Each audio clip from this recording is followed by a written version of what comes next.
Part 2. This side of the bridge. I find myself on a journey, curiously clad in slippers. Surprisingly, they're quite comfortable. As I reach a bridge, I pause for a moment to catch my breath. At the entrance, a young boy greets me. Our eyes lock. He offers a smile, and I smile back. After adjusting my slippers, I continue on. Upon crossing the bridge, I am met by my father. He asks, "So, did you find 5 Michaels?" I respond, "Why specifically 5? He answers, "I don't know. It just seemed like that to me." I confess, I too thought there might be 4 others besides me. Continuing beyond the bridge, the path becomes increasingly challenging. A peculiar darkness and chill surrounds me, and the path turns icy, making it slippery.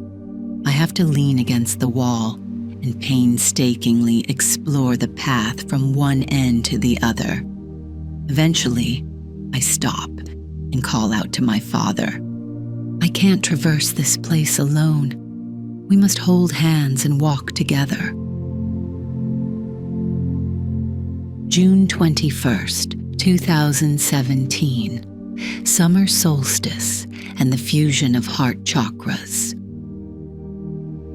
In my dream, I seemingly found myself entering an elevator with 2 elderly individuals whom I knew were supposed to guide me to Michael. We ascended, then exited the elevator. The elderly couple bid me farewell and departed. Suddenly, I felt a touch on my hand. I spun around and met the gaze of a young boy. The intensity of his gaze was unforgettable, as were the words he imparted at that moment. Awakening from the dream, I felt a powerful presence standing before me. It's fascinating how sometimes we can sense with certainty something that isn't visible. An intense heat surged in my heart, as if it were a blaze, growing larger and burning in my throat. Overwhelmed by this sensation, I clutched my neck. The closer the presence came, the more love and happiness I felt. These potent, unusual sensations both fascinated and scared me, causing me to halt. In response to my bewildered thoughts, a comforting voice said, "Just trust me." Suddenly, I felt enveloped in a golden expanse.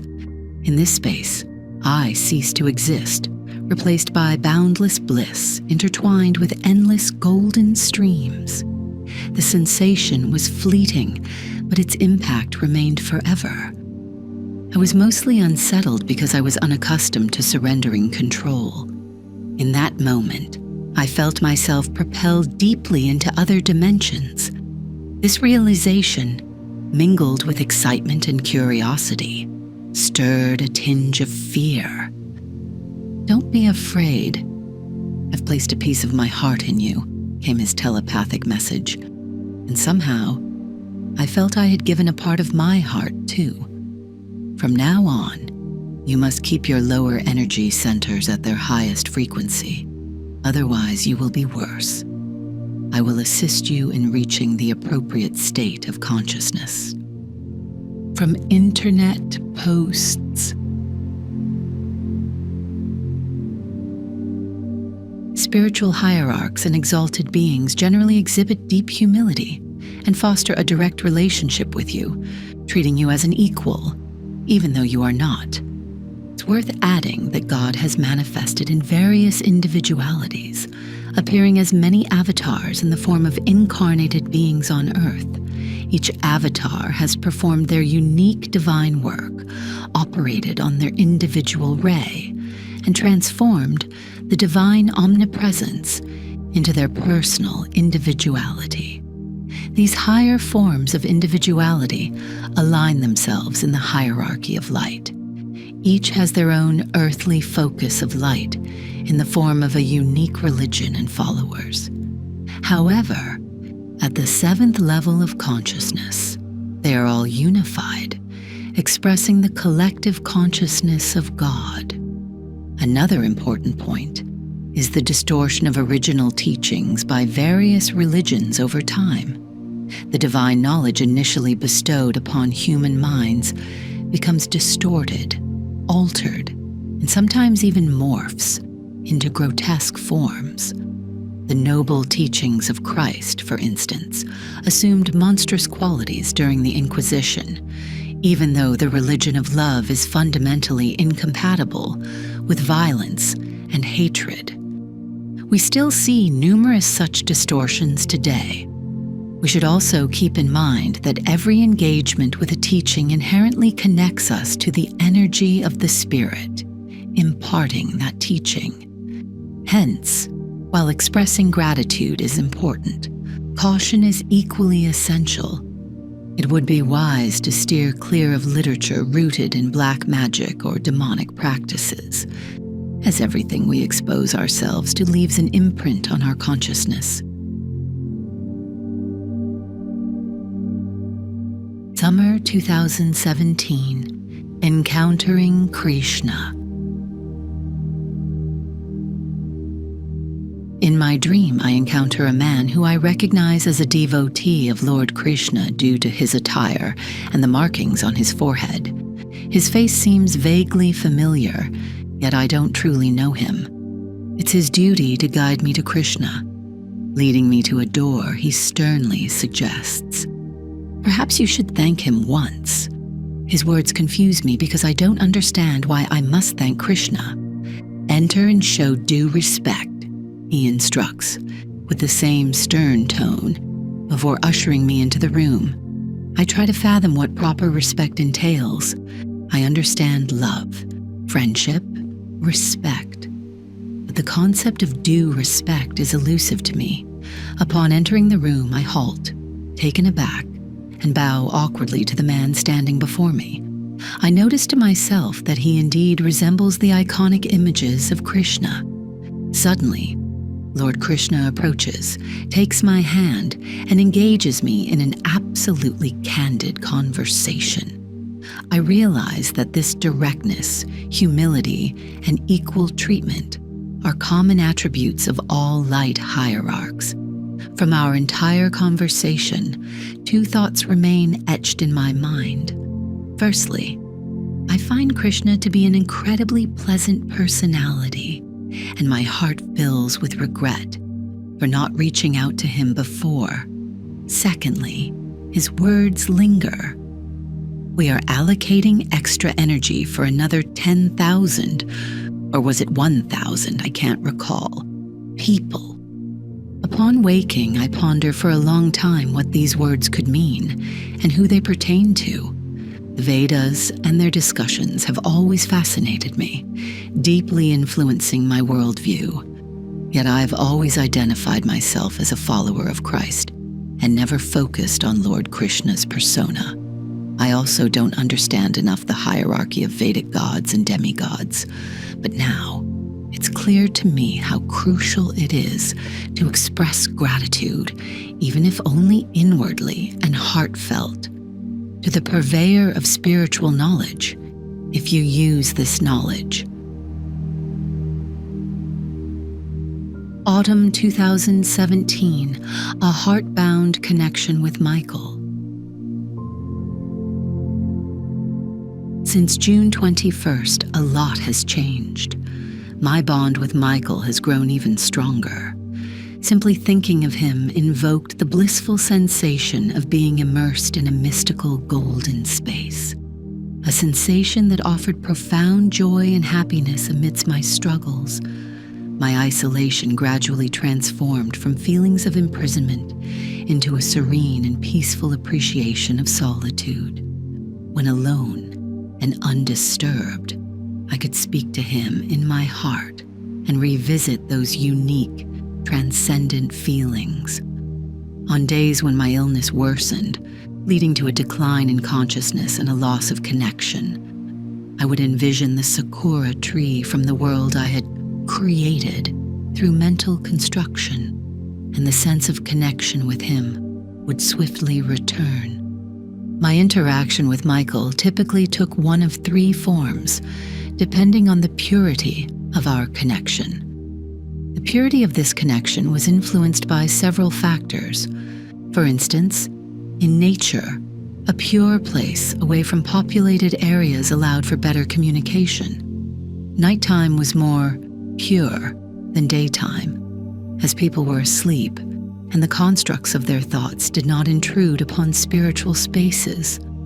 The alignment of celestial bodies and astrological events also significantly affect the convergence of the physical and subtle realms. While I constantly felt a connection with Michael, receiving telepathic messages required the creation of an appropriate environment, often decided by him. As I mentioned, there were 3 types of connection. In the most pure circumstances, I could receive direct telepathic sentences. In less pure circumstances, Michael would send me symbolic visual constructs, which I would then decode in my mind, receiving a telepathic yes or no in response from him. In the 3rd scenario, I would ponder on specific issues and ask for his input, again receiving a yes or no reply.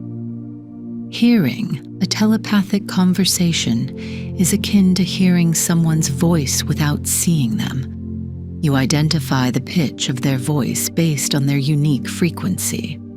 Similarly, thoughts have their own vibrational frequencies, specific to the sender. It's through this unique frequency that you discern a thought as being telepathically transmitted by a particular person. However, the most frequent mode of connection was through dreams. Michael primarily imparted teachings in dreams, with only a small fraction of this information filtering into my waking consciousness. The remainder either surfaced as knowledge or lingered in the subconscious. As for visions during states of altered consciousness, they resembled lucid dreams. I can confidently say that telepathic messages and visions are starkly different from visual and auditory hallucinations, which are often perceived as part of our physical world and are sometimes indistinguishable from it.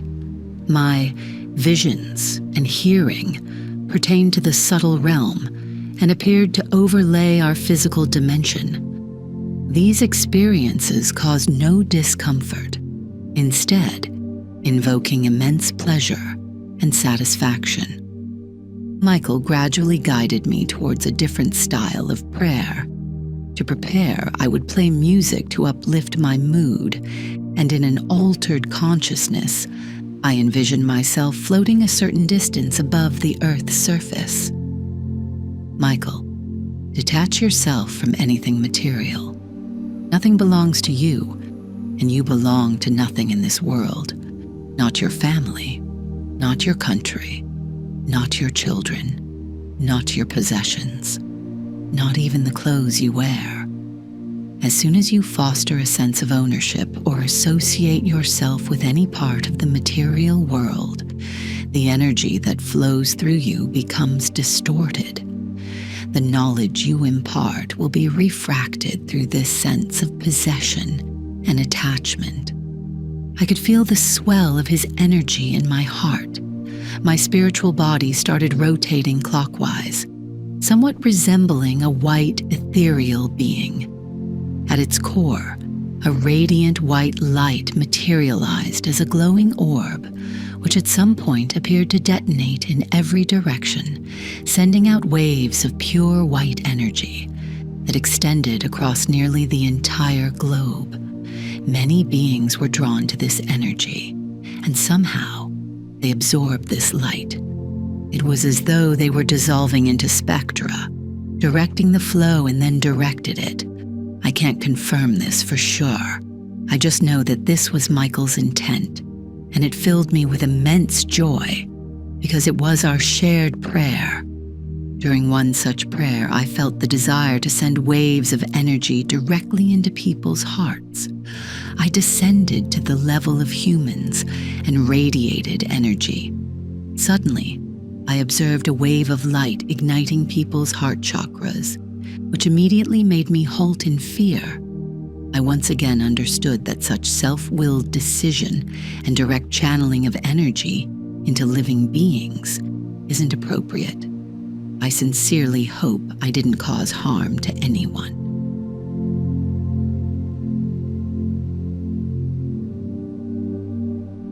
(2017) The Soulmate.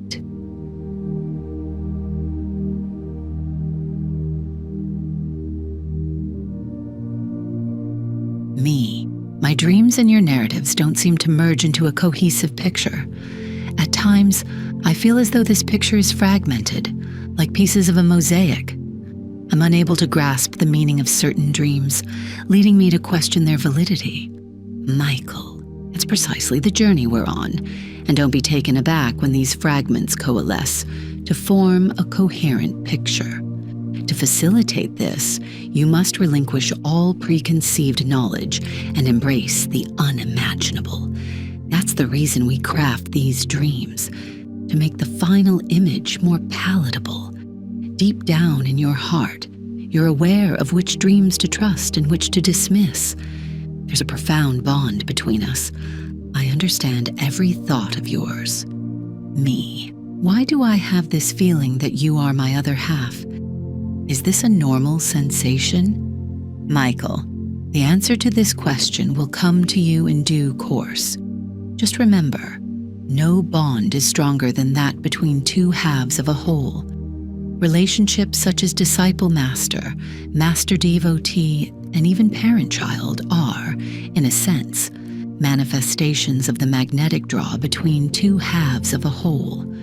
The entire universe is structured upon this magnetic attraction of these opposing forces. This allure transcends the barriers between worlds and the hindrances of illusion. I've been beside you throughout your life. 2018. The Prohibition of Magic. In my dream, I inexplicably know how to craft magical symbols, despite never having studied a single book on magic in my conscious life. In this dream, Michael places me amidst devils once again. For some reason, this time I take a different approach, inscribing magical symbols on the central lower hemisphere of my aura to shield myself from the demonic beings. However, as soon as I finish writing, a sudden force pushes me sideways, as if trying to eject me from my body, leading me to hastily erase the symbols. Michael reprimands me, strictly forbidding the use of any magic. Only with the light of the soul, he instructs, before I awaken. January 2018. Crafting the portrait of Archangel Michael. I really wish people could know you the way I do. I address Michael with a firm resolve to depict him and ask for his assistance. I was unsure how to draw him because he had appeared to me in various forms, even as a little boy. People wouldn't be able to perceive him either as a child or as a fiery being. So I asked him to guide me in creating a representation that would be faithful to his essence. Like the smiling Christ piece, I began this painting in darkness. I switched off the light, leaving only the dim glow of a lamp to ensure my physical sight wouldn't interfere with my inner vision. This vision seemed to spread across the paper until I saw a silhouette emerging.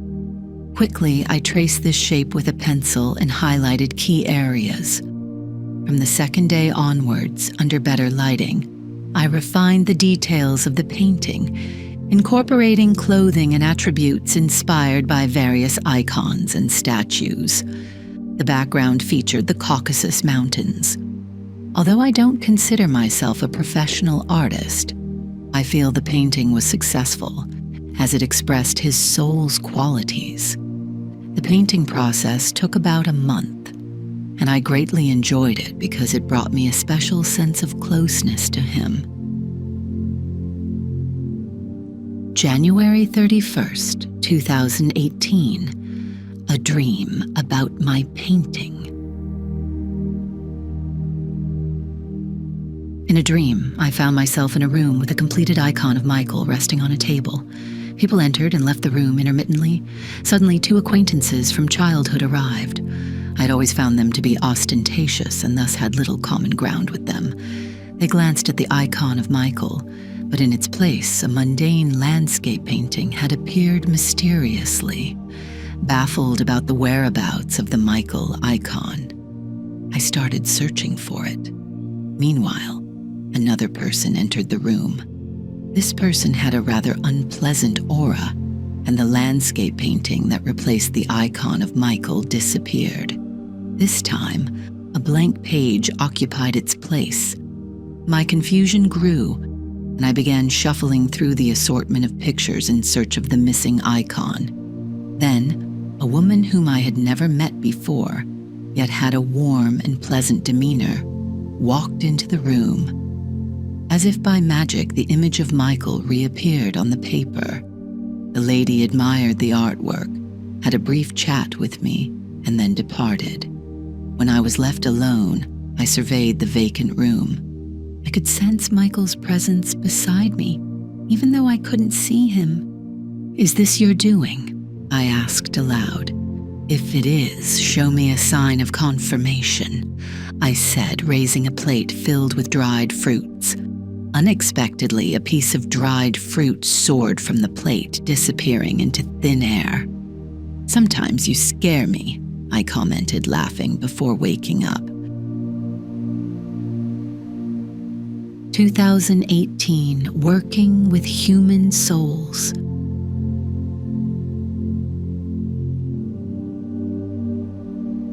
I noticed that my relationship with Michael demonstrated a certain periodicity. At times, our interactions were quite frequent, while at others, I found myself unable to see him, even though I persistently felt a connection. Initially, these intermittent periods worried me as I assumed they were my fault. I was either doing something wrong or my consciousness was not at the necessary level. Once, I asked in a dream why my connection with him would sporadically be interrupted. He replied with a visual image. 2 people, each drilling into some material. The first one operated intermittently, and their work was successfully completed. The other continuously pressed the drill, and at some point, the material cracked and broke. Michael explained, "This universal law is known as the law of equal resistance of matter's atom. The more force you apply to matter, the stronger it resists you. If you apply excessive force, its structure will be destroyed. This law is formulated in your physical world's physics. Human spiritual bodies, too, belong to the subtle matter and obey this same law. That's why we work with people's souls with a degree of periodicity." 2018, Protection Form Michael. In my dream, I see Michael entering the room, and this time, he is not alone. He instructs me to place a black blindfold over my eyes. Despite closing my eyes, his intense golden glow manages to penetrate the darkness seeping through my shut lids.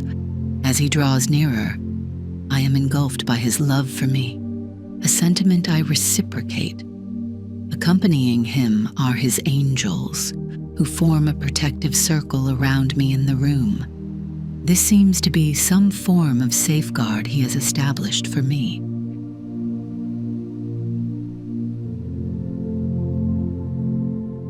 From internet posts, chaos theory, butterfly effect, and fractals. In this blog post, I would like to discuss chaos theory, which is one of the predominant topics in physics today, standing alongside quantum theory and the theory of relativity.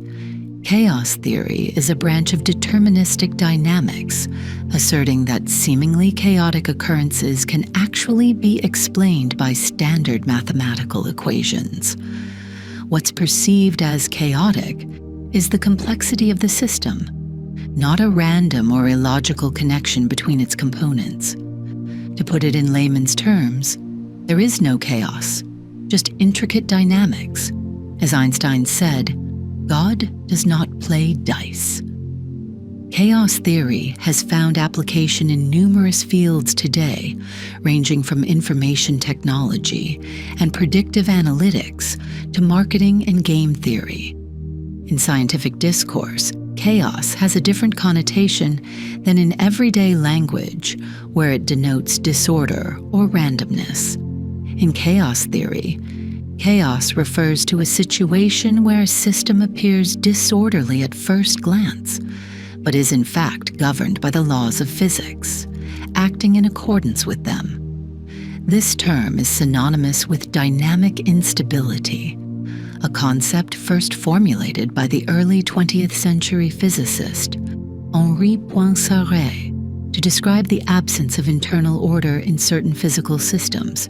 Chaos theory has two primary tenets. One, even if a system exhibits complex behavior, it is always based on some form of order. Two, a simple, minor event can precipitate significant and complex outcomes. This second tenet, coined by Edward Lorenz, is known as sensitive dependence on initial conditions in physics parlance. Lorenz, a meteorologist, was working on computer algorithms for theoretical weather modeling and prediction. After initially computing a weather forecast using a specific set of parameters, he decided to reproduce the result. However, when he re-entered the same parameters into his equation, left the room, and returned, he discovered that the computer had produced vastly different results. The weather forecasts for the same parameters and conditions were significantly disparate. Lorenz had slightly rounded off the numbers entered into the equation. For example, 0.506 instead of 0.506127, expecting that the difference in the outcome would be minimal, if any. Upon investigating this phenomenon, he concluded that even the tiniest change in the initial state, so minute that it can't even be measured, can make future prediction impossible. This idea was contradictory to the principles of classical physics. Currently, weather prediction is only feasible for the short term. It's impossible to devise an algorithm that predicts the weather for an extended duration. Newton's laws of physics are completely deterministic, establishing a clear cause and effect relationship. They posit that, at least in theory, exact measurements are feasible, and it should be possible to nearly perfectly predict the behavior of a physical system if the measurements are precise enough. The more accurate the initial measurements, the more accurate future predictions should be. While studying astronomical systems, the scientist Poincaré discovered that in systems composed of more than two interacting objects, even the smallest error in initial measurements could cause significant deviations in predicting the behavior of these objects, even when considering the far future. Repeated calculations using two or more sets of initial parameters, rather than producing consistent results, often showed substantial discrepancies. Poincaré mathematically demonstrated that even if the parameters of the initial state are measured with 1,000,000 times greater precision, the prediction error will not be proportionately reduced. It would remain substantially large. This phenomenon came to be known as the butterfly effect, which suggests that a butterfly flapping its wings in Brazil could trigger a storm in Texas. This concept highlights that even the smallest event can influence global outcomes, illustrating the inherent difficulty in predicting long-term behaviors of objects within complex systems. This is due to the enormous number of factors that influence such behaviors, even though these factors and their interactions are deterministic and theoretically mathematically measurable. Chaos theory is fascinating on its own, but it became even more intriguing when the theory of fractals was integrated into it in the 1970s.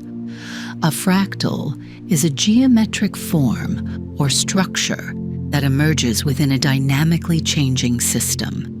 Physicists have designated this self-emergence as a phenomenon worthy of investigation, known as emergence phenomena.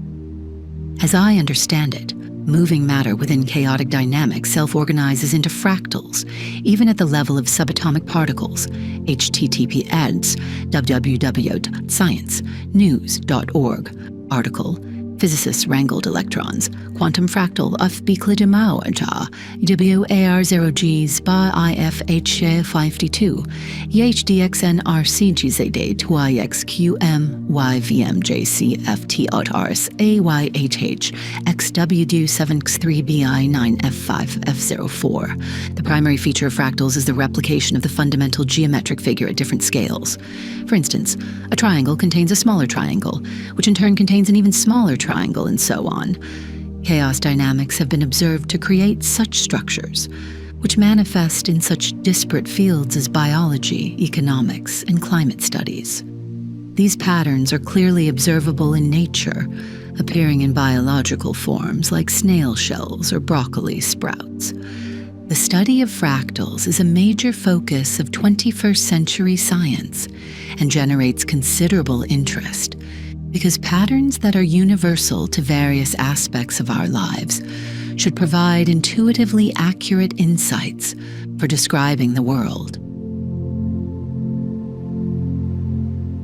April 5th, 2018. General Spiritual Concepts. I woke up in the middle of the night and felt Michael's presence more vividly than ever.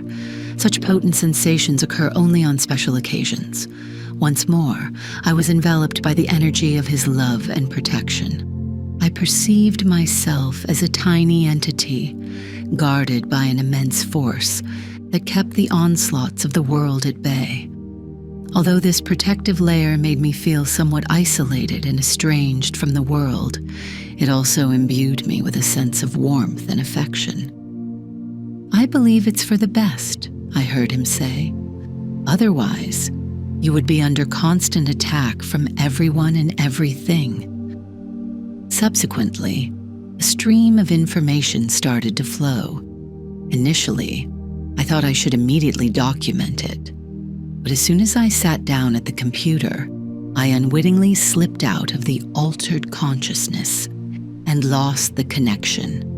I laid back down and tried to recall everything, intending to write it all down the next morning.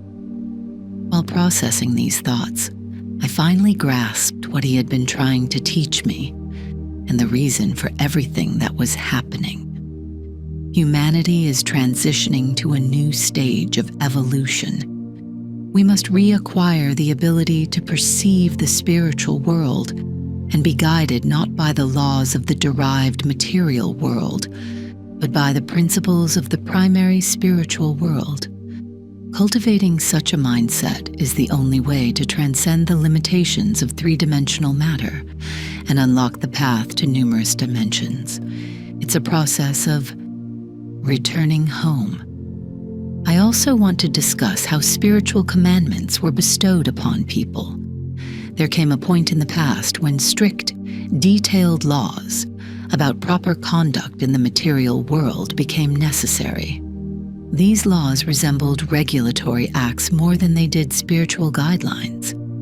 There are always many of these rules, each tailored to different potential life circumstances.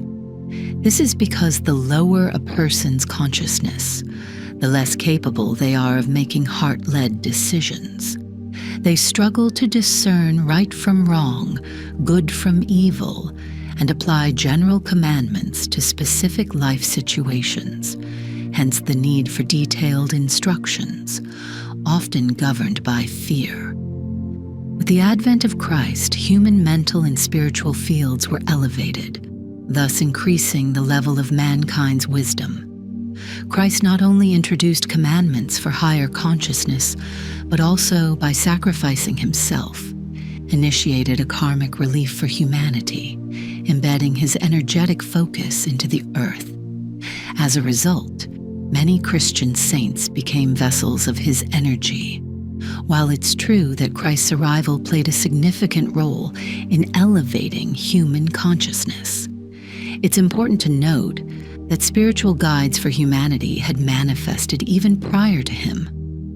Figures like Buddha and Krishna, known to many, established their energy focuses for people possessing the corresponding spiritual qualities. Their events served a similar purpose. Numerous such souls have appeared, many of whose names are not recorded. These souls hold specific positions within the levels of the spiritual hierarchy. There have also been relatively few groups for the chosen ones, each with their own missions. As teachings become more intended for higher consciousness, the number of rules tends to decrease, and commandments become more abstract. The laws governing the entire spiritual and physical world can be encapsulated in a single commandment that subsumes all others. Love God and all that lives and is inanimate around you.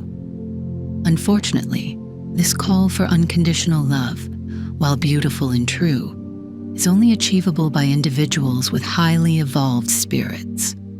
Modern humanity must cultivate and exercise the ability to think with spiritual criteria in order to elevate the frequency of consciousness to the level required for unconditional love. These laws can be articulated as follows. 1. The foremost and most crucial commandment is that the purpose of all living beings in the material world is their spiritual evolution, which is linked to the elevation of consciousness frequency. All actions in the material world should stem from this fundamental principle. 2. Unrestricted human free will is an inviolable law, one that even demonic entities do not infringe upon. 3. The universe is directed by a hierarchy of exalted spiritual beings, each carrying a unique energy of God and representing various aspects of God at differing levels and frequencies. 4. Much like the hierarchy of light, every living being is also a manifestation of God. The distinction lies in the level of consciousness, or the extent of God's realization within that being, essentially, in one's self-awareness as a manifestation of God.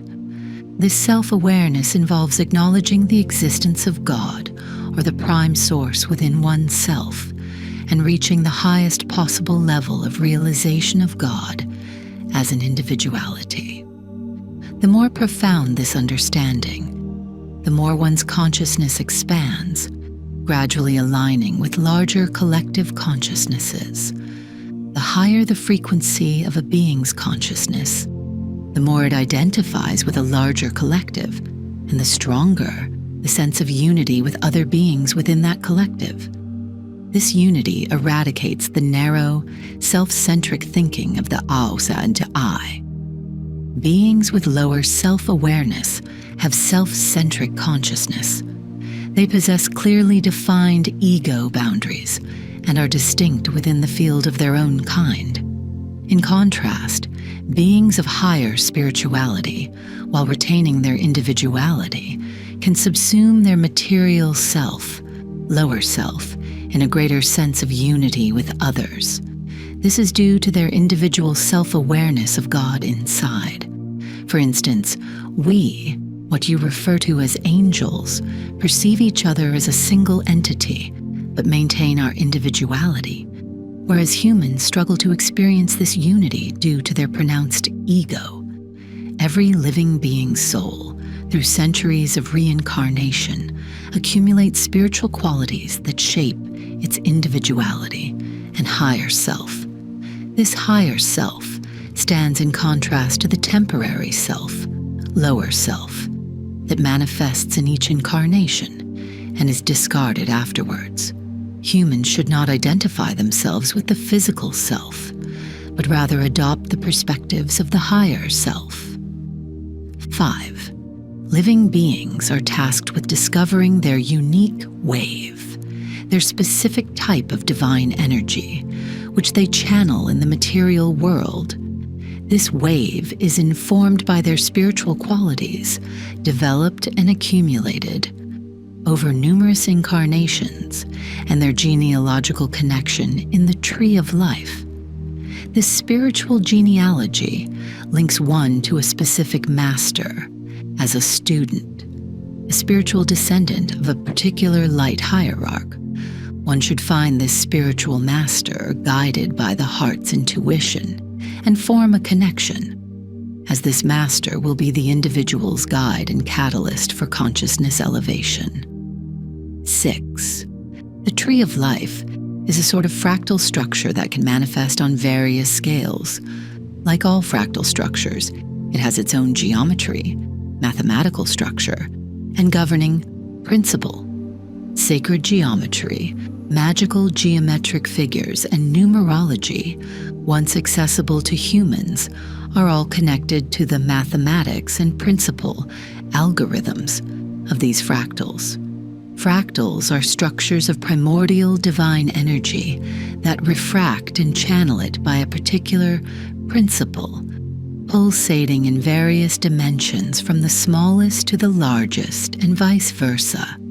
Their understanding is the highest sacred knowledge, granting the power to manipulate corresponding energies. For example, 7 is a sacred number representing a specific fractal, and it consistently reflects the principle of ascension. 7. In the tree of life, as illustrated on the scale of humanity, each branch symbolizes a specific light hierarch. The smaller branches that stem from it represent the individual higher selves of people who have evolved into the collective consciousness of this particular spiritual hierarch. The leaves on these branches symbolize the many incarnations of these individuals. As you're already aware, you are part of my spiritual lineage. 8. The tree of life, at both the microcosm and macrocosm levels, abides by the following principle. It roots in the material world and extends its branches into the heavenly realm. The universe's evolution is the development of this fractal. At the individual level, a person should become a perfected tree of life, bridging the heavenly and earthly worlds. At the universal level, the tree of life upholds the same principle. The higher its branch, the higher the hierarchy of the divine manifestation it relates to. However, high and low should not be interpreted as better and worse. Everything in its place and function is self-sufficient and perfect. On an even larger scale, the structure of the tree symbolizes the connection between the vertical and horizontal worlds. Its descriptions are found in various mythologies. Consider, for example, the Norse Tree of Life, Yggdrasil, the rainbow-shaped bridge for traveling between worlds in Norse mythology, which you envisioned as a northern lights in your dream, refer to another world, is also a reality. April 16th, 2018. The Bouquet. Throughout the night, I found myself waking up several times. During one of these instances, I noted it was 4 o'clock. My husband was up as well, bustling about the living room, equally troubled by insomnia. Eventually, I managed to fall asleep again, and I dreamed. I was in a room, perhaps in Sarakvi, though it felt unfamiliar. The room was engulfed in a semi-darkness, and the items within it were undergoing strange transformations. Everything seemed alive and in motion. Even the framed pictures on the table seemed to alter their appearances. There were whispers in my ear, and I felt the presence of sinister energies gathering. To ward them off, I called upon Michael's name 3 times and placed a black eye patch over my eyes, a practice I had recently adopted to protect myself from his intense glare. I was abruptly woken by the sound of the doorbell. Glancing at the clock, I was surprised to find it was 5 in the morning and dawn had not yet broken. I pondered who could be at our door at such an hour.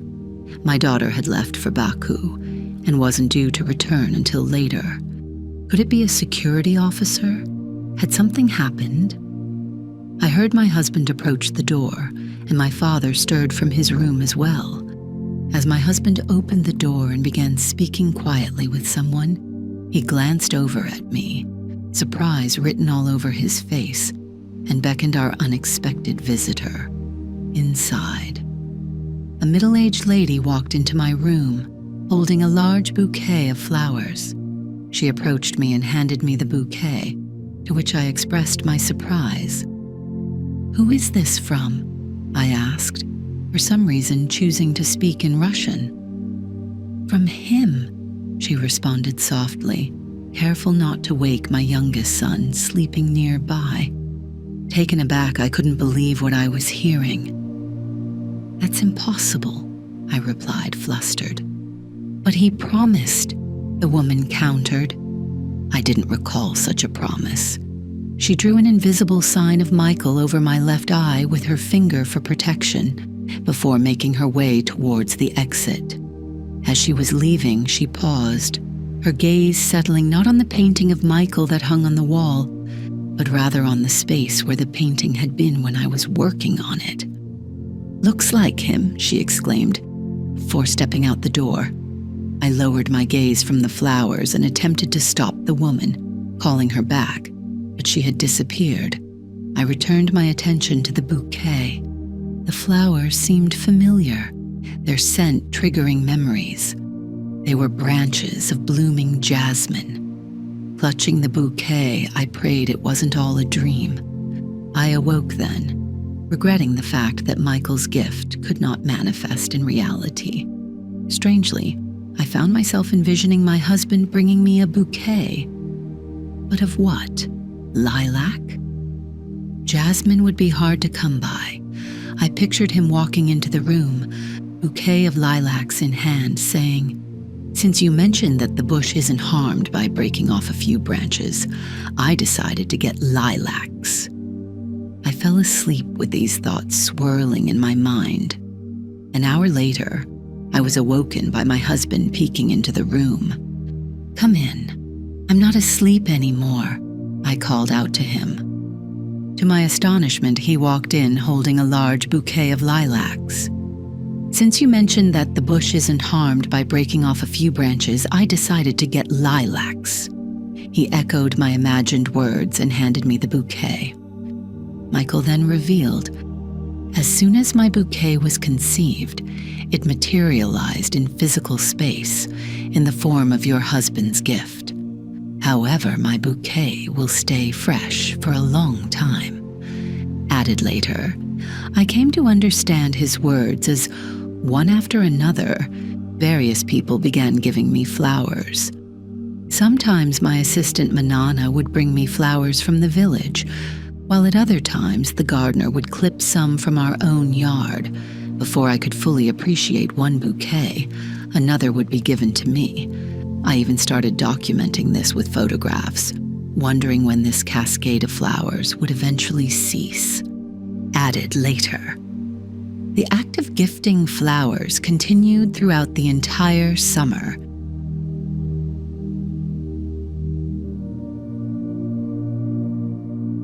April 29th, 2018. The right to intercede for others. Yesterday, we visited Sirakvi. The journey was picturesque. Spring was in full bloom, transforming even the most mundane and crowded settlements into beautiful canvases of vibrant flowers. While the beauty of nature energized me and brought immense pleasure, it also highlighted a sobering reality. I realized that climbing stairs had become more challenging than it was the previous year. I might have to give up my bedroom on the second floor and settle for the common room on the ground floor. This realization marked a steady decline in my health despite persistent treatment. Returning home, I was overcome by exhaustion. My father, too, was weary and soon drifted off to sleep. My youngest son aimlessly wandered around the room, unsure of what to do. Though not particularly hungry, I felt the need to eat something to alleviate my fatigue. Yet my energy levels were so low that I didn't want to disturb my sleeping father. Despite my exhaustion, I managed to make my way to the kitchen. With 2 crutches, carrying anything substantial was a challenge, and standing for prolonged periods was impossible. I fell into a chair and reached for the first thing on the table, a chocolate cupcake, despite it being unsuitable for my diet. Food like cupcakes might aggravate my condition, but I felt I had no other choice. The stark realization of my dependence on others for sustenance brought tears to my eyes. I then made my way back to bed, utterly drained. The chocolate cupcake had done little to revive my energy. I remember my husband and daughter returning home and my youngest son going to bed. But it all seemed like a blur. As I drifted to sleep, my heart felt heavy, and my future seemed bleak. I woke up in the middle of the night, my mind filled with thoughts about my health and uncertain future. I sensed the presence of an exalted soul, one I had encountered in dreams and visions previously. Although I wanted to call this spirit God, I knew it had a specific name. The name echoed in my mind, but I hesitated to voice it, doubting my accuracy. This spirit radiated paternal love, boundless kindness, and wisdom. I understood it as the father god of the old monotheistic religions, whom I once prayed to. This spirit clarified that it was the hierarch of human evolution on our planet, but also a worshipper of the prime source. I envisioned people, oddly with white hair, venerating the prime source. Their worship brought them immense satisfaction. The prime source was perceived as a white light, embodying the material of absolute mind. The existence of the universe, or potentially multiple universes, was its manifestation. Each planet had its own hierarch or god, but the prime source remained singular. Throughout history, humans have referred to various representatives of this hierarchy as gods, something I now understood more clearly. I'm not complaining. No, I said. I understand the laws, and I have no one to blame for my illness but myself. Light beings consciously serve the spiritual evolution of humankind, while demonic beings primarily do so unconsciously. But in accordance with karma, they ultimately perform the same service. These are the laws of a dualistic world, the Divine Spirit told me. Why is this evolution so painful? I asked, the weight of my thoughts from the previous night heavy on my mind. The liberation of the soul from the illusion of matter is inherently challenging. However, this difficulty is more pronounced in individuals with lower consciousness. In individuals with higher consciousness, despite the severity of one's life journey, a stronger connection with the source provides a continuous sense of bliss. This is why one's burden is both heavy and light, the spirit explained. Could you tell me more about the structure of the light hierarchy? I asked, intrigued by the topic. But before I could get an answer, my mind started to quiet down, and I fell asleep. In the morning, I had a peculiar dream. For some reason, I was at a house in Tel Aviv, a place where I used to spend my summer vacations as a child. The house was filled with familiar and unfamiliar faces.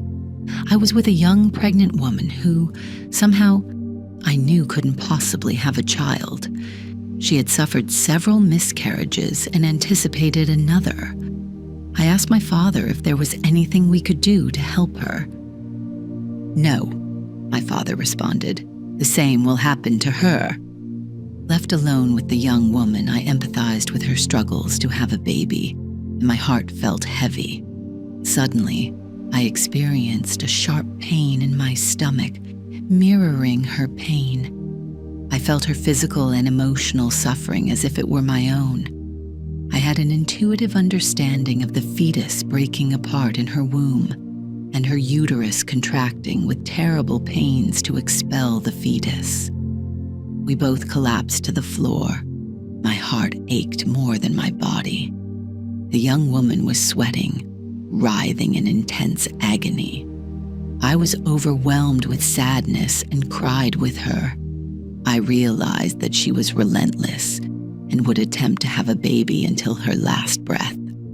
I placed the stillborn baby in a basket and stared at it, my heart heavy with sorrow. Suddenly, I again felt the presence of the divine spirit and realized that I had the right to ask God for help on her behalf. In an unexpected turn, the lifeless body of the child vanished from the basket, leaving me stunned. "I have to ask," I began, though the answer was already clear to me. "We need to pray," I told the young woman. "God will remove this terrible curse from you." As we held hands to pray, a crowd of unfamiliar people began to intrude upon our room, hindering our prayer. In desperation, I asked God for help, and immediately something from above captured the crowd's attention, causing them to leave us alone. As we prayed, a sense of assurance washed over us, suggesting that she would soon be able to bear a child.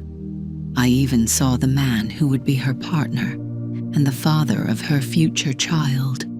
An inexplicable happiness flooded me, so much so that it felt as though I was soaring.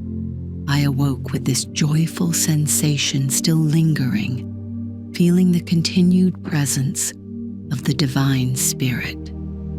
"Do I genuinely have the right to intercede for others?" I asked again. Turning my thoughts to Michael, I felt his presence too. Strangely, I sensed a feeling of worry and sorrow emanating from him. "There will be many for whom I'll pray," I assured the divine spirit. "No," he responded. "You will find few." Surprised, I sought clarification from Michael, whose thoughts communicated to me, "You are familiar with the law. Many souls undergo trials as part of their life lessons, and in doing so, transmute karma. To relieve them of their suffering at this stage would halt their spiritual progress. You can only intercede for those who have resolved most of their karma, like this young woman who was ready to give her life to have a child. To understand their karmic status, you will need to fully empathize with their pain and suffering, which will be incredibly challenging." His words muted my initial euphoria. I had spent so much time trying to avoid negativity of any kind. This was the reason why I hardly watched the news or read particularly heavy articles on social networks. Negative emotions would weaken me physically and exacerbate my illness. Even a minor stressor, such as a dental appointment, would lead to a flare-up. The thought of bearing weighty spiritual emotions seemed insurmountable. May 3rd, 2018, The Illusion of Reality. I find myself in a dream where I'm posing as a tall, raven-haired woman of easy virtue. I walk into the space of a client who is a gruff, old man. Moreover, I seem to be a type of woman who finds delight in these engagements. Surprisingly, I feel an attraction for this repulsive man, but this attraction stirs up a sense of outrage and absurdity within me, igniting a fierce, internal resistance. I sense something amiss, something that should not happen. My internal protest swells like an avalanche and evolves into fury. Suddenly, I remember Michael and my relationship with him. "This can't be," I shout, with great indignation and anger, shattering the reality of the dream with a sweep of my hand. It splinters into multicolored fragments of a broken mirror. For a moment, the thought crosses my mind that this might be how the dream world can be shattered, and I awaken, feeling indignant. I sense Michael's presence next to me, and I question him, a mix of surprise and resentment coloring my voice. "What kind of jest is this?" "Please forgive me," he replies, "but this is one of those rare scenarios where you clearly perceive the illusory reality of the dream, even though self-identification should be as solid as in the physical world. My hope is for you to realize the illusory nature of your material world as well and shatter it. Remember your true essence." He would repeat this phrase to me several times. However, this reality still feels too solid for me. I recall a similar dream I once had, where I woke up multiple times in succession. With each awakening, the reality seemed more and more real. Eventually, I woke up to actual reality, and a telepathic message came to me that I should also awake from here. My consciousness seemed to elevate and expand, but at the same time I heard voices that were pulling me down. My son was calling me. My daughter was nagging about her clothes. My work obligations were beckoning me, all of which prevented me from leaving this world. I experienced an uncanny tension in my mind, as if something was knotting and straining. I finally woke up. Understanding the process of elevating consciousness. When my mother was still alive, I remember recounting to her about my encounter with Jesus in Sarakvi. I watched her reaction, knowing my story sounded completely unbelievable, yet she knew me best, and therefore, I expected her to believe it. She did. She then commented that such profound knowledge was regrettable, as it was only for me. Then she appeared to reconsider and confessed her worries that such sensitivity to the spiritual world often comes with a high personal cost. She advised me to let it go and live like everyone else. However, how could I disregard something that was so integral to my essence? "Why are you teaching me all this?" I once asked Michael.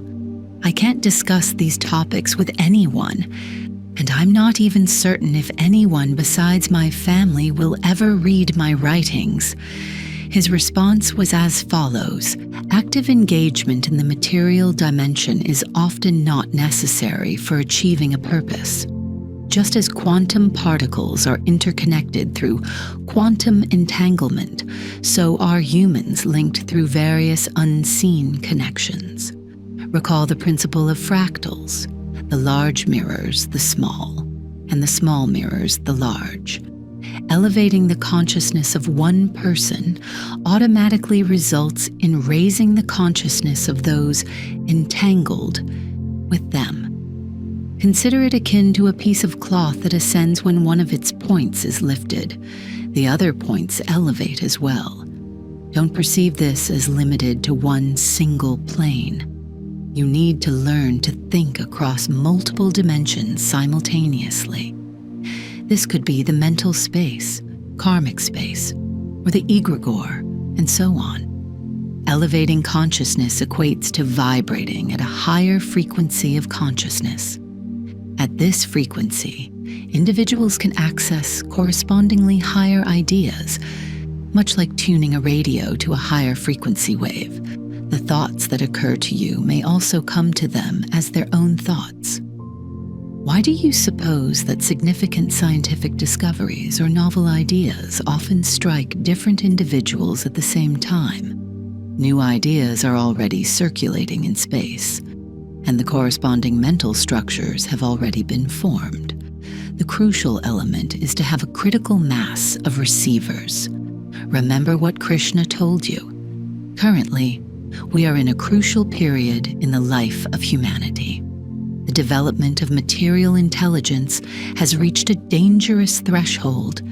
If the frequency of consciousness doesn't catch up, humanity risks self-destruction.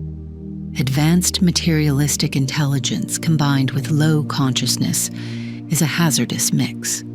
In other words, scientific progress paired with low moral standards can lead to destructive use of those advancements, threatening the planet and humanity.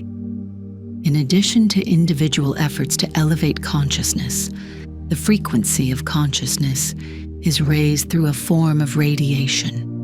Recall the dream in which you saw a pillar of light descend upon the earth, making the invisible spiritual world visible. This occurs as the material and spiritual worlds converge, with the material world being elevated. The spiritual world exists at a higher frequency, and a higher consciousness possesses the ability to see it. Traditionally, this is referred to as the opening of the third eye. As various spaces arise, individuals of correspondingly high spirituality will begin to incarnate, naturally improving life on Earth. There is currently an unprecedented number of people incarnating, as this is their final opportunity to ascend to higher frequencies or fall out of sync and be filtered out. Their souls are likely to continue their evolution on other planets. This is why in your dream where a pillar of light falls, you saw this period as the end times and observed the mobilization of both dark and light forces. This is also why many good people are now facing extremely difficult trials, while those considered bad continue to lead carefree lives. All this appears unjust, but in reality, an enormous soul-sorting process is underway, facilitated by these high-frequency waves. For good people who resonate with these waves, karmic retribution is accelerated. They are expected to atone for all their misdeeds in this life. Recall how the soul of a black mage appeared in one of your dreams. Dark karmic energy is perceived as a black residue on the soul, and high-frequency vibration cleanses it, so to speak. Remember how in the laboratory, you used ultrasound to clean sediment off the surface of the electrodes? The principle is the same.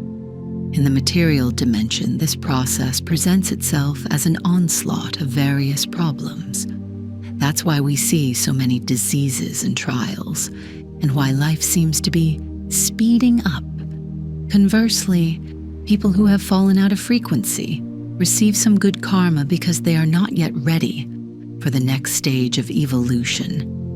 Our goal is to catch as many souls as possible. That's why it's so crucial to raise individuals like you, as you in turn raise those entangled with you who might otherwise not have stood a chance. Coupled with this is the right to ask for others, which gives you the opportunity to pull even more people along. I want you to introduce as many principles and laws of the spiritual world to the material world as possible. Your teachings serve another purpose, but we'll discuss that later. You know much more, but not everything can be brought into the conscious dimension. You can't remember everything. 2018. I am ego sum qui sum consciousness. Tell me about other worlds. I once asked Michael. His response was, your scientists are wrestling with how to transport humans to another planet or dimension using a physical body.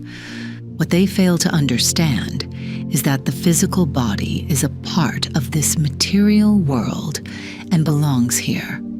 Travel in a physical body is possible if the vibrations of its constituting matter are altered, but this is much more difficult than traveling in a spiritual body, as subtle matter is more flexible and susceptible to transformation. People can traverse dimensions in different realities.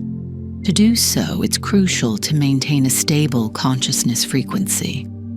Worlds exist at various frequencies along vertical and horizontal axes, reflecting the fractal tree structure. Traveling vertically is more challenging, requiring appropriate soul qualities. While there are frequency differences across horizontal worlds, they are relatively small. You once traveled to such a world in one of your dreams when you asked me to show you another world. The frequency difference manifested as a shift in your visual spectrum, which realigned once your sensory perception adjusted to this world. During interdimensional travel, it's possible to experience consciousness fragmentation. This means you can exist simultaneously here and there without discomfort, provided you've unlocked this capability. Remember the times you felt as though your consciousness had entered that of a fly, or when you were treating your child while conversing with me. The consciousness of an elevated living entity can overlap and exist in multiple places at once. For instance, while I am with you, I am simultaneously in many different places doing various things. It is the ability to exist in many dimensions simultaneously. Do you recall that when you entered the consciousness of the fly, you perceived it lacked the self-awareness of I exist? Human consciousness differs from animal consciousness in that it possesses this I exist self-awareness. The consciousness of higher beings like angels perceives I exist even more intensely, eventually reaching the level of I am what I am, leading to the realization that it is God realizing his identity within you. That's why I say that the evolution of living beings' consciousness occurs through the manifestation and strengthening of God's self-understanding. It is crucial for you to disregard all the stereotypes that are incessantly thrown at you. Otherwise, this journey becomes immensely difficult for me. I don't want my thoughts to seem fantastic or unbelievable, or to be dismissed because they do not conform to any religion or worldview. That's why I prefer you not to read too many religious or esoteric books at this stage. The question of religious affiliations has already been transcended.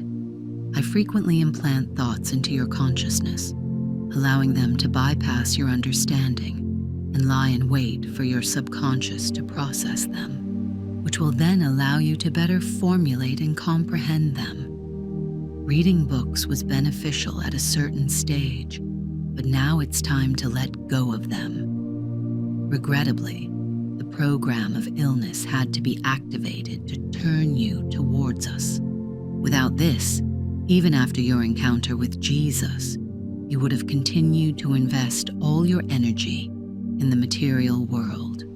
Your responsibility, proficiency, and creative energy were devoted to work, while your love and care were given to your family. There were moments when I couldn't see you anymore, as if I had completely lost you. This illness separated you from your job, and to an extent, from your family, redirecting your energy towards inner development and fully unveiling your potential. It led you to engage in internal yogic practices and adopt a high purity diet, which amplified the capacity of your physical and spiritual bodies to perceive subtle energies. Unfortunately, incarnation in large cities and unfavorable circumstances can necessitate such scenarios to prevent a person from straying from the spiritual path. If not for your active involvement in worldly life, activating this karmic program wouldn't have been necessary. Consequently, this disease is impervious to any intervention and will remain so until it has fully served its purpose. As the adage goes, no one can serve two masters at the same time. Michael once presented me with a visual message: a pendulum. The stronger it deviates from its straight-line path, the stronger the force needed to return it to its original position. Similarly, any karmic retribution is the force invoked in response to a deviation, aiming to steer a person back to the right path. Diseases also serve this purpose. In order to fulfill my life mission, I've invoked my karma in the form of this illness. Michael, my heart aches when I see your tears. I am, and have always been, ready to accept you at any moment, as soon as you ask me to. But you still have some years left. I'm holding on to the reality around you with all my might to provide as much protection as possible. Those individuals representing our outposts do tremendous work, often unknowingly. Due to their genetics and geographical locations, they, like you, often interact with egregores of several countries. Through these interactions, we distribute energy to depolarize and neutralize conflicts in the material dimension. The manifestation of the scenario within the material matrix is secondary. Through these individuals, energy is consciously and unconsciously spread across different egregores and dimensions. Mental constructs are formed and actualized. The consciousness of connected individuals is elevated, and karmic discharges occur. There's an immense amount of work going on to ensure that humanity continues to live as if nothing is happening, despite its profound karma. 2018. Shiva. Why do I get the impression that you're trying to uncover the identity of Shiva? Because it's crucial for people to comprehend that the influence of the hierarchy of light extends beyond the luminous side of the dual world, and not only over the upper half of the vertical realms, but also over the demonic worlds.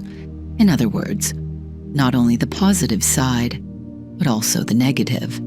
As you were informed, just as the forces of light contribute to the spiritual evolution of living beings, so do demonic entities, willingly or unwillingly, when under the control of the divine spirit. Consider that the physical origin of a disease might be a unicellular organism, virus, bacterium, or some microbe. By spiritual auric radiation, they fall under the category of demonic beings, and their actions often serve to execute karmic retribution for people. This is ultimately beneficial for the soul, as it leads the individual back to the righteous path, provokes contemplation about life, and if the correct conclusions aren't reached, at least it helps to eliminate bad karma through suffering. Understand that the world cannot exist without destructive processes. There can't be a summer without winter, a day without night, or cell renewal without cell death, a process that is programmed into the cell from the beginning, apoptosis.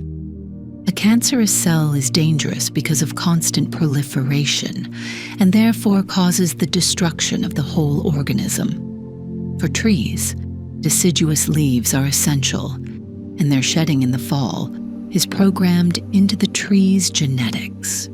This world isn't solely about creating and constructing, with nothing ever being destroyed.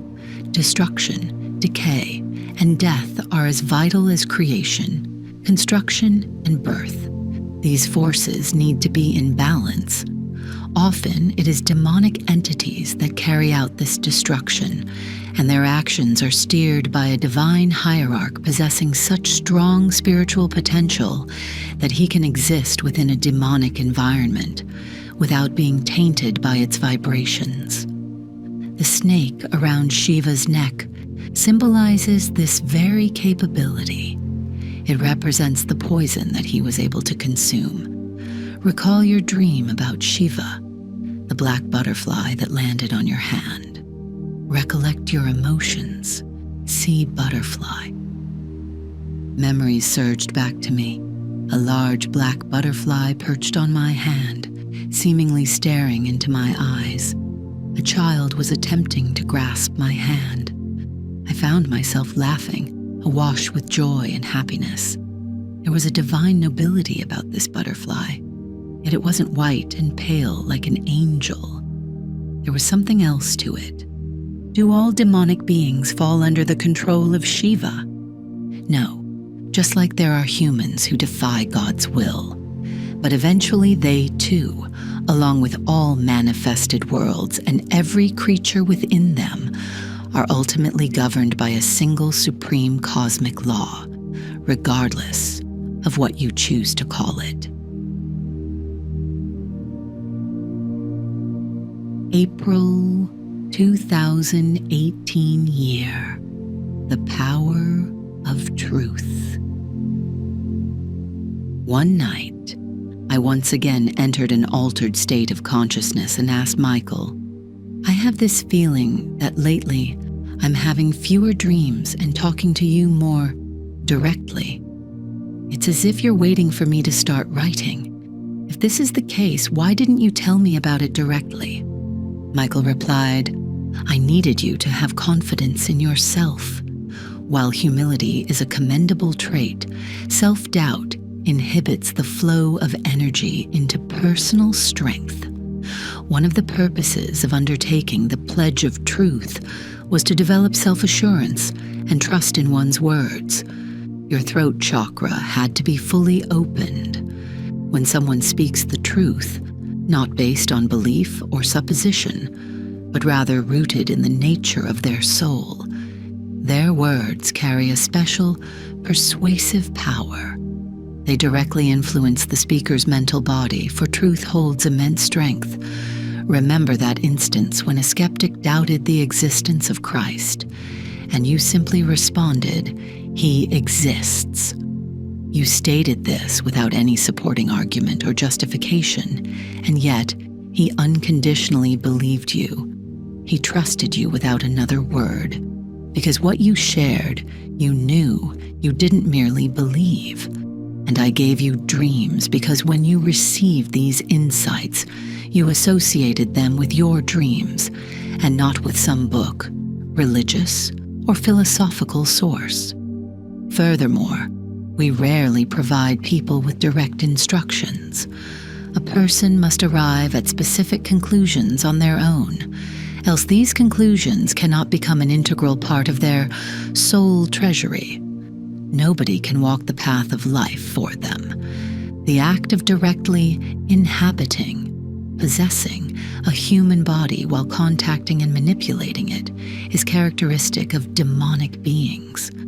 That's why mediumship is dangerous and misguided.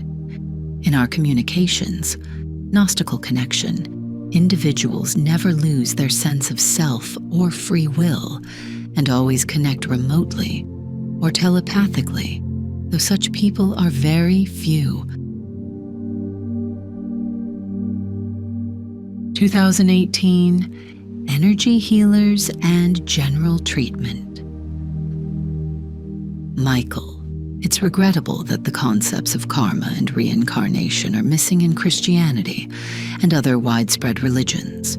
These principles are indispensable for making sense of certain concepts. Karma is a universal law that seeks to balance the manifested universe matrix. For instance, using a pendulum as an analogy, envision a force that counteracts the pendulum's deflection, steering the pendulum's arrow back to the correct path. In the same vein, when an individual deviates from their rightful life mission, bad karma strikes to guide them back to the correct path. The negative karma accumulated through sins is laid down across a person's subtle bodies from top to bottom as a form of black sediment. Bear in mind, this sediment and its perception is only one type of sensory understanding for beings with a specific sensory status. For instance, There exist creatures that perceive the world only through sounds.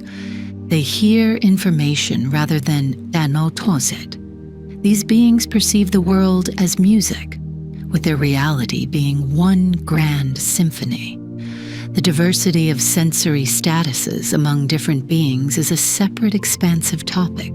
Reality is composed of waves and energy, which are perceived differently by beings with varied sensory abilities. As for humans, their perception of the subtle world is predominantly visual, occasionally auditory, and seldom olfactory or tactile. However, I'd like you to recollect how the spirit of the Black Mage appeared to you in your dream. Refer to Black Mage. This black sediment takes various forms in the material dimension, often as diseases, and the transference of karma always occurs in the most optimal, easily surmountable way for an individual. Understanding this is of utmost importance. Diseases don't occur by chance. Questions such as, "Why did this happen to me?" and "What happened to me?" are inappropriate. The sin committed first manifests as karmic precipitation in the upper planes of the soul, such as the mental body. Then it descends into the human biofield and finally infiltrates the physical body. Certainly it's possible to eliminate a disease if its spiritual cause is found and addressed. This is where true repentance plays a key role. Sin can manifest as continual dissatisfaction, frequent aggression, slander, harm to other beings, and so forth. True repentance occurs when a person recognizes their sin to such an extent that they transform, no longer falling into that particular sin. Besides repentance, the disease, or negative karma, induced by sin can also be eradicated by enduring the suffering it brings. Otherwise, no amount of treatment will rid you of it. It will merely shift from one place to another. You treat one ailment, and you'll feel pain elsewhere. Address the new issue, and the problem relocates. Again, everyone has encountered a situation where, while treating one disease, the medicine causes another. A disease only disappears when the spiritual prerequisite is removed, and the person no longer needs the disease, so to speak. However, if karmic sediment is removed from the energy body through some supernatural intervention, it will certainly vanish from the physical body as well. Yet, this does not mean you are liberated from the karma resulting from your sins. This is the real issue. The spiritual condition stays where it was, snowballing until it strikes the individual unpredictably and severely. If karma, for instance, manifested as a chronic goiter but was removed via supernatural intervention, it might later appear as a tumor, an accident, or something else entirely. Ignorance of spiritual laws can lead a person to overlook these interconnected events. This pattern is exploited by certain demonic beings who, through various psychics and energy healers, remove simple karma from people. However, many individuals cannot handle the transference of complex karma and experience spiritual collapse. This so-called easy karma avoidance is a form of temptation. With clouded spiritual vision and ignorance of spiritual laws, this model achieves striking success.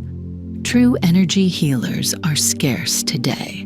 Those healers who really channel divine energy through their spiritual bodies must be deeply spiritual individuals, leading saint-like lives and maintaining the utmost purity, particularly in the lower chakras. During treatment, they not only provide vital energy, but also take on the patient's karmic sediment. Because they are connected to the divine source, this sediment is then removed from them, often with the aid of various spiritual hierarchies. To facilitate this process, the healer's consciousness frequency must be higher than that of the patient. Otherwise, when the energy fields merge, the process could reverse, and the healer's karmic precipitation could transfer to the patient. This is a kind of physics obeying the laws of the subtle and spiritual worlds. True healers have profound knowledge about the spiritual causes of diseases, and the individuals they energetically treat are also spiritually guided. They provide essential teachings about sin and effectively lead them towards repentance. Such energy healers are the true Christian clergy who call for confession and heal people's souls. Confession and repentance are integral to this process. Often they feel fatigued after a confession due to taking on others' sins, i.e., transferring someone else's karmic burden to their spiritual body. Such priests, however, are very few. It should be clear that merely donning a stole and wearing a cross doesn't automatically confer upon a clergy member such a divine connection. From what you've explained, one might think that there's no need for physical treatment. Michael, that's not quite right. Physical treatment is definitely needed, but unless the ailment is also tackled on a spiritual level, any treatment could prove ineffective because physical matter is quite resistant. It requires support. That's why humans have been gifted with various healing tools by God. You mean plants? Michael, yes, plants, but also natural energies and minerals. If karma is eradicated, shouldn't the disease also disappear on its own? And if karma isn't dealt with, won't herbal remedies prove ineffective? Michael, the principle of self-sacrifice to assist others, which in turn advances one's spiritual growth, is inherent to this world. This principle is applicable to beings of the simplest, to the most exalted souls. Put simply, medicinal plants sacrifice their vital energies to a person for their recovery, thereby helping to alleviate the karma causing the person's disease. Don't perceive this as accruing sin, or that you're unjustly taking away their life. All living creatures have a life mission prescribed by divine law. The mission of some plants is to nourish humans and herbivores. Others are meant to provide beauty, and some to produce oxygen. Usually these missions overlap, but occasionally a plant might have a specific medicinal purpose. Remember your dream where the bottle of one of your medicinal plants glowed blue. The time will come when individuals capable of seeing the color spectrum of plant radiation will be born. In the event of harm, the human energy field also emits different spectra, which can be seen as colors. People with such a vision will select medicinal plants based on complementing this color spectrum until it reaches white. It would be beneficial for an individual to express gratitude in their heart to God for these plants while undergoing treatment with herbal medicines. As for synthetic drugs, they certainly do not have a mission endorsed by any divine law. Instead, they either result in a shift of karma in the energy body or aid in simply avoiding karma. Therefore, their use is generally not recommended. May 2018, the fall of angels. Damn, I have this feeling that you want to tell me more about the hierarchy of light, the gods of the pagan era, the Hellenic gods and saints, the gods of monotheistic religions, Eastern deities, demigods, and demonic beings all seem to blend together in my mind. Michael, you should know that all legends contain some element of truth. Earth is a stage where living beings develop their spiritual qualities, but it shouldn't become a soul trap. What happened? Did everything derail at some point? Michael, each civilization had its demiurges, who are responsible for their mental constructs, and who precipitate these constructs into the material dimension. The evolution of each civilization was overseen by hierarchs from higher dimensions. Each hierarch was typically in charge of a particular force, and this force, or energy, needed to be managed to guide the spiritual evolution of humans. For instance, the Olympian gods are a good example. They are older entities and had been managing energies long before the existence of Hellenic culture. Love energy was governed by one god, conflict management, i.e., war, by another, and so on. These are energies of a certain frequency. Me, did the Olympian gods truly exist? Michael, they do exist, but in a dimension that is invisible to you. Me. However, if we take Greek myths into account, these gods themselves weren't exactly paragons of virtue. It's as if they were just immersed in their passions. Deciphering the real story from myths can be challenging. They are often products of imagination or mere outlines, akin to events detailed in many religious texts that delve into humanity's distant past. Nevertheless, kernels of truth can still be detected, as there are secular governments, with ministries, departments, and various leaders. So too is there a hierarchy of spiritual supervisors, or forces of light, for humanity. Each civilization is a distinct project under the guidance of its unique branch of the hierarchy.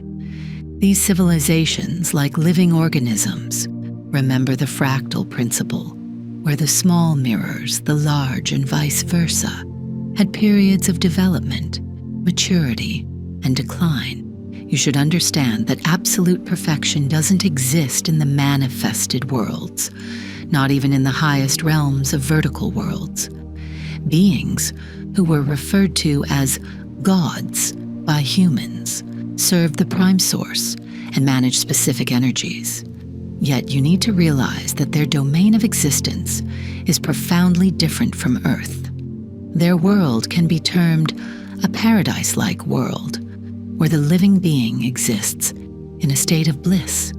They can access whatever they desire, which is permitted to them by divine law. This is a distinctive feature of paradise-like worlds. I want, and it will be granted, in a positive sense. But this defines their mentality. Conversely, the world of humans at this stage is a sort of inverse world, because if you live by the principle of I want, and it will be granted, it will draw you towards material illusion and weaken your connection with the prime source. That is, it will bolster matter and diminish the soul. As the saying goes, quod licet Jovi, non licet bovi. Latin for, what is permitted to Jupiter is not permitted to an ox. In other words, in your world, the more a person renounces material pleasures and lives ascetically, the stronger his spiritual essence becomes. This struggle between matter and spirit governs human evolution. The inhabitants of paradise-like worlds do not undergo such struggles, and thus do not experience spiritual progress like humans. But instead, they serve the prime source, Father God, and carry his energies, executing his will. Such beings have the highest potential for action, and if for some reason their soul's emanation flips from positive to negative, the most brilliant divine being can transform into the most powerful demon. Are you referring to the fall of angels? When a hierarch serves the prime source, they channel energy from the top down. From people, they only require subtle, high-frequency energy, such as the energy of prayer, encompassing love, friendship, and gratitude.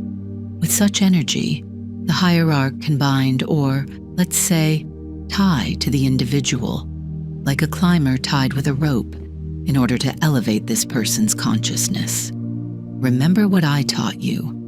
Love energy is the highest frequency energy, facilitating soul unity and this energy enables such a connection. However, if the hierarch, for some reason, falls spiritually, i.e., becomes severed from the prime source, his, her soul, acquires a negative or demonic quality, no longer able to raise human consciousness, but leveraging his, her natural abilities, he, she, can manifest thought constructs into the material dimension, given he, she, receives the necessary energy from humans.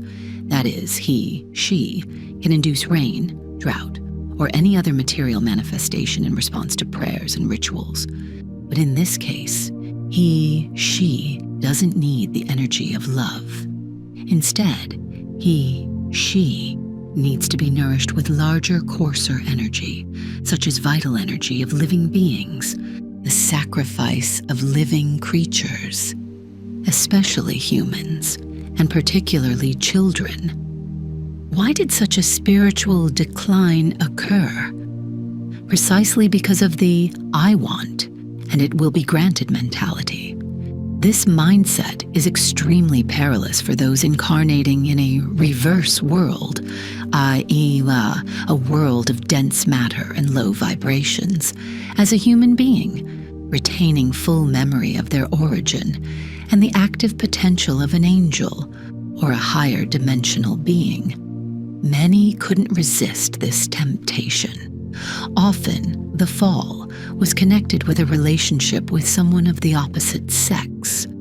What manifests in the upper and spiritual worlds through the natural magnetic attraction of the chakras, a pure and normal process, requires immense restraint in the material world. You need significant self-control when using the lower chakra or sexual energy in your world, lest your consciousness descends below 666, becoming animal-like. Beings disconnected from the prime source continued to reincarnate on Earth for a long time, until they constructed a subtle material trap and used people and the energy flows created by their actions and cults as their food source. When the vibration of humanity's collective mental egregore falls, it's difficult for us to manifest prophets or priesthoods that embody our ideals, while their ideals are easily incarnated and act effortlessly because you provide the environment for them to live and operate. Did divine hierarchs also incarnate as humans? They did. They were born until recently. The incarnation of sons of God is preceded by the incarnations of sons of light. The sons of light, a tier lower in the hierarchy, prepare the way for the Son of God by raising humanity's consciousness so that the Son of God can appear. In low vibrations, the Son of God cannot exist due to his own high vibrations. He simply cannot survive. Remember the last appearance of the Son of God, Jesus, who preceded his appearance. Hear the voices of brothers crying out in the wilderness and in the barren land. John the Baptist wasn't the only son of light. First, the sons of light will appear, and then the Son of God. The time has come to prepare humanity's consciousness for the arrival of the Son of God. People's current existence is akin to being trapped in a cage. A soul cannot evolve beyond reincarnations in this dimension. Children are indoctrinated with false ideas from birth. Society is organized based on incorrect principles and values. Human freedom is a grand illusion, with its religions and scientific achievements largely governed by the mental and astral constructs of demonic beings. Their programs are embedded in every religion to some extent. The appearance of God's children on earth will establish a social structure that fosters the correct evolution of the soul. This is our struggle and our goal. The arrival of God's children will usher in a time when humanity's consciousness will rise to the level of the deified man. People will surrender their will to God. And just as animals are governed by divine laws through instincts, so will mankind be governed by laws dictated from the heart, forming the most perfect possible society. There will be no need to pen laws and ensure their enforcement. The human heart will be so purified that it will inherently know right from wrong without instruction. As I'm speaking to you now, so will they hear the voice of conscience from their heart, the will of God. And perhaps then, in the world you've created for our mental dimension meetings, which we call the Sakura tree, you could envision people existing amidst flowering sakura trees, wheat fields, beautiful mountains, and animals. May 2018 the practice of walking before God. Michael, if you recall one of our previous conversations, I mentioned that your spiritual journey has another purpose. It's about your life mission, a path you've chosen, and that others will follow. You have traversed the route of an ordinary person, a person living in unfavorable conditions and times, yet managing to establish a profound connection with the spiritual world and unlock their spiritual potential. If you can achieve this, so can others. Previously, the experience of a mystical relationship with such a subtle world was only accessible to select individuals, those born under the right circumstances. For instance, Tibetan lamas, who from the age of 5 are sent to monasteries and spend their entire lives refining their spiritual skills in the sacred environment of the Himalayas.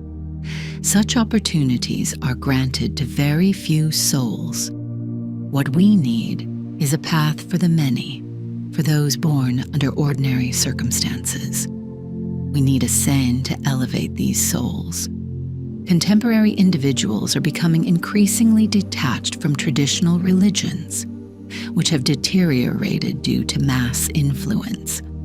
It deeply saddens us to see us losing souls, to see people of high potential and elevated consciousness being blocked by atheism due to the imperfections of religions and their rituals, thereby preventing the liberation of the soul.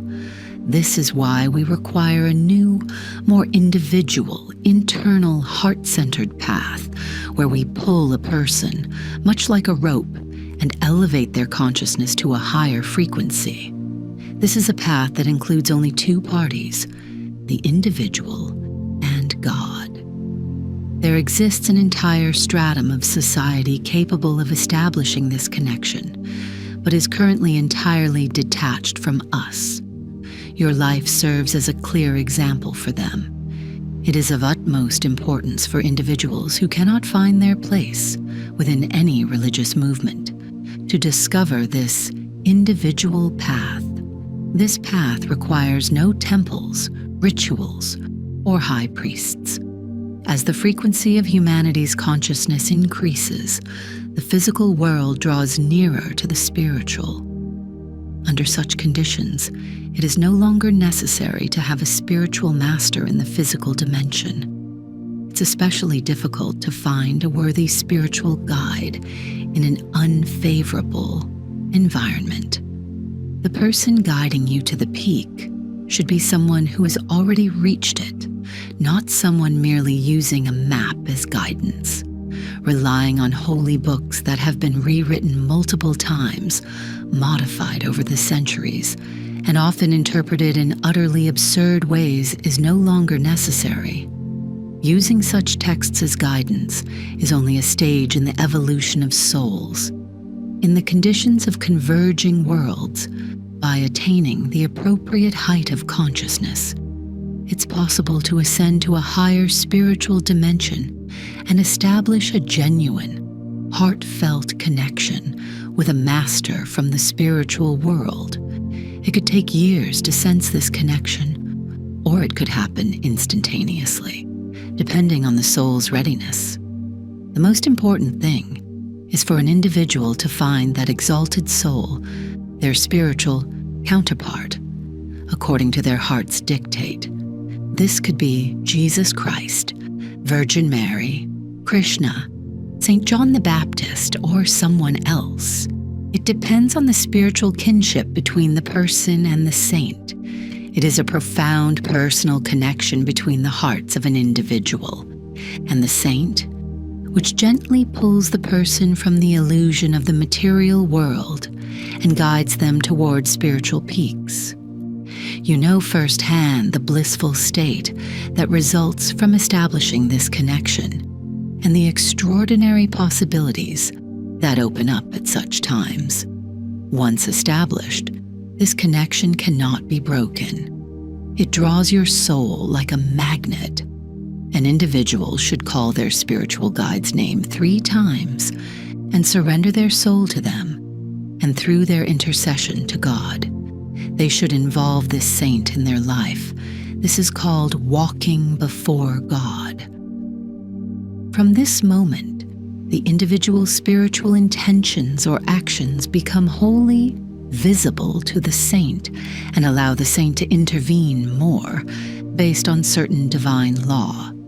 An individual should strive to engage in a daily inner dialogue with their guide, as if the guide is always at their side and is their closest friend and confidant.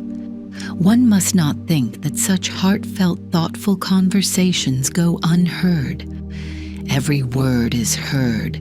Every plea is answered. No one should fear that they are troubling their spiritual guide or wasting their time. Remember that ascended souls have the ability to fragment consciousness. They can be in many places simultaneously.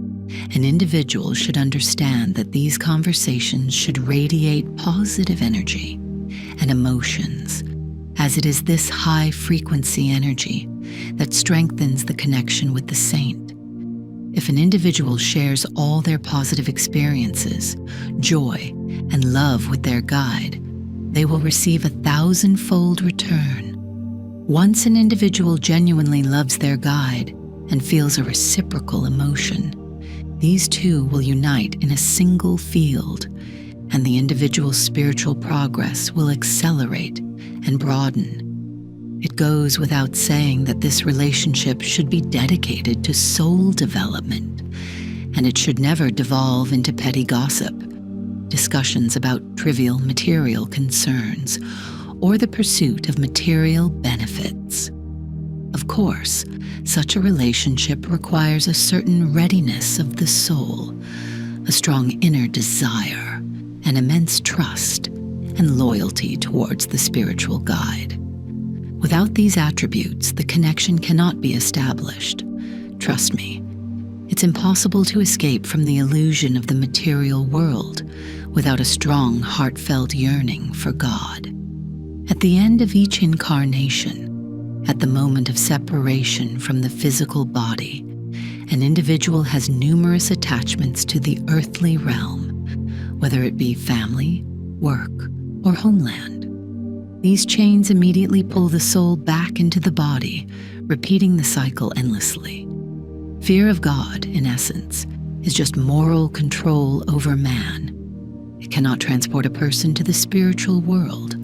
It is necessary to unite with God in the realm of love, which gradually breaks the chains binding you to matter, opening your eyes to your true home in the spiritual dimension, where you are awaited and where you must return. However, establishing such a personal connection with an abstract God, the Absolute, who is all in all, is challenging because the human mind is accustomed to dealing with individuals, not an abstract, all-encompassing power mind. So know this: we, who stand as guardians of humanity, are closer than you think, and now, from the crossroads of worlds, we extend our hands to people eagerly awaiting the call of their hearts.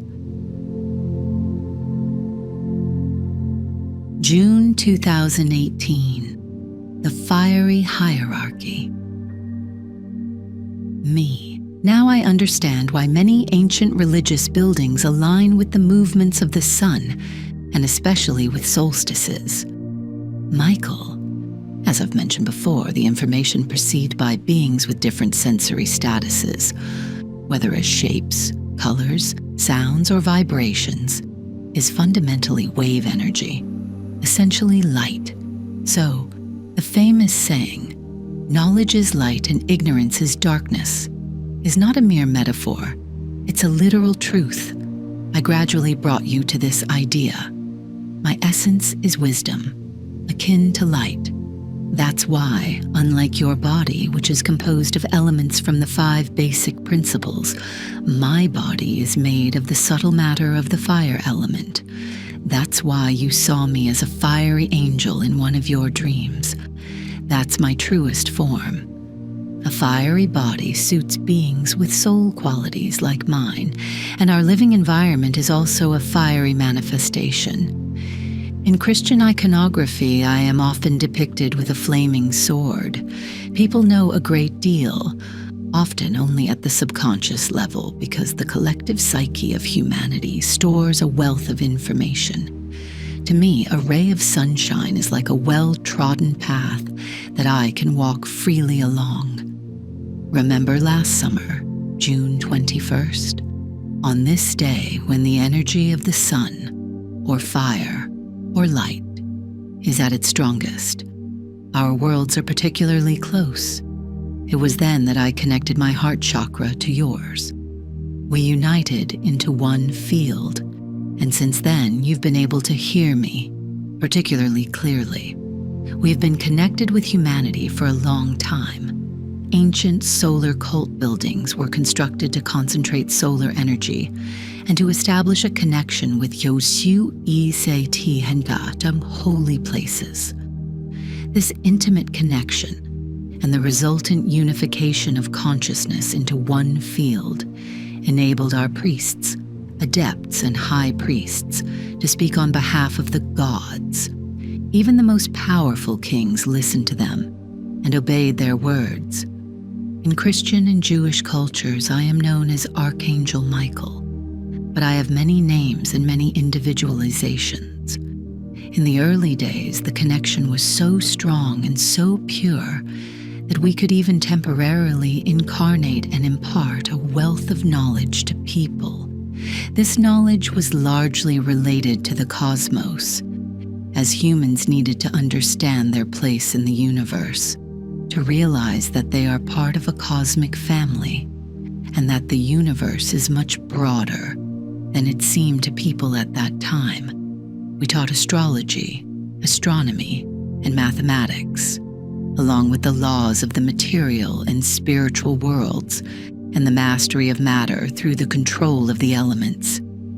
Images of Stonehenge, the cult buildings and pyramids of the Mayan tribes, and the megalithic structures built in South America and other continents came to my mind, enlightening gods or civilizing gods. These all belong to a time when the connection had not yet been broken. Michael, what you envisioned is merely a fragment of what once was.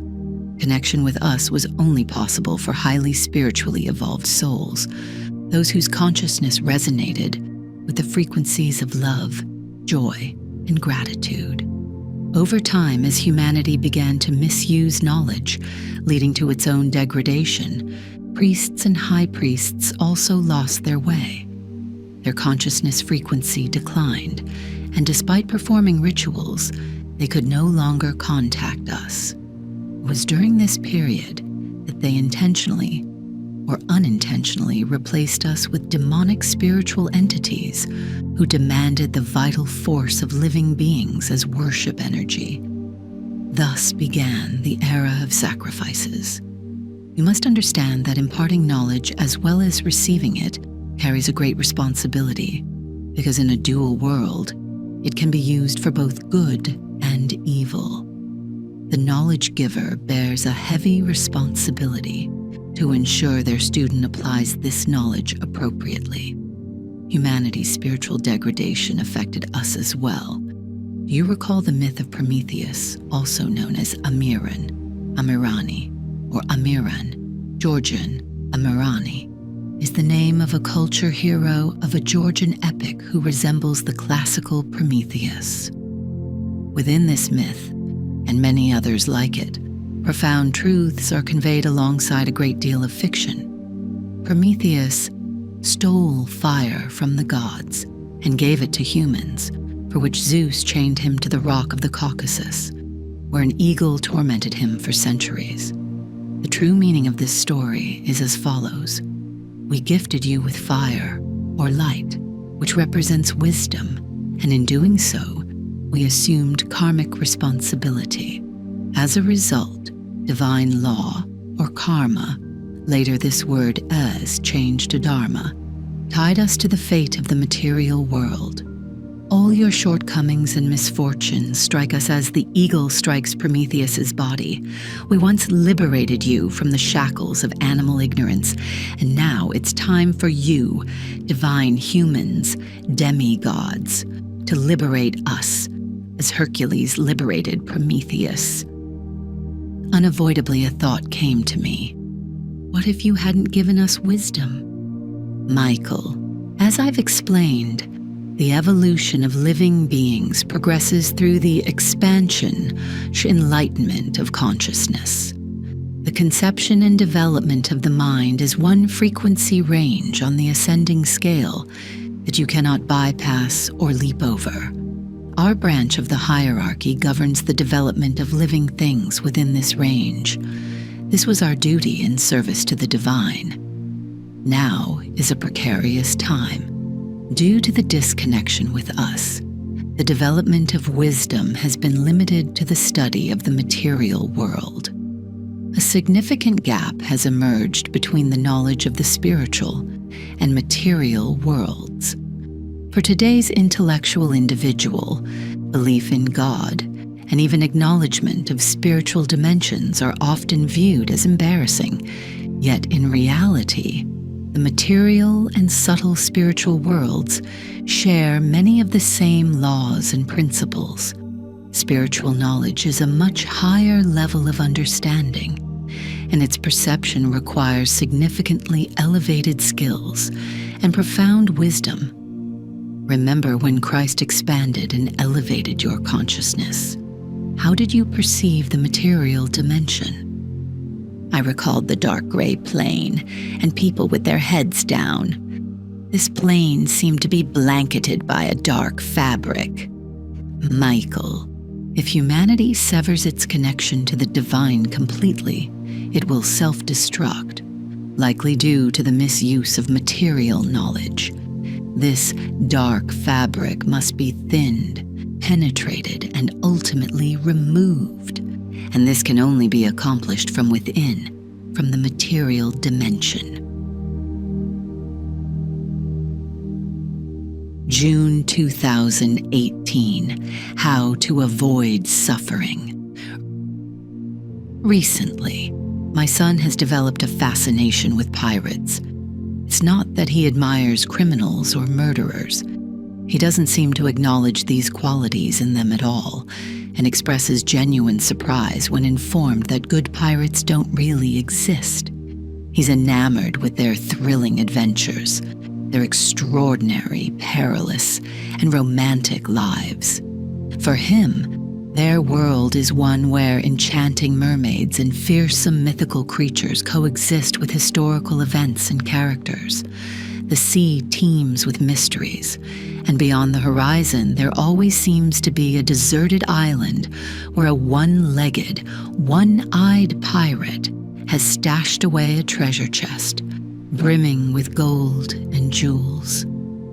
At bedtime, as we settle in, we often let our imaginations roam across tempestuous seas, ships battling for survival. Beautiful yet dangerous islands with their fantastical inhabitants and carefully concealed treasures. Now, as my son lies ill in bed with a fever, I join him, recounting tales of those magical realms. We're aboard a ship, I whisper to my drowsy son, his eyelids drooping heavily. Today the weather is serene, without a hint of breeze. Our ship rests, anchored on the placid surface of the sea. Yet this isn't just any sea. It's an inverted sky, glittering with countless stars. where celestial bodies swim in place of fish. We could cast a fishing rod off the deck, catching a star or two. But now is not the moment. Now we'll recline on the deck, placing our hands behind our heads as we submerge into the vastness of space. Our gaze pierces the universe, reaching its furthest corners. Even the most distant star of the remotest galaxy is within our sight. Now, imagine yourself with luminous wings that carry you to these far-off realms where perpetual spring awaits and angels radiating divine spirit patiently stand by, ready to unveil their concealed mysteries. My boy is sleeping. I find myself watching him, wondering at what age a child loses the angelic innocence etched on their face as they sleep. I tenderly kiss his cheek, my affection enveloping him like a soft, delicate cloud. Within this cloud exists the sea, the stars, the sun, and the moon. It is warm and nurturing, born of my love. This is the love that will safeguard him throughout the night, heal him, comfort him, and protect him from any harmful intent or evil entities in this world. No force, whether from this world or any other, can shatter or penetrate this protective shield. Good night, little pirate, and may all sweet and beautiful dreams find their way to you. I feel myself growing sleepy, my eyes beginning to close. My heart is heavy with a mix of emotions, primarily a mother's constant muted anxiety for her child. I can sense Michael's presence, and I ask him, explain to me, how can one let go of this bond, this love for a child? How can one maintain elevated consciousness and inner peace when your child is sick, or when others, even strangers, fall ill and die? How can one feel joy when surrounded by so much suffering? Only by reaching the state of consciousness to which Christ elevated you in 2012. Refer to meeting Christ, he responds. On that occasion, Christ artificially raised your consciousness to a higher plane, but you must reach that state yourself, through the merit of your soul. When one's mind exists in a heavenly dimension, one experiences constant bliss, regardless of the surrounding circumstances. And under the influence of this elevated consciousness, both the environment and people improve. Remember, a higher consciousness is more potent and can affect matter from the spiritual plane. A powerful consciousness can even temporarily transform matter. This is how Jesus performed miracles. Matter yields to a potent mind as readily as clay in the hands of a potter. Elevating one's spiritual vibrations cultivates wisdom and refines the sensation of love, making it more nuanced and liberated. It's crucial to remember that individuals must strive to attain this state within their lifetime. This is the sole path to surmount sufferings. June 2018. Regarding souls descended from the hierarchy of light. Me. I would like to discuss those individuals who serve as conduits for your energies on Earth, or who receive telepathic thoughts, specifically those you've chosen as your adepts. Michael. Their cooperation with us occurs at various levels, contingent upon the soul's position within the tree of spiritual hierarchy. Most individuals chosen by us either do not remember or only vaguely recognize their spiritual origins. Among them are people who serve within specific religious egregores, transmitting corresponding energies. The energy of the Christian egregore is so powerful and elevated that it demands its carriers to maintain a saintly disposition. Despite the widespread nature of this religion, the number of such carriers is quite small. Among our representatives, there are those who are simply good, benevolent, and kind-hearted people. They transmit divine light through their spiritual bodies, and by their mere existence, they improve the world around them. They may not occupy any significant position or carry out noteworthy work. They merely shine inconspicuously, attracting people to their light as moths to a lamp. In their presence, you feel a sense of safety and calm.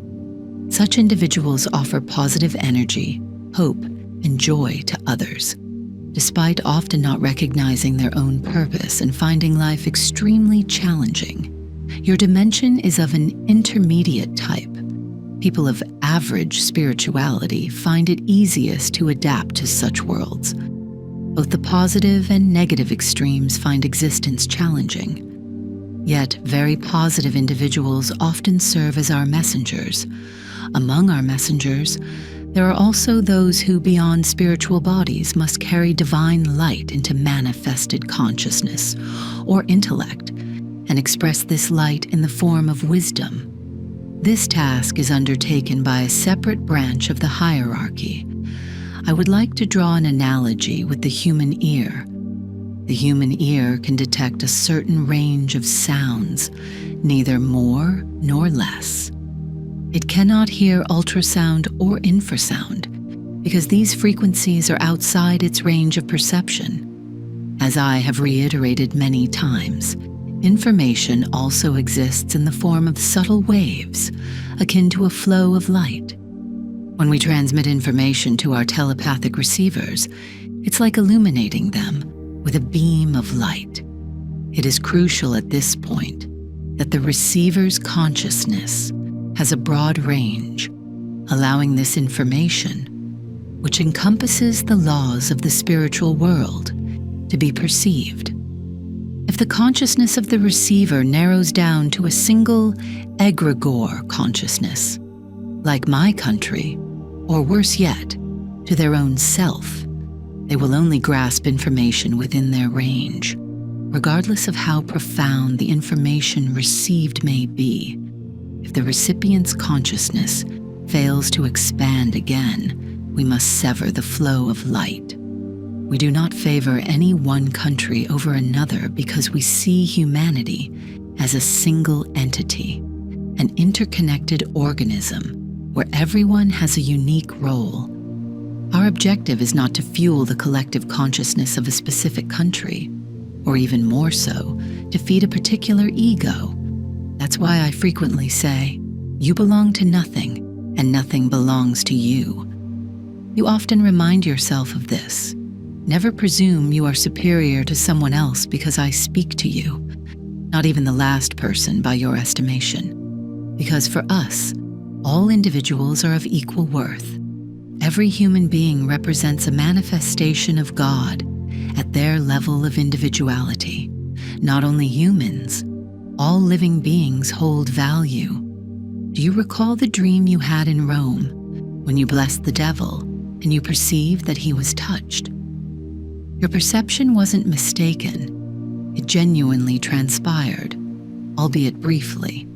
As long as there's even the most minuscule shred of light within demonic beings, they persist. According to divine law, they maintain their right to exist until their spiritual carrier is entirely darkened and annihilated. We combat them only to the degree necessary to prevent needless hindrances on the path of soul evolution.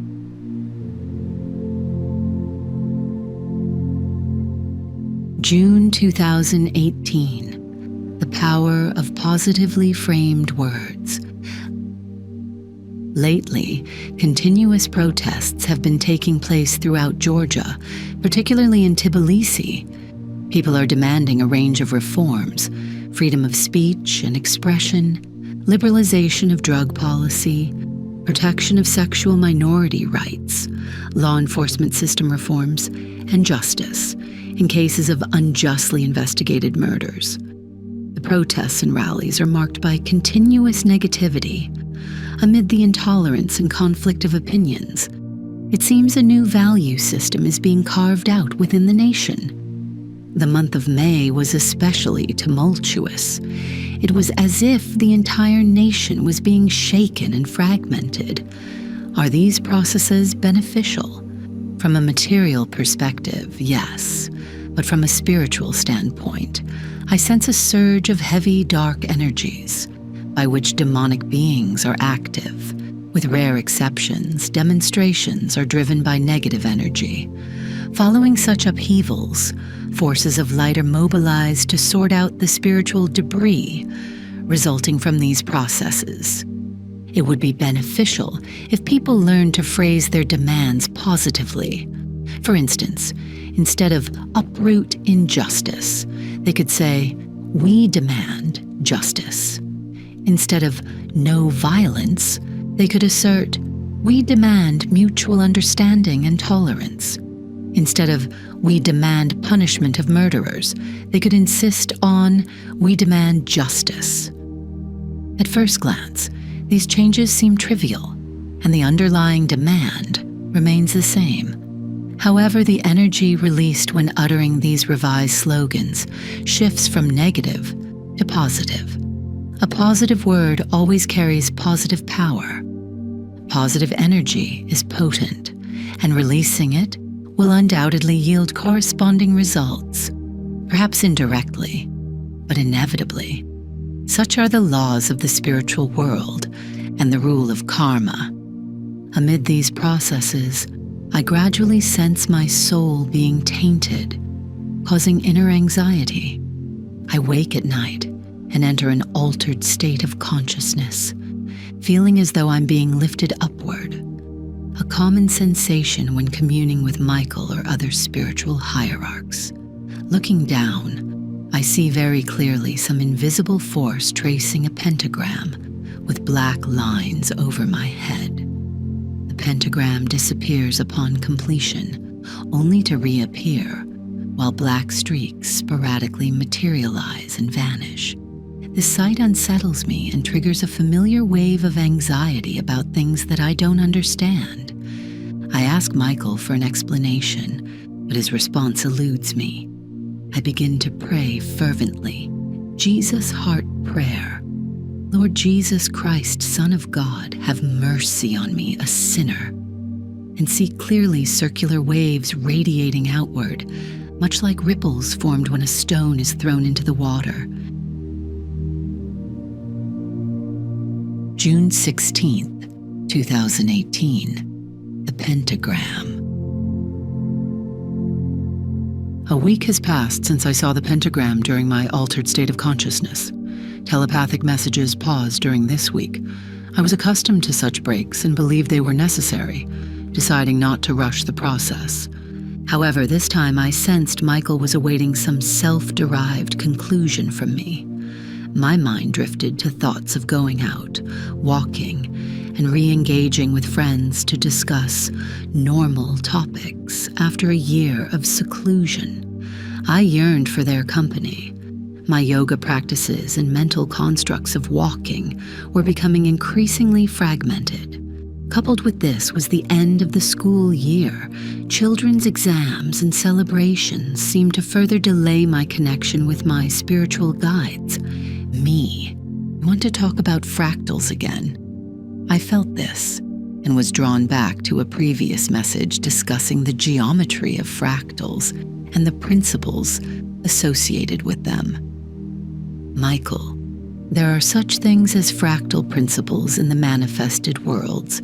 In these fractals, creative divine energy refracts with a certain regularity, following an algorithm. These fractals and their associated principles or algorithms operate throughout the entire manifested universe. Each fractal is characterized by its sacred, you might wish to call it, magical number. However, this term is not entirely accurate. There's a more suitable term, but it doesn't exist in your current vocabulary. For instance, the primary fractal algorithm of the Tree of Life is the principle of ascension, and it corresponds to the number 7. Consider the 7 chakras in humans, which align with ascending energy frequencies. The 7 heavenly realms are arranged according to the principle of ascension. The 7 days of world creation involved the genesis of increasingly superior beings. The 7 primary colors of the rainbow signify a gradation from low frequency to high frequency waves. The use of magical symbols is tied to the manipulation and application of the energies manifested by these fractals. Masonic architecture employs geometric figures of fractals in the arrangement of buildings, specifically to attract and concentrate the appropriate energies via this geometry. Various secret societies and individuals utilize this knowledge effectively for their benefit. The pentagram is one of the fractal structures of the universe, and it corresponds to the number 5.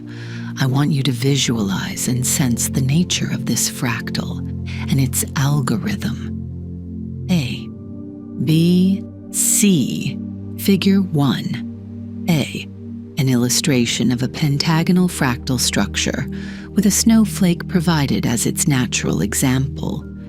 B, a demonstration of a fractal arrangement of triangles, where each triangle contains smaller triangles, which further encompass even tinier triangles, continuing from negative infinity to positive infinity. C, representation of a spiral fractal structure. I've never delved into magic books due to restrictions from my spiritual guides. My knowledge in this area is primarily derived from films or literature, where the subject is touched upon in a broad sense. I envision the shape of a pentagram, 5 identical sides representing 5 elements: fire, air, water, earth, and the life force or ether. 5 senses: sight, hearing, smell, touch, and taste. Leonardo da Vinci's Vitruvian Man, who is portrayed within a pentagram, refer to Figure 2. 5 parts of the body, 4 limbs, and the head, each correlate with the principle of the pentagram. Figure 2. The depiction of a man within a pentagram. In your soul's memory, there is a wealth of knowledge regarding this matter, but you only currently perceive it at the level of intuition. Your soul's memory is suppressed, and recalling various knowledge is akin to an amnesiac regaining partial memory upon encountering a familiar object or face. From now on, this will often occur. Diverse events, objects, and information will trigger memories of what is inscribed in your soul's memory. It's as though you recognize what you already know. Opening your superconscious all at once is risky due to your physical frailty. Your physical condition is of utmost importance. The saying, "A healthy mind in a healthy body," rings true. But nobody can achieve this for you. You know that humans are a blend of 5 elements, operating under the algorithm of the pentagram. These elements maintain a specific balance, heavily influenced by the mental and emotional state of the individual. For example, continuous irritation disrupts this elemental balance, which subsequently causes illness. Conversely, illness, and particularly chronic infection, cause an imbalance of elements. Often the infection is no longer present in the body, but the elemental imbalance persists for a prolonged period. You must balance the energies of the elements within your body. Your Indian doctor was right. This Indian medicine's material carrier contains the energy of air. The ozone you intake daily is also a potent concentrate of air energy. However, your imbalance is not exclusive to air. I want you to discern for yourself how to achieve elemental balance. I plunge into my inner feelings. I must invoke the hierarchs that govern the natural elements, but not all at once. One day I will meditate on the element of air, the next day on fire. For example, I will approach the sun. I will invoke the hierarchy of fire and channel solar energy into my body. Then I will transition through water. I will invoke the hierarchy of water and distribute water energy. I can allocate these procedures to different days of the week. Or perhaps I should spread them over various hours within the day. I had read about such practices in an old book, and I wasn't completely truthful, as I was conveying what I had read rather than my inherent knowledge. No, you need to comprehend this yourself, more accurately. Feel it. Michael didn't let me off the hook. The days of the week are a fractal conjunct with 7, and day and night with 12. The geometry of the fractal that is conjunct with 5 cannot fit into these. I want you to visualize the fractal of 12 numbers and its algorithm. Me, 12. 12 months, 12 hours. This represents a fractal of circular motion, Michael, which conveniently accommodates 4, but not 5.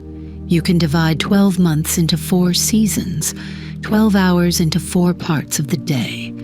Even human life and its development comprises 12-year cycles, each of which can also be divided into 4 parts. The quinary fractal should fit into time-space according to a different principle. It's not based on the days of the week, nor the hours. Me, then breathing, I thought to myself, recalling the pentagram that I viewed from above a week prior in a state of altered consciousness.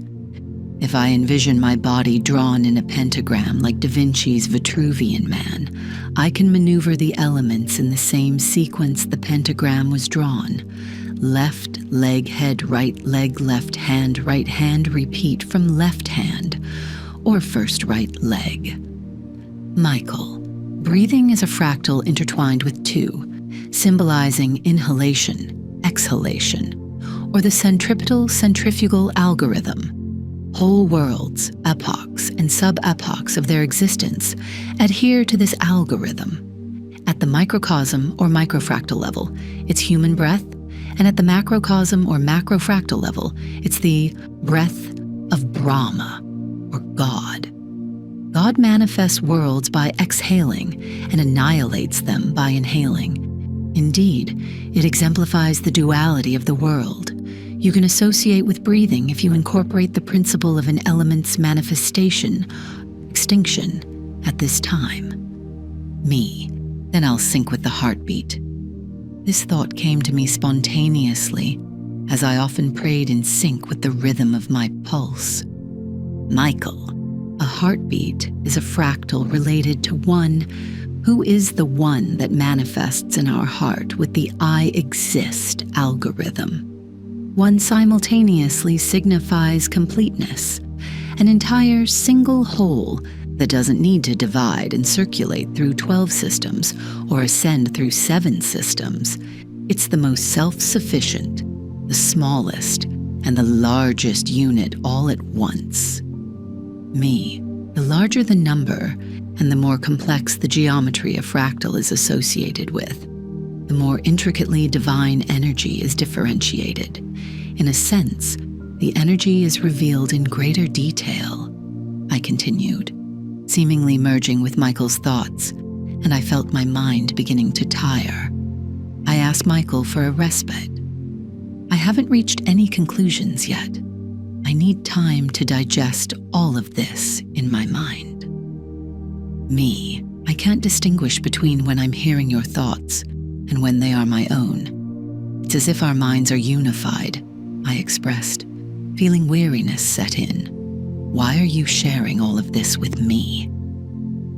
Michael, in this specific instance, this knowledge will be useful for managing the physical body, but the primary purpose is something else.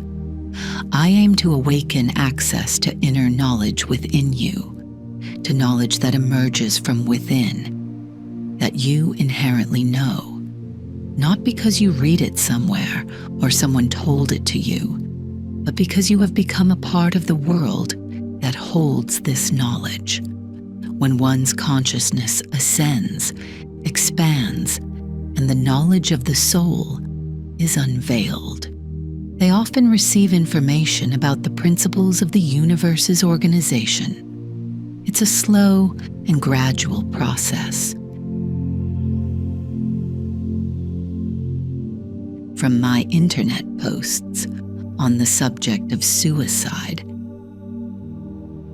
Suicide is often seen as one of the most grievous sins.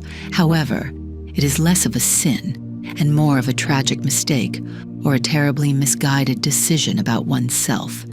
Those who have read my previous posts may have noted that the pinnacle of human consciousness is the perception of I exist, ye, isum, ego sum qui sum. This is the highest manifestation of God's consciousness in a person, vibrations at the 7th level. I've somewhat detailed this perception in previous posts. Just as love has an antithesis in hate, day and night, white and black, so does the consciousness of I exist have its opposite in the consciousness of I do not exist, or I don't want to exist. This is a plummet to the very bottom. We've all experienced this state at some point when faced with problems and difficulties, but usually we manage to extract ourselves from it. Our minds are typically characterized by such fluctuations, and maintaining an unwavering inner balance is indeed a tremendous achievement for any individual. In this passage, in the following chapter, Michael mentions for the first time the term perceived as eternity in relation to the afterlife. He expands on this topic later, making it more comprehensible. I will just mention here that the so-called eternal hells and heavens are not truly eternal, but they are perceived as such because the part of consciousness that perceives time, as we are accustomed to, ceases with the death of the physical body. In essence, the perception of time changes dramatically. Heaven and hell are types of illusory realms in the subtle fields of the earth. We will discuss this later, in which the soul gets ensnared after death, according to the principle of like attracts like. This perceived eternity lasts as long as the prenatal and postnatal energies maintain the individuality of the last incarnation. When these energies deplete, the soul reincarnates. Exiting the cycle of reincarnation occurs when the soul transcends at least the 5th dimension, above the lower subtle material 4 fields, that is, the 5th level heaven, or spiritual dimension. Recall that the 5th, 6th, and 7th levels belong to the spiritual triad. However, this is only possible if a person has attained the 5th level of consciousness during their lifetime, that is, the sensation of their own immortal soul, the higher self. The topic I've described above is vast, and this is merely a brief summary. June 23rd, 2018. Reflections on suicide. Today I came across a thought-provoking post from a highly respected psychologist online. When I couldn't find a clear answer, I decided to ask Michael. This post received numerous responses, and from what I observed, none of them offered a definitive answer. Here is what the lady wrote. No funeral rites are performed for individuals who die from drug overdoses. Are they considered suicides? If someone is addicted to drugs but manages to live to old age, then are funeral rites performed for them? What about the dead alpinists? They too engage with death so recklessly and boldly. Why are funeral rites generally not performed for suicides? This exclusion causes great distress for religious families. When someone becomes a monk, they symbolically die to secular life. That is, they reject an ordinary life. When Saul became Paul, he killed his old sinful self and embraced a new identity. In a sense, a form of suicide can be found in many facets of life, be it symbolic or literal. Are funeral rites permitted for killers? which is considered less sinful, negligent homicide or negligent suicide? Why do we perform funeral rites at all? Why is death considered forbidden if our life is a sin? What is the Church's current stance on mental disorders? I am highly interested in the responses to these questions. It presents a unique perspective that death is a shame, and some deaths in particular. Forgive me for dying. I'm very sorry. Such inscriptions would make interesting epitaphs on tombstones. I reach out to Michael, who seems to read my thoughts. Me. I can partly respond to some queries. Here, as I see it, many completely disparate types of unrelated events are mixed together and categorized under one label. Michael, I will address the main issue. True suicide is a deeply complex subject, and many people fail to understand what such a decision entails. Recall the distinction between a human and an animal. Remember what you felt when you entered the consciousness of a fly? Me, they don't possess the perception of I exist. Michael, I will never tire of emphasizing that this perception is the embodiment of God in our consciousness. This is the spark that burns in our heart. This is the God that declares within you, I exist. I exist in your form, and you have the capacity to perceive it. This is the heartwarming connection with God, the deepening of which brings everlasting joy. Unlike animals, humans have the free will to sever this connection. If the state of consciousness, I exist, is replaced by the state, I do not want to exist, the human soul loses its connection with the divine source. This is the worst situation imaginable. This condition can always be rectified as long as the physical body exists. But when a person takes their life in such a state of consciousness, they transport this state to the spiritual realm, where the time-space dimension is perceived as eternity. A person may believe that by ending their physical existence, they are resolving the problem. But in truth, they are projecting this problem into eternity as a state of depressed consciousness and a sense of profound despair and misery, from which escape is not easily attainable without significant external intervention. The urge to commit suicide is a product of thinking governed by material criteria. The presence or absence of the physical body is not the deciding factor, but the state of consciousness, the state of the soul is. At the moment of natural death, the correct alignment of consciousness is of utmost importance. In that moment, a person's thoughts and heart should be oriented towards God or the spiritual hierarchy. Such aspiration greatly influences the soul's journey in the afterlife. However, know that there are no hopeless situations. According to divine law, souls are given multiple chances. Remember that sin can be eliminated consciously through repentance, self-improvement, and unconsciously through suffering. Aside from these, there is a third way. When another soul assists a person, connects with them through love, and takes on their sin. More precisely, they offer their spiritual earnings, their spiritual achievements to absolve this person's sin. This is a form of self-sacrifice. If a strong soul is karmically linked with the soul of the suicide victim, the former can pull the latter out of their hellish state. Everything is possible. Drug addiction, alpinism, and especially becoming a monk. Smiles bear no relation to suicide. In the case of becoming a monk, it's not death, but a rebirth, a rejuvenation that, given the correct development, strengthens the human spirit, heightens consciousness, enhances the self-perception of God within, and uncovers the source of eternal bliss. No sin, not murder, not negligent or conscious suicide, is as grave or weighty as denying the manifestation of God within oneself. That is, I exist. It is for this reason alone that suicide is indeed suicide. June 23rd, 2018. Cultivating access to the soul's memory.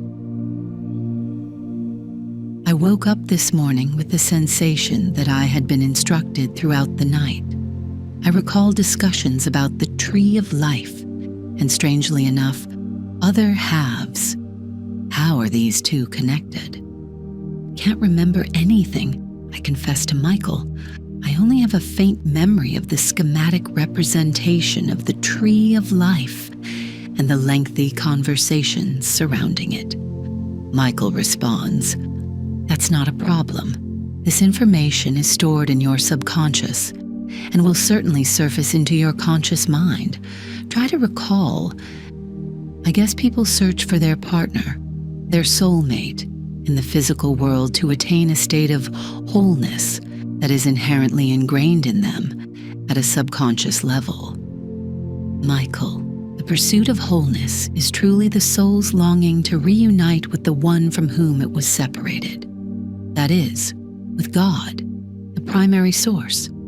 It is the most potent driving force of the soul that eventually leads it back to God. In the material world, this yearning is associated with the quest for a partner of the opposite sex and fosters the illusion of attaining this wholeness.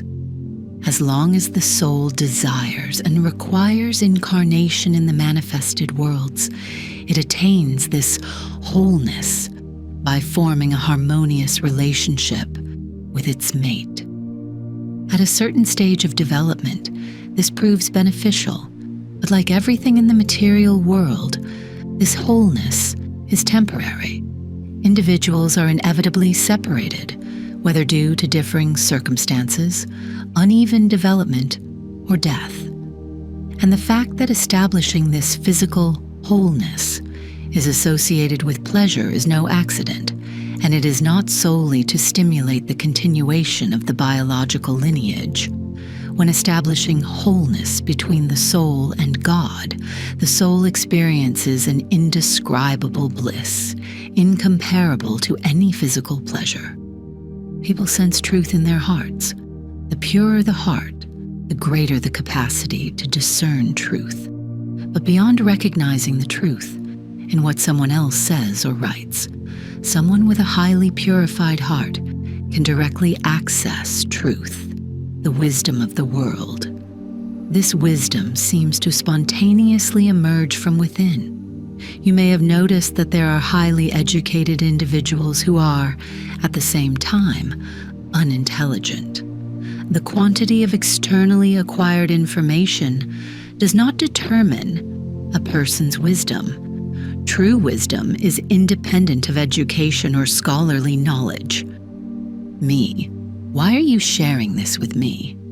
Michael, recall when you recently read a book about the Sumerians. Your mind resonated with it. You somehow recognized this information. The Sumerian pantheon was structured much like a council, presided over by the supreme ruler. Following him in hierarchy were 7 gods, the rulers of fate, and 50 known as great gods. I want you to picture the tree of life and its branches. I want you to feel its arrangement based on the 7-fold fractal me, 7 Kumaras. I recall from the Vedas 7 archangels. Don't merely recall what you've read. Draw upon your inner knowledge. One splits into 7, like a white light is divided into 7 colors. Each of the 7 branches splits into 7 more. This results in not 50, but 49. 49 great gods. These branches further split into 7. If you divide the branches into 7 segments, you will get 117,649 branches in the 7th segment of the branch. But what does this number mean to me? Nothing. Figure 3. Structure of the Tree of Life up to the 4th segment. The first segment contains 1 unit, the second contains 7 units, the third has 49, and the fourth holds 343. If we continue this pattern, the 7th segment will contain 117,649 units. I shared my thoughts with Michael again. Extracting information from the depths of the heart feels akin to a blind person trying to determine the shape of an object in front of him using a stick. Delve deeper into your feelings. Forget what you've read. Just consider the thoughts that come to mind. For some reason, I'm thinking that when the soul is separated from the original source, it seems to travel across these branches, descending into the material dimension. The initial 7 branches, marked red in the picture, have certain very general characteristics, as if each is located on its own particular wave. 1 out of 7 waves, again, linked to the 7 rays of light. Then they split again, and the number of branches multiplies. The more the number increases, the more the divine energy differentiates. I remember my thoughts and continue, since the soul follows these branches with a certain logic. When incarnating on Earth, it becomes in a way a representative of this spiritual lineage. That is, each soul has its own angel, its own spiritual hierarchs, who guide the development of these particular qualities. I turn to Michael again. I'm struggling. I'm not sure I understand this correctly. I'm certain there are esotericists or Vedic specialists who are well versed in all this. The aim is not to extract knowledge from the spiritual world right now. The goal is to establish your consciousness's access to the knowledge of your soul. So, make an effort and think on it. A child's birthday celebration is taking place in the yard, and the music is blaring loudly. Unable to concentrate amidst such noise, I decide to take a break. June 24th, 2018. The 7 planetary hierarchs. As soon as I wake up in the morning, my thoughts naturally drift towards Michael.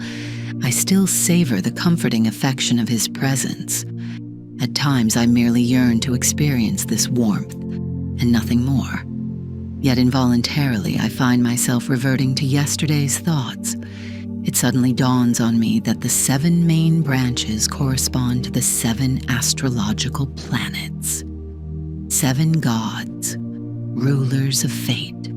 I recall from a Sumerian text. These are the 7 primary hierarchs governing these 7 planets. These planets, in different dimensions and on various frequencies, are inhabited, with each planet's population possessing unique spiritual characteristics inherent to that specific celestial body. I remember Michael's words, "My body is composed solely of fire, and this is my natural habitat, the sun." The positions of the planets at the time of a person's birth imbue the soul with certain attributes.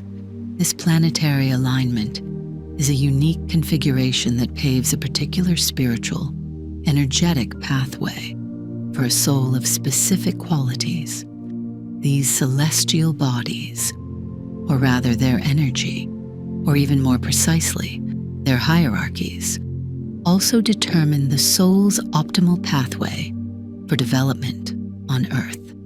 This is precisely what is reflected in a person's astrological chart and forecast. However, given the condition of free will, an individual can diverge from this astrologically divinely determined course. This path is what Michael refers to as the life mission of the soul. Deviating from this path activates karma to guide the individual back to their optimal development or life mission.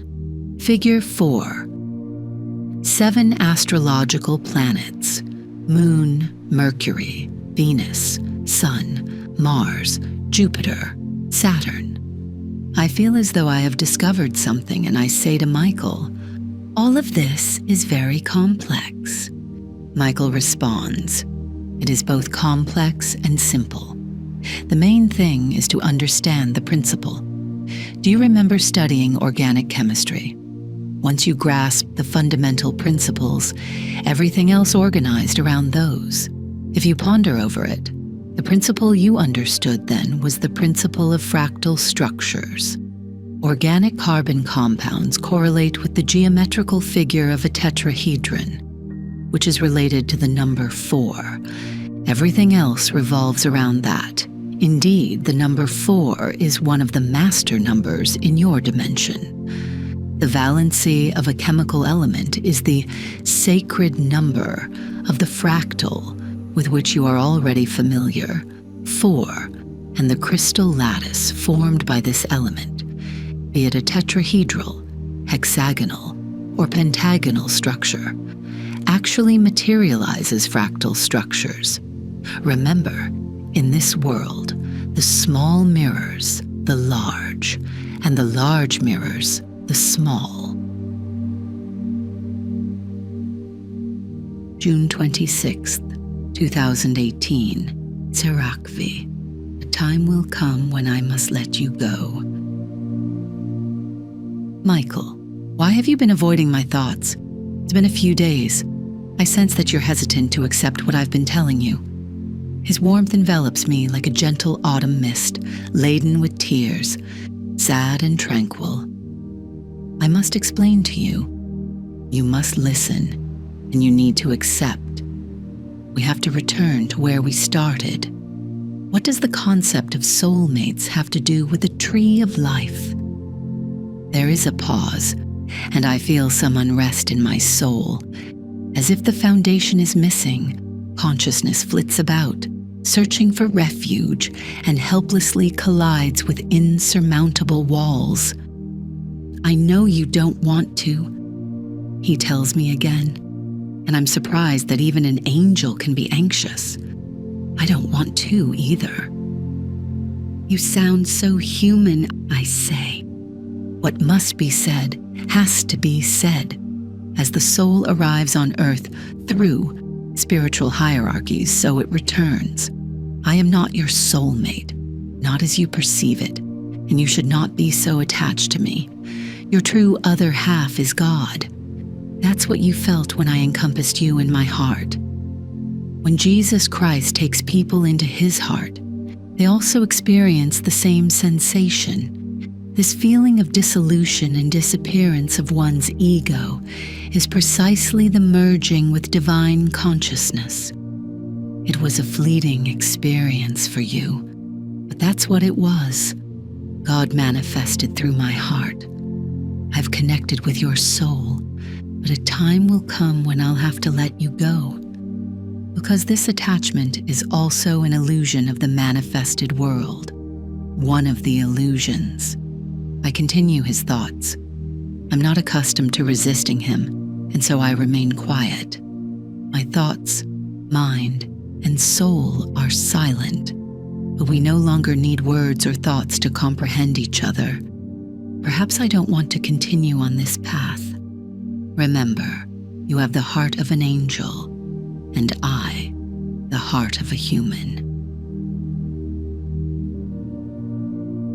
June 26th, 2018, nighttime, invisible support. I'm in Serakvi. A fresh bouquet graces my table, its scent pervading the room. Over the past few months, it seems as if I've lived amidst a constant fragrance of flowers. As night descends, a serene tranquility blankets the room. I can feel the spiritual calm that the presence of Christ brings. How I long for his soul, his heart as expansive and loving as the universe. Tears well up in my eyes. Been a long time since we last met, my dear master, I find myself saying. For the first time, our meeting isn't filled with questions or teachings. There's no dialogue, no inquiries. We simply share the silence, sitting side by side in quiet companionship, me in the physical realm, him in the invisible. June 27th, 2018. You must be self-sufficient in God. I feel Michael's presence. This time, it's so close that it causes a tingling sensation on my skin and my heart to beat unusually fast. I'm sitting in the yard of the Sirachvi country house beneath the shade of an apple tree. I feel the playful dance of thousands of lights scattered amongst the leaves on my face and hands. I feel the warmth of the sun's rays on my palm, wanting to believe that this is the warmth of his touch. Me, you've been by my side all my life. During the most challenging moments, your presence and your love have kept me standing. Never once have I felt reproach from you. When I faltered, when my soul stumbled, I felt only your heartache and a profound inner tension as you braced for my fall and strived to lift me again. All I've ever received from you is unending love, warmth, and loyalty. It's no wonder that I've grown so attached to you.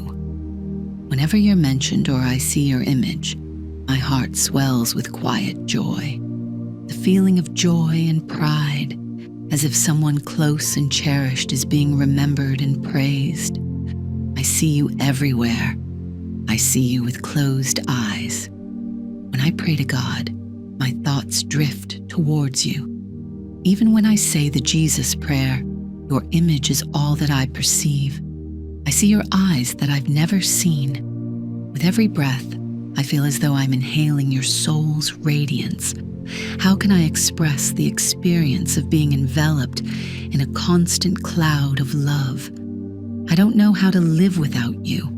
I don't recall ever being alone. Now, hear me and accept what you've been reluctant to.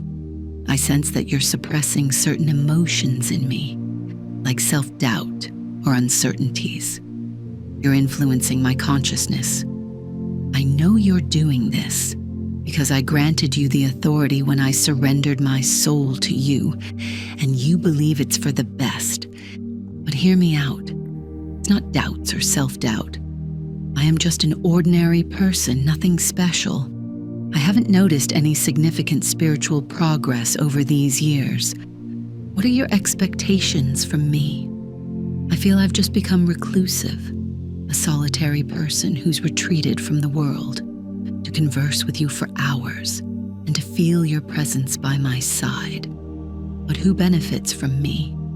What good am I bringing forth? I believe I can only love and forgive others through you. For sure, I can do nothing but love you and Jesus, and especially you. Michael, God is my witness that there is no one on earth whom I love more than you. I sent flowers from the spiritual world to the physical one, and believe me, it's something I've never done before. For over 2 months, you've been regularly changing the bouquets of fresh flowers on your table.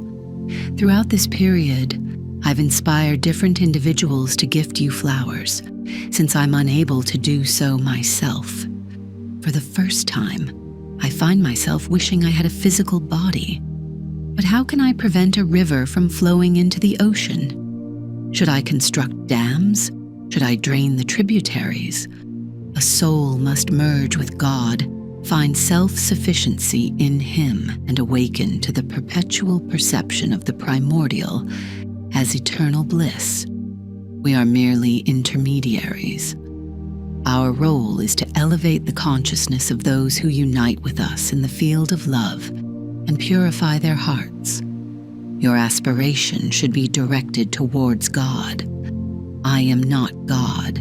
From my internet posts, the 7th level of consciousness, contact with God, consciousness. I can still vividly recall the sensation. Suddenly, everything around me seemed to be imbued with a spiritual essence. I remember reaching out to touch the wall beside me, and it seemed to respond. Every element, even inanimate objects, pulsed with life and consciousness. This consciousness exuded an unconditional love, and in its presence, I too became an endless, causeless, and directionless force of love. Everything was part of him, and nothing existed outside of him. I am confident that every individual seeking God has experienced such an epiphany at least once. I've heard others recount similar experiences, some during a visit to a church, others spontaneously, and some during meditation. It is challenging for us to maintain this state. Yet once you have tasted this feeling of all-encompassing love, it becomes unforgettable. From that moment on, life changes irrevocably. You become a seeker of God, and this profound encounter illuminates your path like a beacon, undeterred by whatever challenges may lie ahead.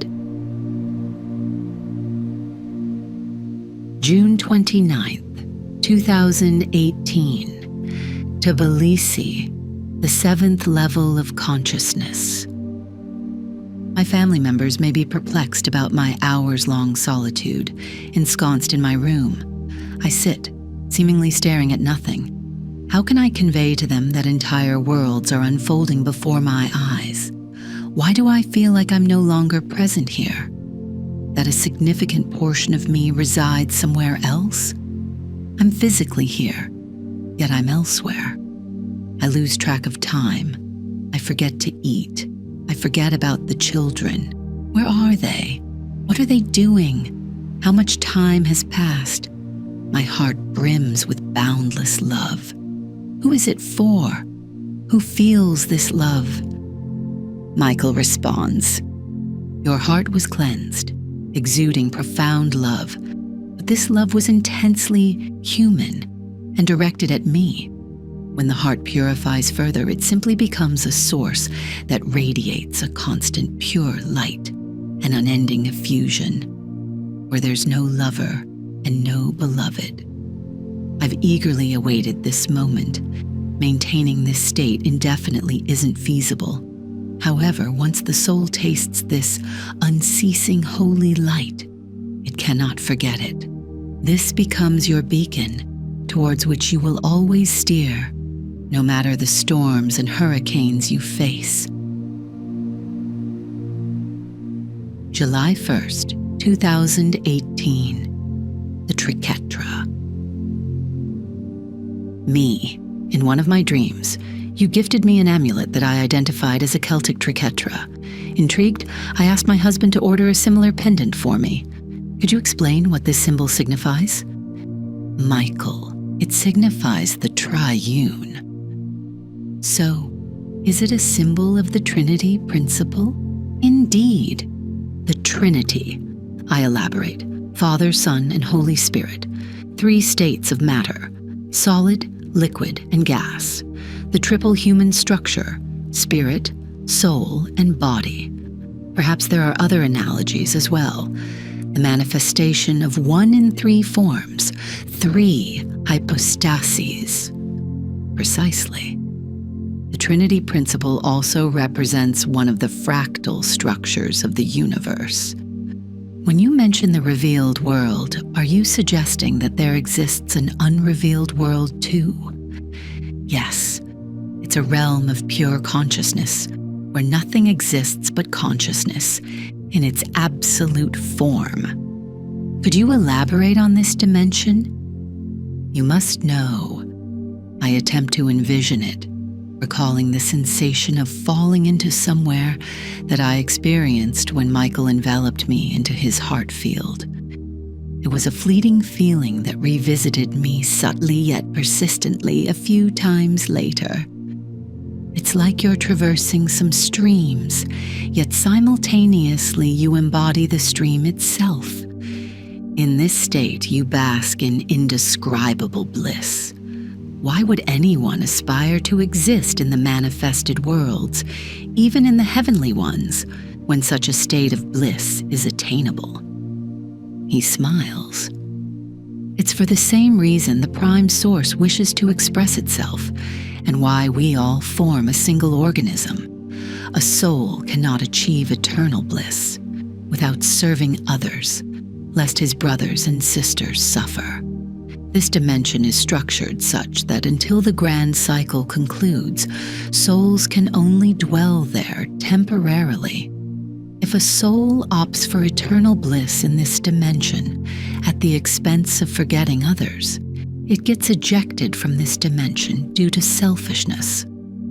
Conversely, if it chooses to return to the manifested world to assist others, it willingly departs this dimension. In the heavenly manifested worlds, beings do not suffer. Instead, they serve God, embodied in their service to those beneath them. In the spiritual world, they serve not those superior, but rather the inferior, as the aim is to uplift the less advanced souls. Believe me, the more a soul evolves, the deeper the unity it feels with others, and this unity motivates it to assist others. We help people advance spiritually. It could be said that our service to people is, in essence, serving God. The dimension of pure consciousness serves as a reminder of our origins and our ultimate destination. Isn't this a question that concerns many people? Mitach. At times I sense a potent tension emanating from your soul. What does this imply? Michael, the manifested worlds are inherently dualistic, embodying both light and shadow. However, beings with differing sensory capacities and frequencies of consciousness perceive this duality in varying intensities. In our dimension, we don't experience suffering as you do, but we do undergo significant spiritual tension, somewhat akin to the state of Christ's bloody sweat. Such a mobilization of energies is often necessary to counteract severe negative manifestations within the material world. July 4th, 2018. The Principle of Sevenfold Fractality. Michael. Today we must delve into a significant subject, similar to the entire universe with its manifested dimensions and the sevenfold organization of the light hierarchy. The structure of a human being, as a living entity, also mirrors a fractal structure, akin to the tree of life. I've referenced this in our previous discussions. Essentially, a human is composed of 7 parts, each revealed across 7 dimensions. Before we explore the sevenfold division, let's begin with a broader overview. As we know, the higher the fractal number, the finer the differentiation of divine energy. We'll start with the smallest number, which is also the largest, as it signifies completeness, which is 1, representing the undifferentiated. And with each subsequent number, the degree of differentiation increases. In a singularity, 1-fold. Fractal, 1.1. A human is a living entity. In a double, 2-fold fractal. 2.1 soul, heavenly human, 2.2 body, earthly human. In a triple, 3-fold fractal, 3.1 soul, heavenly human. 3.2 spirit, lower spiritual body encompassing 3 subtle spiritual bodies. 3.3 body, physical body. In a quadruple fractal, 4.1 heavenly human, 4.2 mental body, 4.3 vital body, that is, the life force body, which includes the astral and etheric bodies, 4.4 physical body, in the quintuple, 5-fold fractal, 5.1 heavenly human, 5.2 mental body, 5.3 astral, emotional body, 5.4 etheric,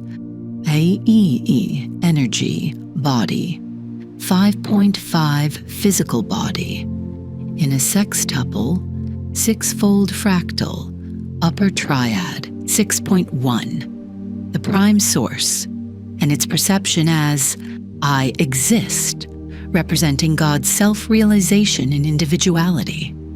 6.2. Christ consciousness, one's branch of spiritual hierarchy, to which the soul belongs in the genealogical tree of life of souls.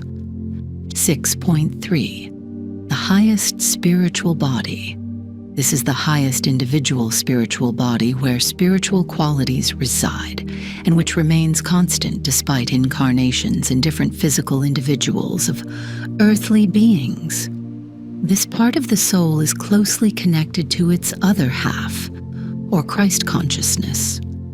Lower triad 6.4 mental body, 6.5 vital body, 6.6 physical body, and finally, in the septuple, sevenfold fractal, upper triad 7.1, prime source 7.2, Christ self 7.3, higher individual spiritual body, lower tetrad 7.4, mental body 7.5, astral, emotional body 7.6, etheric, energy, body 7.7, physical body.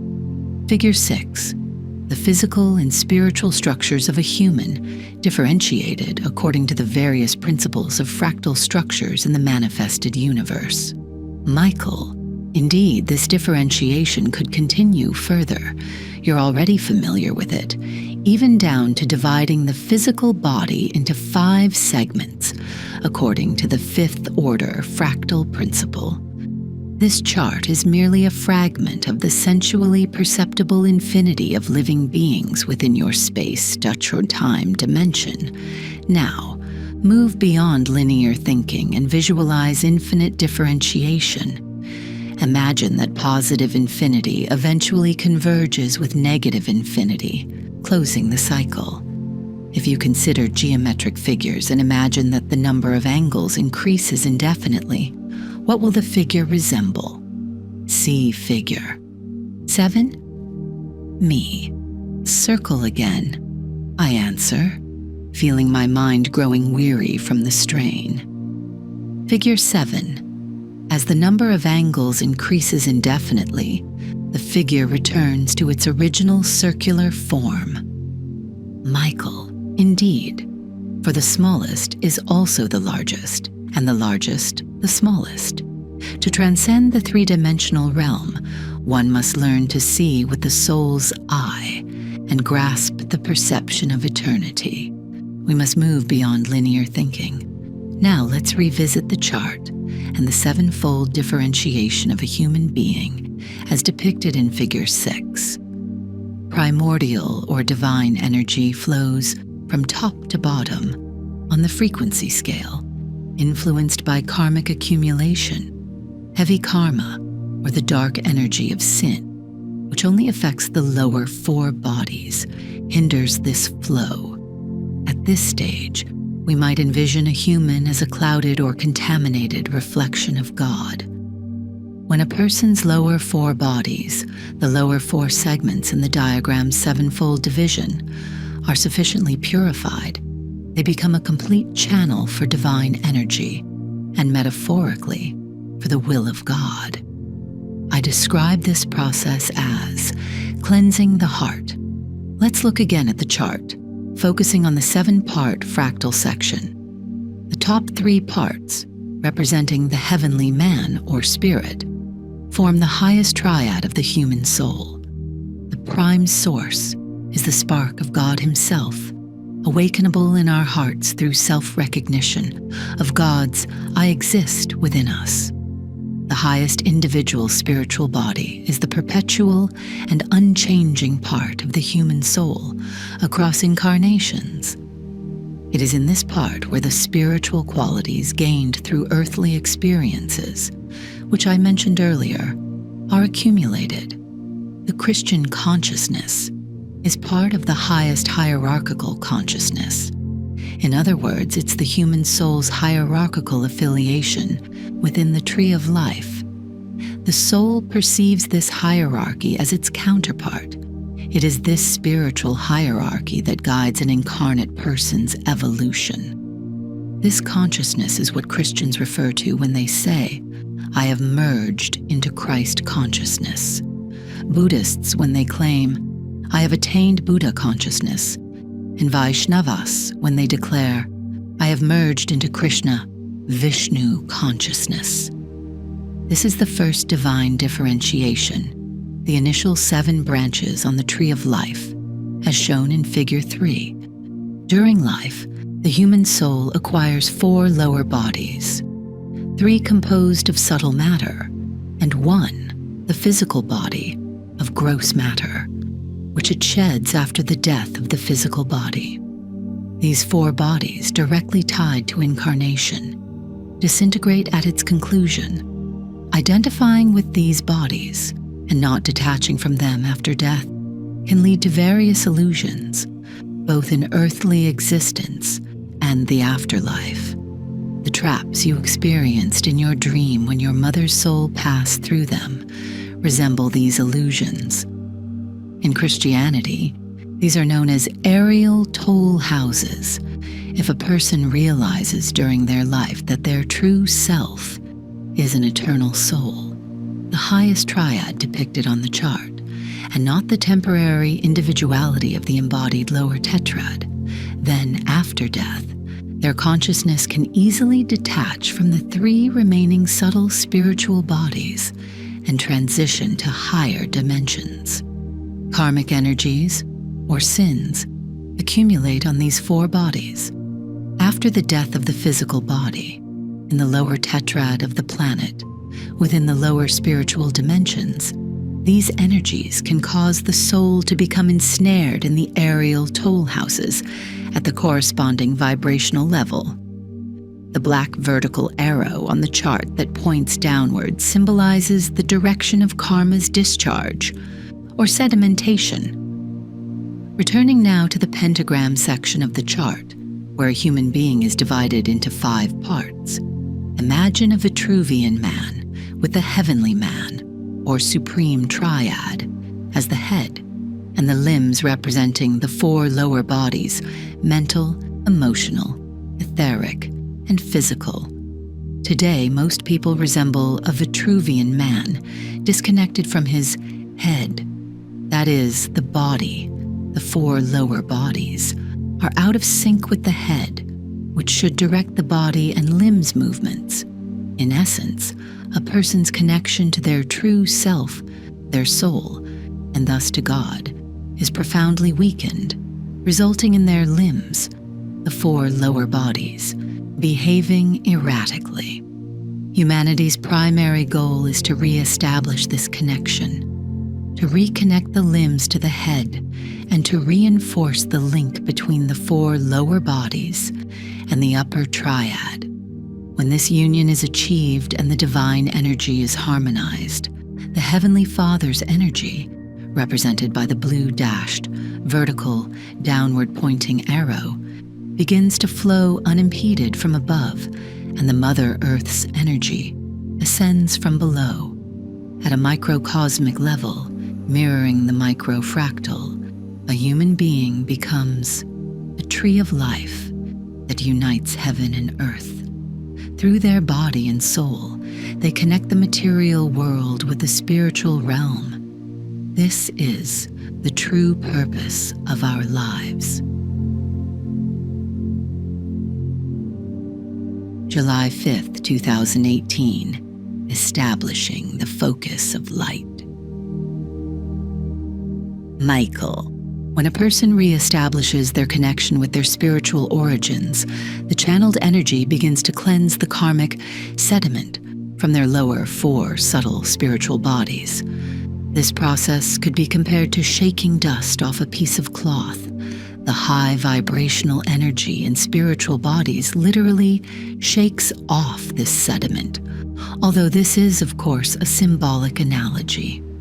This process is known as the acceleration of karma, and it manifests in the material dimension as if a series of misfortunes were befalling a person.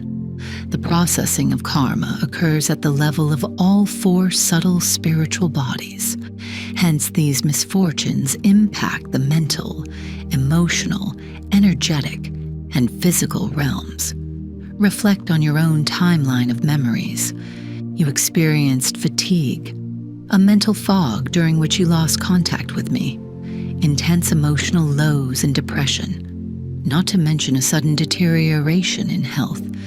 You encapsulated the situation at that time with a phrase that accurately mirrored the ongoing processes.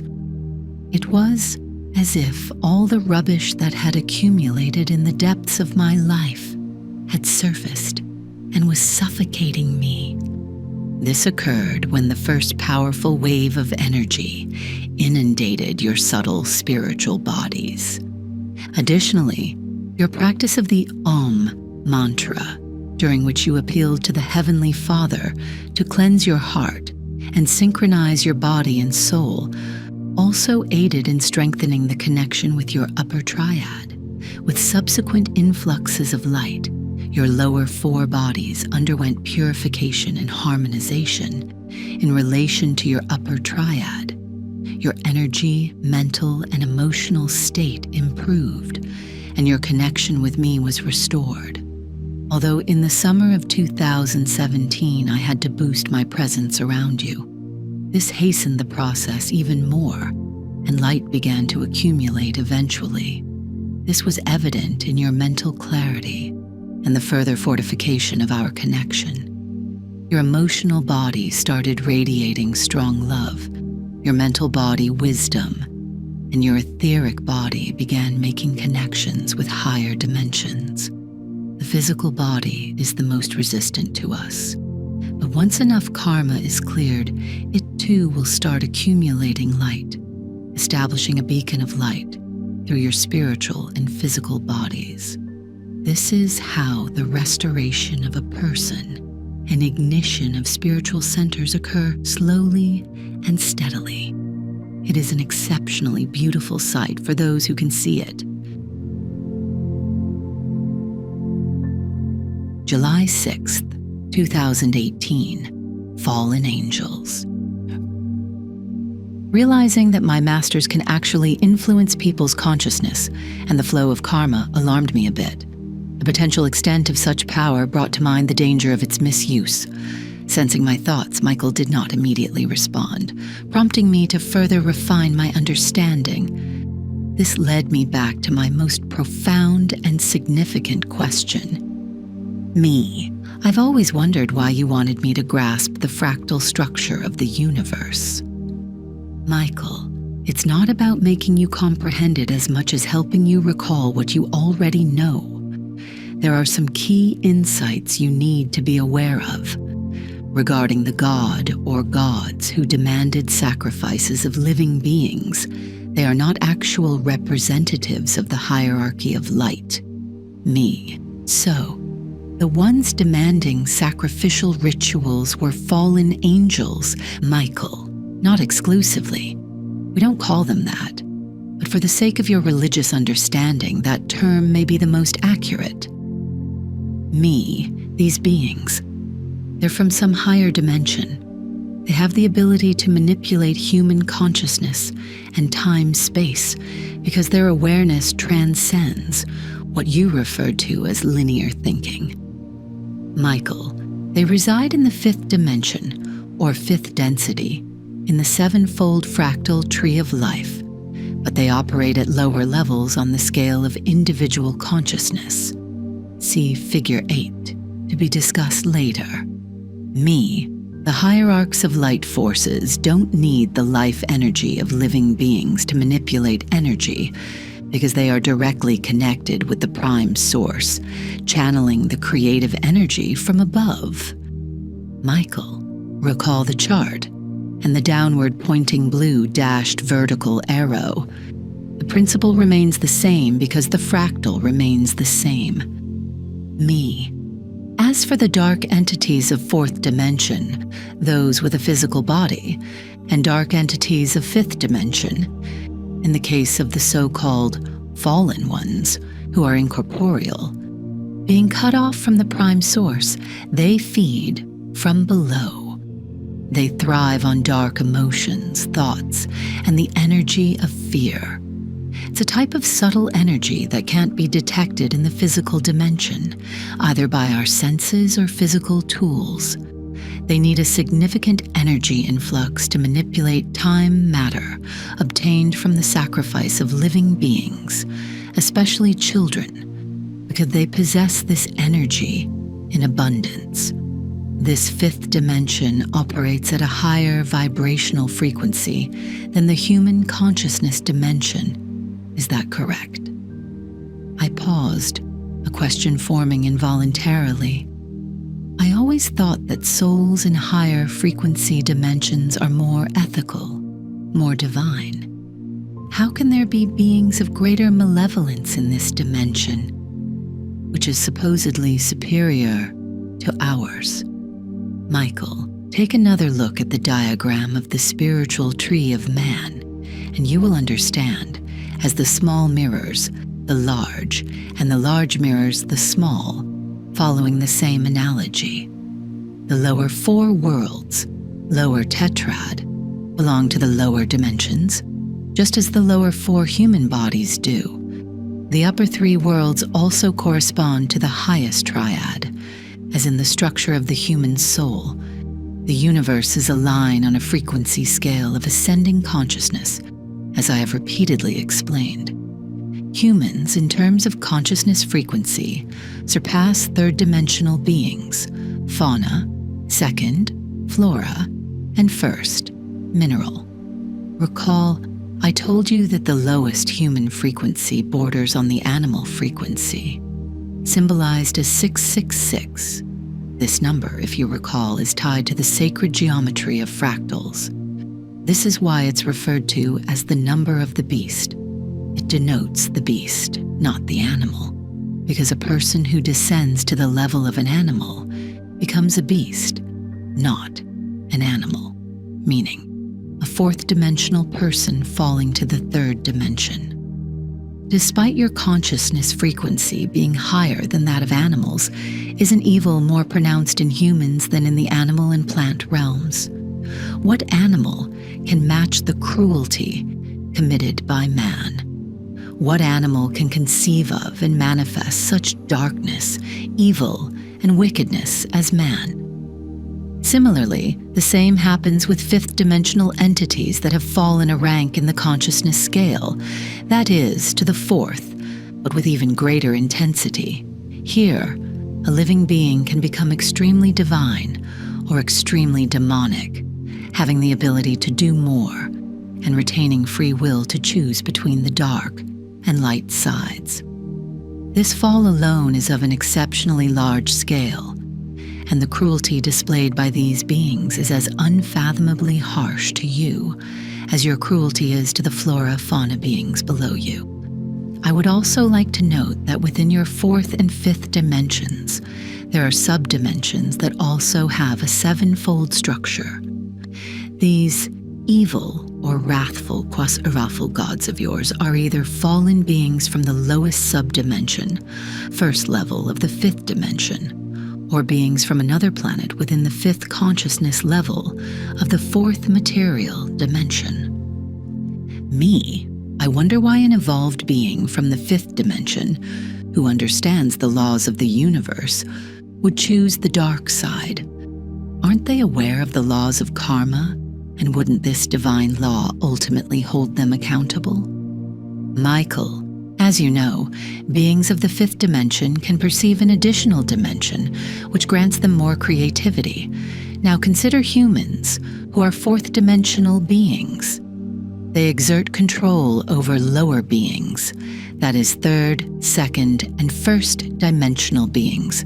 In your terms, fauna, flora, and geology. This is how your creative energy is expressed. You have a variety of options for exercising this control based on your free will. You could opt for the harmonious path and create a wonderful sanctuary where the creatures below you will exist and thrive in the best conditions. Conversely, you could also establish farms and slaughterhouses where you breed creatures to serve as food.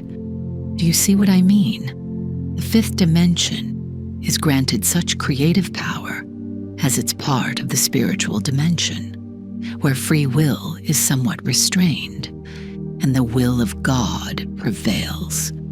But this is not the case when the fifth dimensional being is fallen or disconnected from the prime source. Regarding karma, once you understand how it operates, it is one of the laws of the universe, akin to the universal law of attraction which operates in your physical dimension and is known to all.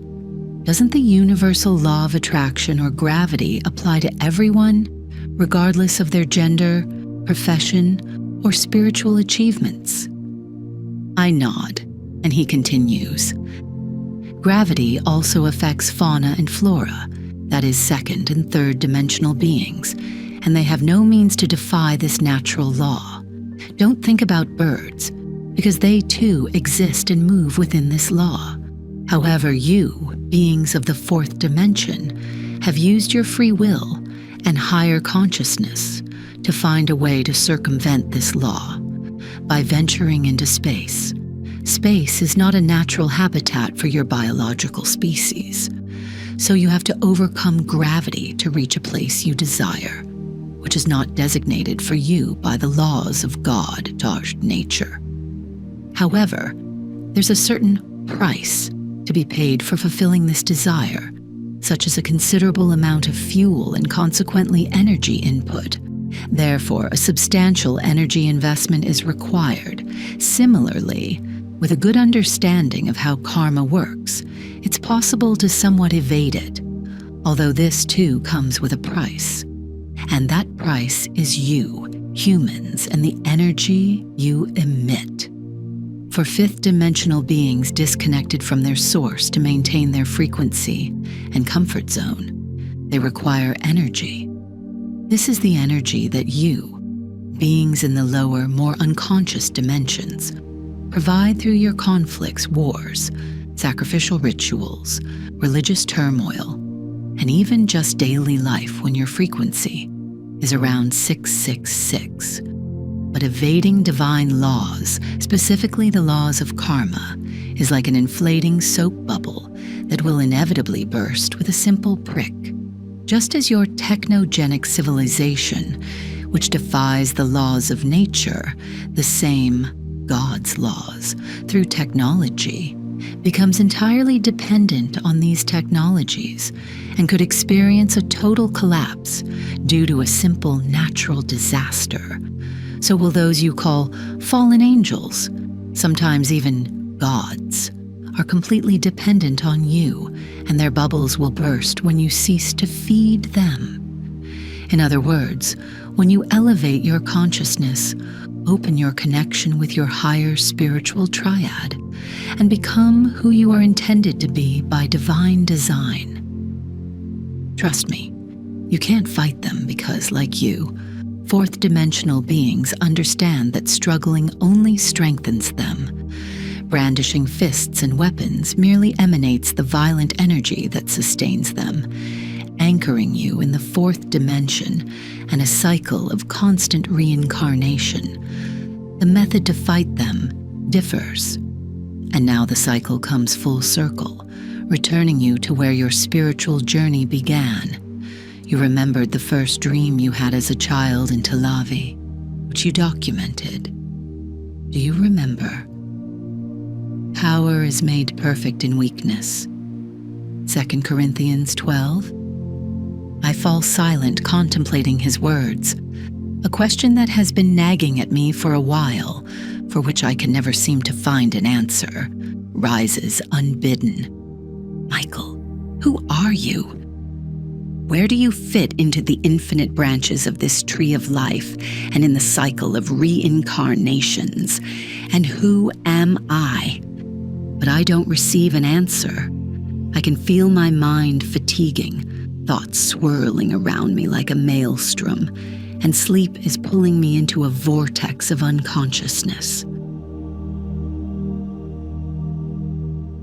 July 7th, 2018, the cyclical nature of teaching. Tile, let's diverge from our main topic for a moment. You may have noticed I frequently guide our discussions in a circular pattern, often stating, "Let's return to where we started," or "The circle has closed." You might also have noticed that your education follows a certain path or direction. It's important to understand that every action in the manifested world must align with the matrix of those manifested worlds. The process of learning is no exception. Your education is a cyclical process. We start with a broad topic, then break it down into smaller, seemingly unrelated issues. We delve into all the details and eventually circle back to where we started. Refer to Figure 7. However, this time, we view the main topic against the backdrop of our detailed discussions, which gives us a deeper understanding. I refer to this as closing the circle. We then begin a new cycle and so forth. Sometimes larger cycles contain smaller cycles within them. It would be beneficial if this principle of teaching were introduced in schools, as it's an optimal method for clarifying and assimilating information. This method also exemplifies non-linear thinking. July 11th, 2018, the bonds of earthly attachment. Last night, I had a dream. It was as if I were walking down the street, accompanied by my deceased mother and my still living father. At one point, I confessed to my mother, "When we're together like this, I sometimes forget which one of you is alive and which one is not." Clearly upset by my words, my mother requested that I not remind her of her passing. She then confided in me. When I died, I had to journey through a dark, black, and viscous space. This murky void encircles the earth. It was so rife with evil and darkness that I was terrified. Instead of continuing, I chose to stay here with you. In response, I tried to explain. The earth is enshrouded by 7 layers. The first, being closest to human existence, is the densest and the darkest. Once you move past the first layer, traversing the remaining ones becomes easier. In the 7th layer, the human soul experiences bliss. If you struggle with the initial stage, ask for help.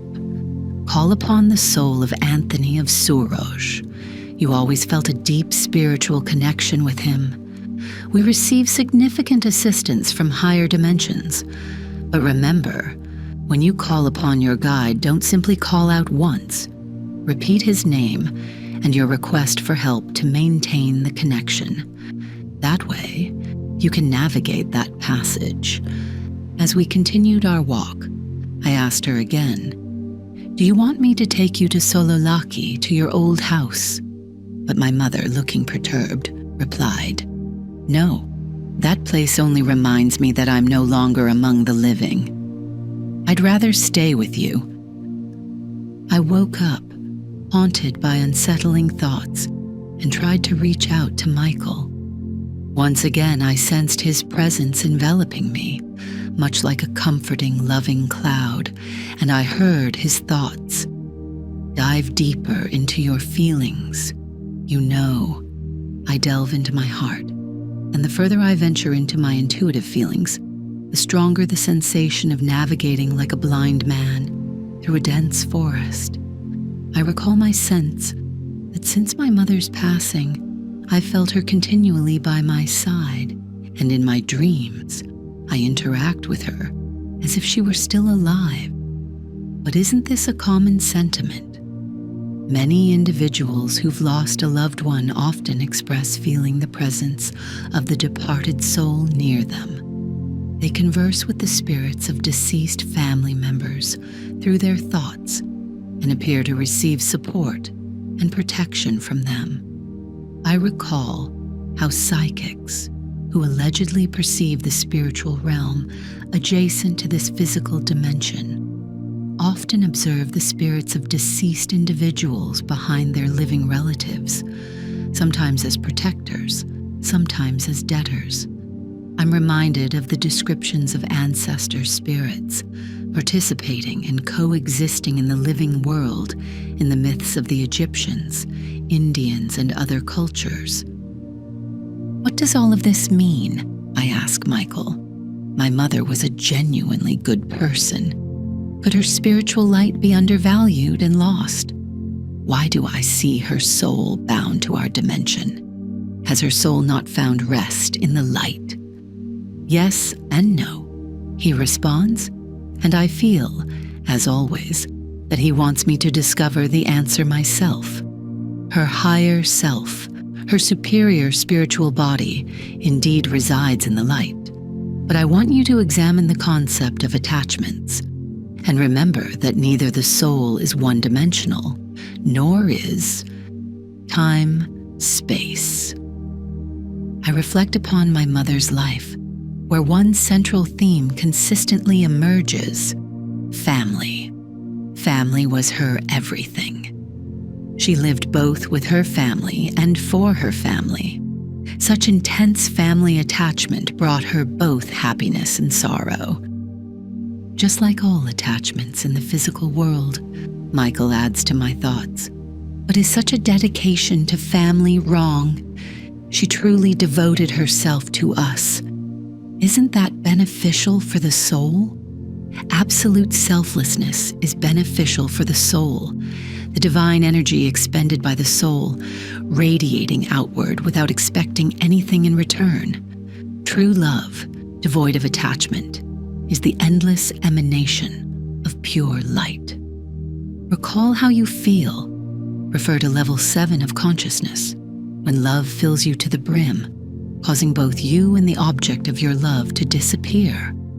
In that moment, there is neither an object in the physical world to love, nor a subject to direct this love, but love extends uniformly to all living and non-living manifestations of God. In such a moment, it's not the family, country, or child you love, but everything.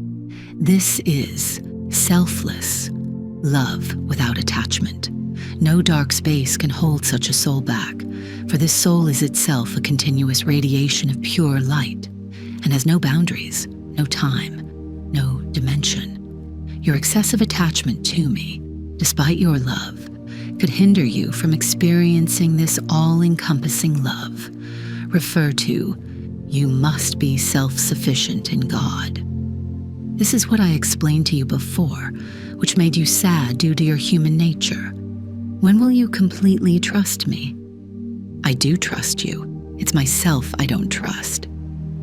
I apologize and return to the topic. So, what remains invisibly after death? I ask, already knowing his answer. What lingers is what draws the human soul back to the next incarnation. Remember the sevenfold structure of the human being and the fourfold organization of their earthly self.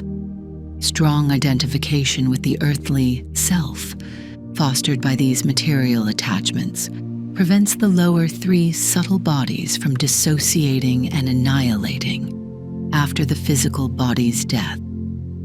The amalgamation of these bodies perfectly replicates the appearance of the physical body of the deceased and carries their consciousness, rather a fragment of their consciousness.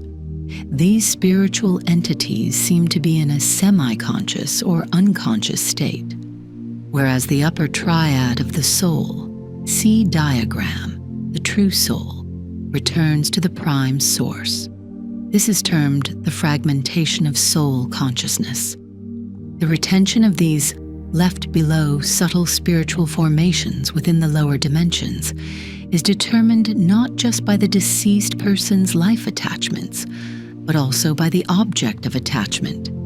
If it's a person or group of people, You often don't let go of your deceased, which somehow prevents their true soul, which should be resting in the divine dimension, in the case of a good person, from ascending upwards. Because of this attachment, these lower spiritual formations, the soul's fragments, remain in close proximity to the object of their attachment, seemingly following them. These lower spiritual entities are what clairvoyants see, whose third eye typically perceives only the lower vibrational dimensions. Given the simultaneous existence in multiple dimensions and the possibility of consciousness fragmentation we've discussed, it can be said that the deceased person exists both here and there. Your mother's soul is in the light now, but she left a kind of anchor in the lower 4 realms surrounding the planet due to her family attachment. This attachment will, in time, bring her back to reincarnate, probably within the same family, so that in her new life, she can overcome this attachment. I delve deeper into his thoughts, and their weight presses heavily on my heart, like a stone. I wouldn't be surprised if, after reading this, someone feels that there's no salvation for ordinary people. There's always immense help available. That's why we exist. We are always standing by your side, extending a hand. You simply need to respond to us. There's nothing tragic about reincarnation. The souls of good people are reborn in better conditions for spiritual advancement during reincarnation. Remember, better conditions for spiritual advancement, not necessarily better conditions for worldly enjoyment. Reincarnation is a law designed for the evolution of souls in this world. However, if you seek to eradicate suffering once and for all, you must escape the cycle of rebirths in this material dimension. Your goal should be to reach a state of unceasing emanation of pure light, and we are here to facilitate this process so that it aligns with the cosmic timeline and doesn't disrupt anything. What do you mean by the cosmic timeline? I asked, veering slightly off topic. We will discuss this later when I explain how time-space perception changes for beings in the 5th dimension and how time-space cycles progress, he responded. From my online posts, what are time and space? What exactly are time and space? I'm going to temporarily set physicists aside and delve into philosophical literature. The first piece that springs to mind is The Garden of Branching Paths by my favorite author, Borges. The story unfolds during the Second World War. It features a Chinese spy working for the fascists who, under certain circumstances, finds himself at the home of an English scholar specializing in Chinese culture. The scholar shares his research subject, a book that he claims is infinite. Furthermore, this book is also a labyrinth. But what does that mean? The English scholar describes his attempts to decipher the book's infinity. Initially, he considered that the book might be cyclical, its ending looping back to its beginning, thereby conferring the nature of an endless book. However, he later discovered that the book's infinity resided elsewhere. It described countless possibilities for story development. More accurately, it described multiple variants. Although it's impossible to encapsulate infinite possibilities within a single book, the principle was evident. Each event could have multiple subsequent variations, each branching out into its own myriad of possibilities. It's this infinite branching that forms a sort of labyrinth, or garden of branching paths structure. Here's an excerpt from the book. In all fiction, when a man is faced with alternatives, he chooses one at the expense of the others. In the almost unfathomable Tsui pen, he chooses, simultaneously, all of them. He thus creates various futures, various times which start others that will in their turn branch out and bifurcate in other times. This is the cause of the contradictions in the novel. Fang, let us say, has a secret. A stranger knocks at his door. Fang resolves to kill him. Naturally, there are several possible outcomes. Fang can kill the stranger can kill Fang, they both can escape, they both can die, and so forth. In the work of Tsui Pen, all possible outcomes occur. Each one is the point of departure for other bifurcations. Time forks perpetually toward innumerable futures. In one of them, I am your enemy, the English scholar tells the spy, and the choices made by these two individuals manifest a future in which the spy ends up killing the scholar. The countless choices we make in our lives traverse the contours of one destiny, one reality, one timeline, forming our past, present, and future, shaping our fate and our singular existence. Yet I'm left with a question. Are these branches indeed infinite? July 12th, 2018. What can we consider as time and reality? Me. Today I dreamt that my toes were touching each other and transforming into fins as though I were perpetually diving underwater. It was as if I had become some sort of amphibian. What could this mean? Michael, this represents dimensional ambivalence. Your consciousness dives so often between dimensions that you seem to inhabit two worlds. Let's return to the topic of time-space. I've sent you visual information schematics, but it appears you're finding it hard to integrate them into your understanding. What is deeply entrenched in your consciousness must first be dismantled. I envisage something akin to a tube with many lines, like wires in a cable, running through it. These lines branch out endlessly, yet all remain contained within this tube. What could this mean? What is the significance of this pipe?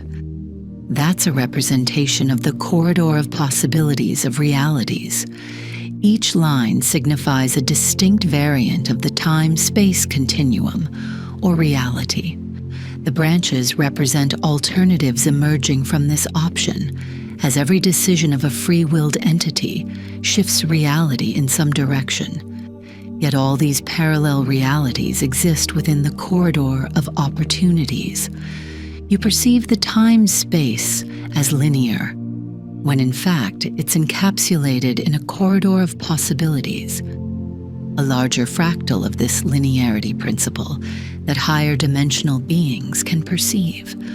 You only observe the smaller, lower fractal, the specific time/space line, where your discrete consciousness exists. I'm afraid I don't understand. Let's make it simpler. Imagine lightning during a storm. An event has occurred, and the information about it spreads as informational waves, which your five senses perceive. These informational waves also spread based on the pentagram principle, through the elements of air, fire, water, earth, and ether. Returning to the lightning analogy, consider how information about it is propagated through fire as light and air as sound. Each element has its own viscosity, meaning the speed of information propagation varies. Fire, being more subtle, carries information faster. So the light of the lightning is seen first, followed by the sound. Everything you perceive in the present moment is a compilation of informational waves, arriving at different delays, which your brain combines into a single image and calls it the present moment. In reality, the true present is elusive. Take, for instance, the image of you sitting in a hammock in your backyard. staring at the starry sky through the branches of an apple tree. What are these branches? First, light has to hit a branch, then a certain spectrum is reflected, strikes your retina, and becomes a nerve impulse, which is then interpreted by your brain as a visual image. This process, although infinitesimally short, still exists, meaning the image imprinted in your brain is a delayed reflection of the past. Now consider looking at a star. The light from that star takes thousands, if not millions, of years to reach your retina due to the vast distance. The star may no longer exist in the present, yet you perceive it as existing because of the delay. Everything around you that you perceive visually, orally, or through other senses represents different points in the past along the time-space line. A leaf swaying on a branch represents a moment fractionally in the past, while a star represents a point millions of years ago. So, where is the present? I don't have an answer, and it seems that what I once thought was so certain and real is slipping away. Michael, on another note, ether, as the fifth and unifying element, is the space through which the other four elements transmit informational waves. This is why I mentioned that the pentagram is one of the main fractal structures of your dimension. Let's consider this. There is no future because it hasn't happened yet. What we perceive as the present is actually the past, and the past is just that, the past, as it no longer exists. So what then can we consider as time and reality? July 19th, 2018. Sarakvi, the affirmation. These are challenging days. Night after night, I'm haunted by mundane dreams. Michael, is it all within me? I can distinctly sense his presence, yet his thoughts are barely audible to me. However, I don't require his response. I already understand what is happening, and sometimes I suspect there may be no salvation for me. I drift off to sleep with a heavy heart, only to wake up to his presence once more. You need rest, Ho. His thoughts resonate faintly within me. These are astrologically challenging days, and it seems you are overworked. Your spiritual body resists me. Refer to working with the human soul, and your consciousness dwindles. Recite the words I've taught you. Repeat them as often as possible, for your soul responds powerfully to them, fortifying the connection with me. Nothing belongs to me, and I belong to nothing except Michael and God through him. When I recite this phrase, it's as if the entire world crumbles away, and I'm left with a comforting feeling of returning home. July 20th, 2018. Sarakvi, time cycles. After several days' hiatus, the sensation of being instructed throughout the night returned. I intermittently awoke, feeling as if a tide of information was washing over me. I rose early in the morning, the sun just beginning to ascend, and my analysis of the received information took the form of a customary dialogue with Michael. Michael, you need to articulate what I've taught you. Let's revisit the topic of time and explore the concept of time cycles. Time seems linear to you. In reality, it is merely one segment of a particular continuum in the corridor of possibilities within time-shinter space, operating according to a cyclical, fractal principle. Understanding the cyclical nature of time should be straightforward for you. Take, for instance, a clock that follows a 12-hour fractal principle, 12 hours of day and 12 hours of night. The annual cycle also aligns with the 12-fold fractal principle, 12 months. These are recurring cycles. Each cycle has its center, or its own sun. The center of the 12-hour day-night cycle is the axis or the heart of the Earth. The center of the 12-month annual cycle is the heart of your solar system, or the sun. There exist various small and large cycles. Some cycles are better understood not in 12-fold, but in other numerical fractals, such as weeks and the lunar cycle, though we won't delve into this now. Each cycle carries its own mission, meaning during each cycle a sequence of birth, development, maturity, and completion must take place. For instance, the annual cycle adheres to natural laws, including life cycles of plants, animals, and humans, where a person must sow, nurture, and reap within a year. If these tasks do not fit within the 12-month cycle, for example, if sowing is delayed or the harvest is missed, the crops will not be gathered and the person risks starvation. Similarly, a migratory bird failing to fly south in time during autumn may face the peril of freezing and starvation. In the daily cycle, if a person doesn't follow the rhythm of working during the day and resting at night, their biological rhythm disrupts, clashing with the day-night cycle, leading to illness. Everything, living or non-living, in the matrix of manifested worlds is subject to these cyclical principles. I want to emphasize that, in addition to the sun-centric cycle, perceptible to inhabitants of your limited time-space dimension, there exist larger cycles, each with its own mission and core, or sun. Your solar system itself revolves around its center, the central sun, and this cycle can be viewed as a 12-fold fractal as well. This orbit, in turn, revolves around its own center, following the larger 12-fold fractal cycle, and so forth. Just as a planet's rotation around your sun requires timed actions of sowing, growing, reaping, and utilizing the harvest, the 4 stages in the 12-fold fractal, a complete turnover around the central sun of your solar system necessitates humanity to sow, grow, harvest, and utilize. But what? Not physical food, but spiritual sustenance, consciousness levels.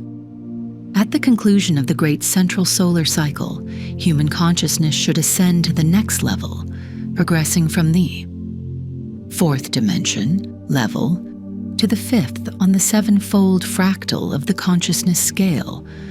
Just as the maturation and development of physical nourishment is directed by sunlight, so the ascension of consciousness is governed by the central sun's radiation. Do you remember how I mentioned that the elevation of human consciousness is achieved by a kind of irradiation? Recall your dream where you witnessed a sort of doomsday, and a ray descended onto the earth, which you perceived as a cosmic event. Refer to ray from space. I had explained that when exposed to this high frequency, an individual will either resonate with it or get left behind.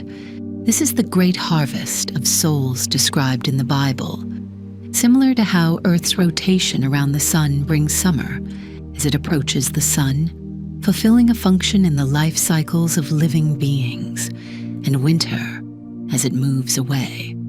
Proximity to the central sun due to the intensity of its rays elevates human consciousness, while distancing from it results in a decrease in consciousness. Consider that, in the planet's rotation around the sun, the planet undergoes the stages of its childhood, youth, adulthood, and old age, the equivalent of spring, summer, autumn, and winter times, based on a 4-fold fractal, which can also be broken down into a 12-fold fractal. Throughout this cycle, the sustenance that feeds a person comes and goes. As years pass, a person matures, transitioning through the 4 cycles of childhood, youth, adulthood, and old age, thus completing one lifespan. Then he is reborn. In the same way, 1 year of a planet's life passes with its turnover around the sun, and one lifetime with its own life cycle. As the solar system orbits the central sun, humanity as a whole, perceived as a single organism within a larger macrocosmic fractal, progresses through its stages of childhood, youth, adulthood, and old age, analogous to spring, summer, autumn, and winter. After this cycle, it metaphorically dies and is reborn, emerging renewed, elevated, with increased potentials and possibilities. This process mirrors the concept of resurrection after the end of times, as anticipated in Christian eschatology. Presently, we're at a pivotal point. While this moment will extend over several years, it's crucial now to bring as many souls as possible into resonance with the central sun. Within the corridor of possibility, the reality, or variant of the time and space continuum, will proceed in an optimal scenario. We, standing on the upper level, can see the alternatives of your dimensional realities, because our perception of time differs. Our function is to guide reality onto the most beneficial continuum line, ensuring there's no late sowing or late harvesting, since we perceive and exist within the corridor of opportunity of central solar time, space. Me, the corridor of possibilities of realities, seems to suggest some limitation in the realization of realities. Why aren't the options for realities infinite? Why do the combinations of these possibilities form a corridor? Michael, indeed, the options for realities are infinite. However, like everything else in the observable universe, they possess forms of fractal structure. Remember, though, that fractals themselves oscillate from negative infinity to positive infinity, and vice versa. Don't strain too much trying to grasp this. If you understand the core principle, that's sufficient. A more pertinent question might be, why does time-space assume the form of a linear fractal, which at the mini-fractal level equates to the time-space continuum of one reality, and at the macro-fractal level takes the shape of a corridor of possibilities? To comprehend this, you need to grasp the principle of linear fractals.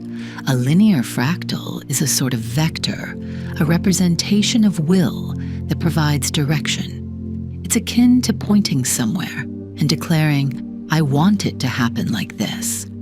The time-space continuum of one reality aligns with the reality befitting a specific individual. Let's focus on an individual, which they steer in a certain direction with their free will and desire, stating, I want it to happen like this. But on the macro-fractal level, there is humanity as a whole, which also directs reality in a specific direction through the collective expression of, I want it to unfold this way. The variations in these realities are the combined result of individual human expressions of free will. The constraints on the corridor-like realities exist because there is a certain supreme path, a divine plan outlining how the prime source itself should manifest through the convolutions of these worlds and realities. Nothing happens by chance. The will of the divine allows a measure of freedom to beings with free will, but simultaneously confines this freedom within the corridor of possibilities. Me. I'm curious, do all the realities or time-space lines within this corridor of possibilities occur simultaneously? Or are these potentially possible time-space lines, of which only one materializes, depending on the combined choices of living beings? Michael, that's a good question. Although there exist numerous specific potential realities, i.e., time-space alternatives in your life, within your personal corridor of possibilities bounded by your life mission, you will traverse only one. The same holds true for humanity. Within its corridor of possibilities, it will traverse only one line. The boundaries of the corridor, or the limitations on the realization of reality, are always determined by a life mission or God's plan. For example, within your corridor of possibilities, there is no reality where you become an astronaut and journey to another galaxy. You see, that's a limitation. It's already beyond the boundaries of the corridor. But within your corridor of possibilities, there exists one optimal time-space continuum in which you fulfill your life mission perfectly. In other reality, alternatives that symbolically deviate from this optimal line, either to the left or the right. When you made a wrong decision at some point, your life goes slightly off course, and at that juncture, karma is invoked to steer you back onto the correct time-space trajectory. The same applies to the macro fractal, that is, to humanity. The straight line signifies the path of fulfillment of an individual's life mission, representing energy balance, equilibrium. When this balance is disturbed, in this case due to deviation from the straight line, forces, karma, are activated with the aim of restoring this balance. What exactly are informational waves? That's an excellent question. In the broadest sense, this is the logos, or the manifestation of the prime source in matter. So, if we return to example of lightning, if a lightning strike occurs somewhere and the informational waves related to it reach the observer through the 5 elements, does that mean these waves are a manifestation of God? Is it the radiation of the prime source? Am I misunderstanding something? Everything that transpires within the body of the earth, for example, lightning, or within a human body, the body of humanity, or the cosmos, is transformed into elements via the principles of the fractal structures of the matrix, or informational waves emanating from the source. However, the perception of these informational waves varies among beings with different sensory statuses. Even within your dimension, this perception can differ. There are creatures that can see ultraviolet light, and for them, the world appears entirely different in color compared to a human who cannot perceive these rays. Similarly, for beings existing in a dimension above yours, for whom time-space is different, your world appears somewhat illusory. Realities are generally illusory, as the informational waves are perceived by the observer only in the form and only in the part that their sensory apparatus can discern. Sensory status is determined by a person's place on the ladder of spiritual evolution. The more evolved, the higher the soul, the higher its sensory status, the more informational waves its consciousness perceives, and the less illusion there is. The illusion completely dissipates only when a living being's sensory perception expands and refines to such an extent that it comprehends that the source and the receiver of radiation are, in reality, one and the same, and thus another cycle is completed. July 26th, 2018.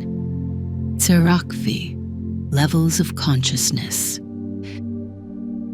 To summarize our discussion, Michael said, "In the macrocosm of the universes, we perceive our world as an egg. This egg is but one of many worlds situated on a frequency scale, emanating from a primal source. Influenced by vibrations, matter in its myriad forms is organized by a supreme intelligence and its emissaries through fractal algorithms. These algorithms manifest visibly as fractal geometric structures, seen in biological or geological forms, and invisibly as dimensional levels. These include levels of consciousness and planetary layers. From our previous discussions, we identified 3 main fractal structures or principles specific to Earth. Firstly, there's the 7-part ascending developmental fractal, where the lower tetrad and the upper triad intersect, as depicted in Figure 6. Secondly, we have the 12-part cyclic principle, representing spring, summer, autumn, and winter, which symbolizes 2 opposing pairs and 4 trinities. Finally, there's the principle of dividing the whole into 5 parts, where the top angle of the pentagram represents the head of the 4 other angles, like the image of Vitruvian Man. Focusing on the first 2 fractals, imagine the evolution of life, humans, Earth, and all living beings happening under the conditions of 7-fold growth and 12-fold circulation. During gestation, a fetus develops in 12 cycles, following the 7 stages of ascension. This pattern is seen in both solar and lunar cycles, symbolizing duality. The sun represents the heavenly father or soul, and the moon represents earth, matter, or body. Women's reproductive cycles align with lunar cycles, as evidenced by the 28-day menstrual cycle, while spiritual growth and consciousness raising follows solar cycles. Both material and spiritual developments during gestation or afterbirth adhere to these cycles. Detailed analysis would result in complex mathematical calculations. Remember, fractal structures indicate the similarity between the microcosm and macrocosm. Thus, principles applied to an individual can be extended to humanity and all living beings. The consciousness of living beings can be represented by the principle of 7-fold division, as follows. Figure 8a, a 7-fold ascending scale illustrating the frequencies of consciousness among living beings, categorized into 7 groups. B, an ascending frequency scale representing the consciousness within 7 subcategories, specifically within the human consciousness category. Living entities evolve according to the schema illustrated in Figure 8. This figure includes 2 parts. A, each category encapsulates 7 subcategories. B, the category human is broken down into subcategories. In Part A of the schema, we can observe that the categories plant and animal, which encompass the simplest organisms, including prokaryotes, eukaryotes, fungi, insects, reptiles, and so forth.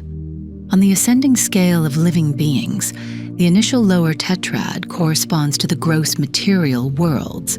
This lower tetrad frequency level hosts what I've referred to as horizontally aligned worlds. Minerals belong to the Earth's first dimension. Surprisingly to some, minerals do possess a form of consciousness. In truth, every entity in the manifested worlds represents some expression of consciousness. The consciousness in minerals is rudimentary, yet very pure.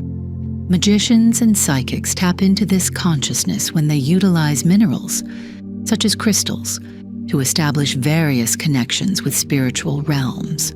Moreover, wearing a specific mineral or stone can influence the owner's biofield thanks to the mineral's consciousness. Due to their immobility, minerals embody what is often termed one-dimensional consciousness. The category of plants represents 2-dimensional beings as they move linearly from one point in space. Entities moving within 3-dimensional space but lacking a self-awareness across time, such as animals, insects, and reptiles, belong to the 3rd dimension. The self-awareness of I exist relates to time perception, which manifests in beings in the human category, or the 4th dimension. To the 3 spatial dimensions, a 4th dimension of time is added. Humans, capable of envisioning themselves in the past, present, and future, possess this time perception. This self-awareness brings about self-understanding and signals the emergence of free will as the divine within humans begins to assert itself independently. As depicted in Figure 8, humans sit at the intersection between lower and higher conscious beings. At this stage, the soul quickly acquires soul properties and evolves rapidly. Here, the world's duality presents itself with equal intensity. The fourth dimension serves as a platform for soul evolution, where the spiritual individuality of the higher self materializes in the constant conflict between good and evil across numerous incarnations.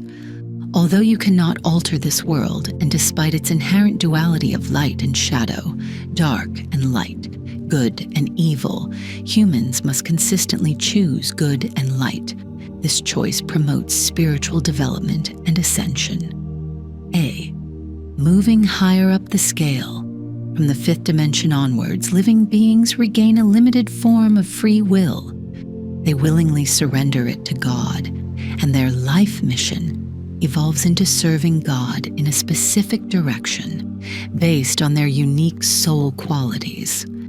Beings of the fifth dimension gain perception of an additional dimension, the corridor of possibility in the time-space continuum. They seem to observe time from above and perceive various versions of reality. Their role involves guiding an optimal version of reality and overseeing subordinate beings. Entities existing at the frequencies of the upper triad belong to the spiritual world, representing the highest realms of manifest matter. All hierarchies of light reside within the worlds of the upper triad. The realities of beings you refer to as angels also divide into 7 categories, recursively, akin to beings of the Christ consciousness. If we examine the scale of human consciousness, refer to Figure 8b. The bottom 4 levels correspond to the state of the earthly human. The lowest is the human beast, whose mental frequency borders that of an animal, 666. The second subcategory is the vital person, living principally to maintain body energy and self-preservation. The third is a person motivated by ambitions and passions, and the fourth is an intellectual person who prioritizes the mind, intellect. Upon ascending to the consciousness of the fifth subcategory, a person establishes a connection with their immortal spiritual self. At the sixth, they connect with their Christ self, and at the seventh, they merge with the consciousness of the prime source. For beings in the human category, this state is typically fleeting, but it's during these moments that the full descent of divine energy occurs. Individuals in the fifth category of consciousness have an activated spiritual vision through which they start to perceive the subtle spiritual worlds.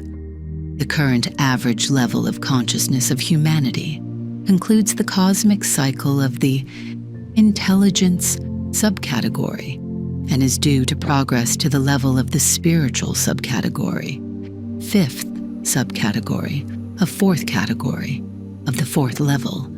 During this transition, a different perception of spiritual vision should open up for humanity. People will also start to perceive the planet's invisible layers. When humanity fully transitions into the fifth level or dimension, a different reality that is not imminent, people will be able to see the corridor of possibility in time, space. The invisible layers, bodies, fields of the planet, as you can see, have a 7-fold structure, just like in the case of a human. Refer to Figure 6 and Figure 8. The spiritual fields of the planet are layers produced by the collective consciousness of all living and non-living mineral entities on it. As an example, humans today only perceive the 3-dimensional physical body of the planet. but remain oblivious to its energetic, etheric body, where elemental energies circulate. They don't see the planet's astral layer, the emotional body of the planet, housing dark astral formations and incorporeal beings that frequently appear in dreams. These formations are the products of people's dark imaginations and harmful desires, and often harbor the incorruptible, subtle bodies of deceased humans. The mental layer of the planet hosts human ideas and mental constructs. It's also a realm in which the demonic beings, fallen angels, who have descended from their superior dimensions, thrive by consuming psychic energies emitted due to human folly and naivety. In this mental field, they create mental constructs that they implant in people's minds, introducing misguided thoughts, erroneous value systems, and flawed ideas. By doing so, they push the collective consciousness of humanity into low frequencies. See Figure 8b, bottom 3 subcategories in Figure 3, where people unknowingly nurture them by emitting negative energies like hatred, fear, and envy. Their goal is to prevent humanity from opening its eyes and progressing to the next evolutionary stage. The planet's lower 4 fields, physical, energy, astral, and mental, are heavily polluted, and to a spiritually open person, they are perceived as a dark veil covering the earth. This black karmic residue obstructs the flow of divine energy, both on individual and planetary scales.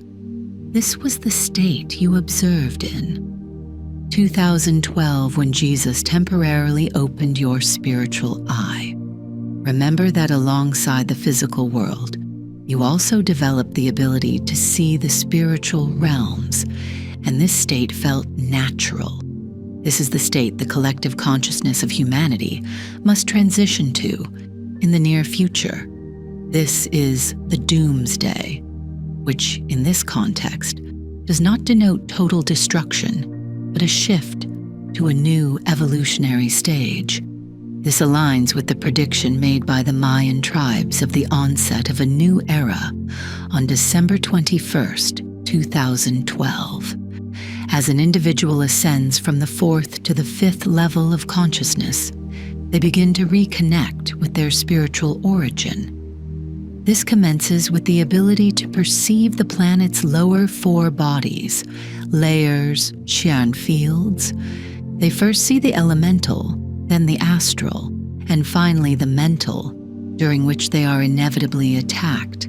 It's nearly impossible for a person to navigate this layer without our help, because the fallen beings of the upper dimension, being superior, are stronger than a human. They can assault a person's mental body, causing mental harm. It is only upon perceiving the planet's 6th field that a person can make contact with us. It is challenging for us to persist in the polluted lower fields of the planet. Only when a strong emotional and mental connection exists, robust faith and love, does a corridor open up, and we can temporarily descend to these lower realms and directly aid you, though this consumes a significant amount of energy. Therefore, your cooperation is crucial to receive our help. Apart from the fallen beings from the 5th dimension, there are also human category beings, humanoids, residing on other planets, whose collective consciousness currently operates in the 5th dimension, even though they belong to the 4th category, 4th density. In other words, they possess a physical body in their unique native planets. Being spiritually open-eyed and existing in the 4th zone of free will, i.e., experiencing equal manifestation of duality, they can choose either the dark side or the light side. These beings significantly influence human history. Commonly referred to as extraterrestrials, they frequently connect to Earth through the spiritual fields, etheric, astral, mental, This accounts for the rapid appearance and disappearance of their ships or other immaterial manifestations, such as orbs of light. Their motivations and influence on humans are extensive topics in themselves, which we will not delve into at this time.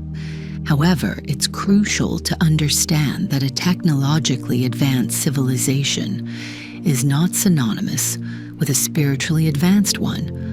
Among yantric, technological, tantric, magical, and mantric, spiritual, evolutionary paths of civilization, the mantric or spiritual development is the highest. Only this route leads to a happy and harmonious existence. Their ability to perceive the etheric, astral, and mental fields allows them to influence beings within these respective fields. By affecting the ether, and consequently the elements, they can also manipulate matter, though this requires a significant energy investment, which they do not always have. By now, you should realize that when I taught you to create mental constructs, maintain high frequencies by controlling your emotions, and balance the elements, I was attempting to align your consciousness with the spiritual fields and teach you their laws. At present, the consciousness fields of humanity are elevating due to the influence of the rays from the central sun. However, this elevation is not homogeneous. For the collective consciousness of humanity to transition to the next, fifth level, and since not all people can elevate their consciousness, a critical number of individuals need to ascend their consciousness to the ultimate, seventh level, to compensate for others' backwardness with their advancement. In essence, they need to pull others towards the fifth level of consciousness. If this critical number is achieved, then the reality will be in the corridor of possibilities with an optimal scenario, and if not, then the reality will follow a disaster scenario. Now, let me explain what this means. Planetary karma, which is essentially humanity's karma, is also deposited top-down. That is, it proceeds from the mental field through the astral and energy field down to the physical body, the physical dimension of the planet. When karma reaches the energy or etheric field, it triggers an imbalance in the elements, which subsequently influences matter. As you know, the energy of each element is tied to its physical counterpart. For instance, the water element manifests physically as rivers, seas, oceans, etc. Earth elements take the form of soil, mountains, and rocks. Air appears as winds and hurricanes, and fire can be seen in volcanoes, lightning, and other fiery occurrences. The elements within the planetary energy field are directly affected by the dark energies deposited from the upper three layers. An imbalance in the planet's etheric energy body disrupts the movement of elements due to ether pollution, precipitation of black karmic energy, leading to an imbalance that manifests in the physical dimension through volcanic eruptions, floods, and storms. You refer to this as global climate change. But these events' origins lie in the spiritual realms. There's also cosmic cyclicity, but we'll discuss that later. If humanity's consciousness ascends naturally and the spiritual eye opens, people will rectify the imbalances in the spiritual fields themselves, learning to manage the elements while preserving their collective emotional and mental purity. If not, the imbalance in the elements, which enlightened beings are currently struggling to restrain, will unleash and result in cataclysms. This, in turn, will naturally eliminate individuals of lower consciousness. With a smaller population and higher planetary background frequencies, only exalted souls of corresponding merit will be reborn, ushering in a new era in human history. The end of days is truly upon us. However, this signifies not an ending, but a transitional period. The window of opportunity isn't just short, it's already closing. From your childhood, we have been preparing you to traverse all 7 levels of consciousness. Your consciousness was ascending, unbeknownst to you. You assumed you were seeing demonic beings because you possessed a low consciousness and were operating on low vibrations with an open spiritual eye. But the reality is the reverse. Few individuals ascend in consciousness to the planetary mental field and confront the attacks of the fallen, who guard their territory like sentinels. In the Apocrypha, these beings are referred to as archons, guardians. Your training in repelling demonic entities in your dreams was designed for you to traverse this realm, field, understand through prayer that you needed our assistance, and establish a connection with us. You constantly question who I am in terms of dimensions in the spiritual hierarchy, but it would be more accurate to consider who you are. July 29th to 30th, 2018. Tbilisi, the interdimensional flow of matter and spirit, understanding black holes. Again tonight, I had the sensation of being educated on a topic, though I wasn't able to retain much apart from the main theme, the influence of the 5th dimension on the 4th. The knowledge came in the form of symbols, diagrams, and vague notions, but I do recall that each dimension was represented by an animal form. 4 animals, angels, with 4 faces. I've seen such imagery somewhere in the holy texts. It's all right. This information will also settle and process in your mind. Michael reassures me. Inspired, I pose a question. Something else has piqued my curiosity. I'm surprised, and I want to understand why our living world is structured in such a way that everything exists at the expense of something else. Living organisms consume each other. We categorize life forms into 3 groups: phototrophs, lithotrophs, and organotrophs. Phototrophs include plants, which derive energy from light. Lithotrophs are simple organisms that feed off volcanic energy. Organotrophs, a category to which we belong, feed on other living beings or organic matter. They feed on the energy from chemical bonds, which supports their metabolism. This process often assumes horrific forms due to the suffering inflicted on other creatures. However, when you observe nature, you realize this is its law. We can't even breathe without taking life from some microscopic organisms in the air, regardless of our current emotions. So where is the compassion of the Supreme Mind? I sense a smile from him. You are still thinking within material categories, though this time more at the 5th level of consciousness. Many people think this way, which is good. To comprehend this topic, one fundamental concept needs to be understood. In a fully manifested world, i.e., in the physical and subtle material dimensions, spiritual energy moves from top to bottom, according to the frequency scale, and matter moves from bottom to top. This process occurs after the initial substance emerges from a state of stillness at the moment of the universe's creation, at the start of the cycle, and is divided into 2 subsubstances, matter and spirit, yin and yang. From the moment this primary differentiation into a binary fractal began, the initial source started to reveal itself in the form of subsequent finer differentiations. If we draw a 7-fold scale for the entire universe once more, see Figure 9a, and for planets inhabited by humanoid-type beings, see Figure 9.b,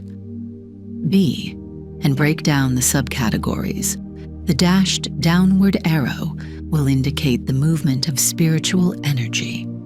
This energy originates from the prime source and descends into the dimensions. The lower the dimension, the less the spirit is manifested, and the more matter is present.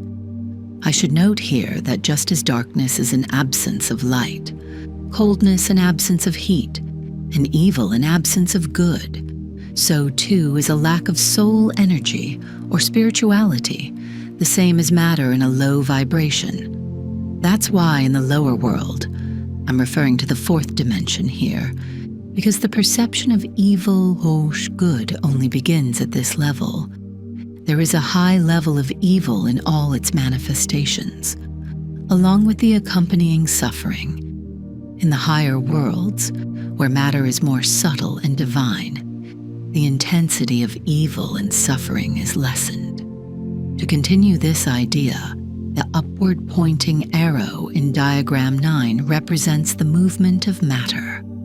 Figure 9a. The types of dimensions depicted within the 7-dimensional system and their corresponding planets that facilitate the evolution of beings within these dimensions, A, along with the layers of planets inhabited by humanoid-type beings and the entities residing in these layers.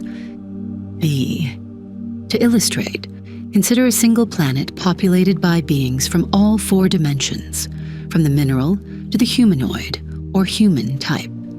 Plants extract substances from the sun and soil, i.e., the mineral realm. Animals consume plants and other animals, and humans feed on both animals and plants.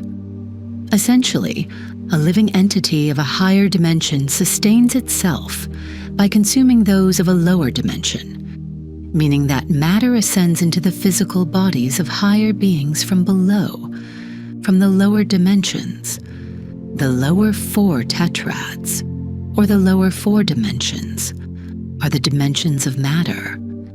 The beings inhabiting them align with the corresponding level of spirituality, a state which involves struggle and self-preservation. The most exalted entity of these material dimensions is humankind. The planet serves as a platform for the evolution of the soul and is thus structured to facilitate that evolution.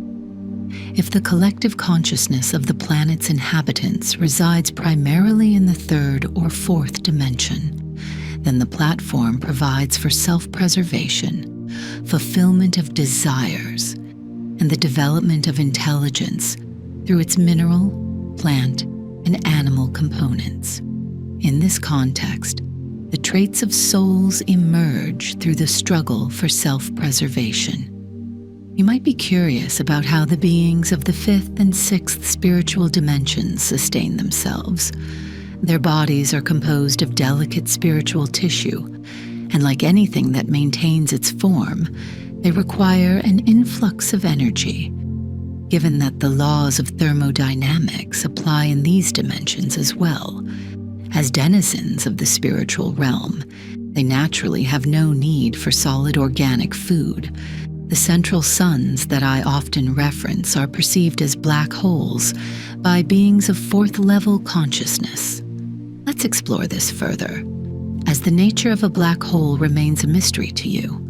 When a planet, or star, concludes a cycle of the 4th material dimension in its evolution, it can either progress to the 5th dimension or degrade, an event you know as a supernova explosion.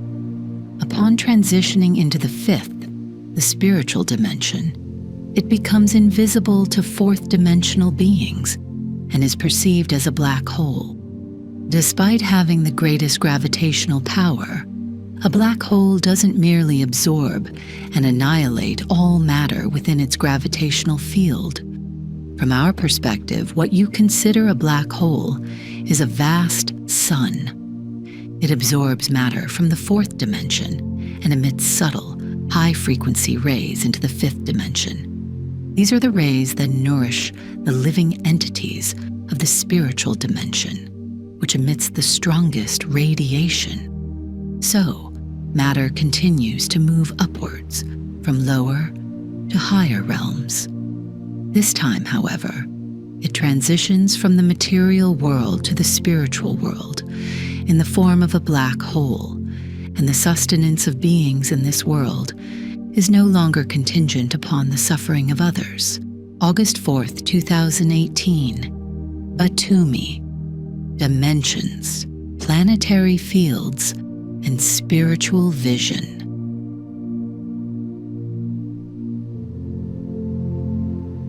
Recently, when I was out of the city, I felt energetically rejuvenated. However, upon returning to Tbilisi, my state of wellness declined again. Michael chimed in, "You're aware that metropolitan areas don't suit you well. It would be best if you had a clean environment where elemental energies can thrive.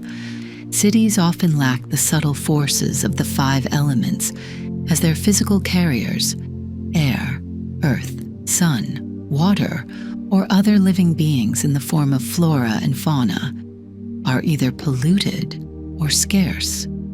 Besides, you're particularly susceptible to the dark psychic emanations radiating from people's thoughts and emotions. This sensitivity, though burdensome, is part and parcel of your keen perception. Your ideal setting would be somewhere like Zarakvi, far from the city and distant from people." I felt this was unfeasible, but I refrained from expressing it, as he definitely knew already. I had committed to family obligations. In a morning dream, I found myself in an intangible form, invisibly nearing a person walking in nature with a small child. This person appeared to be enveloped in shimmering crystals, his aura pulsating with radiant hues. The sight was stunning and arrested the heart with its transcendent beauty. Awakening, I felt Michael's presence nearby. Once again, his soul's warmth and love enveloped me. I often contemplate why he loves me so much. His love is potent and tangible.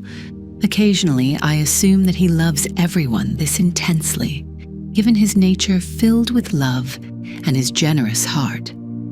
Other times, selfishly, I wish he would show this degree of affection only to me. These thoughts lead me to feel a downward shift in my consciousness as they distort love's true essence.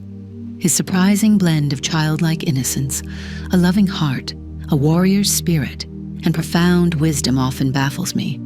If only others could know him as intimately as I do.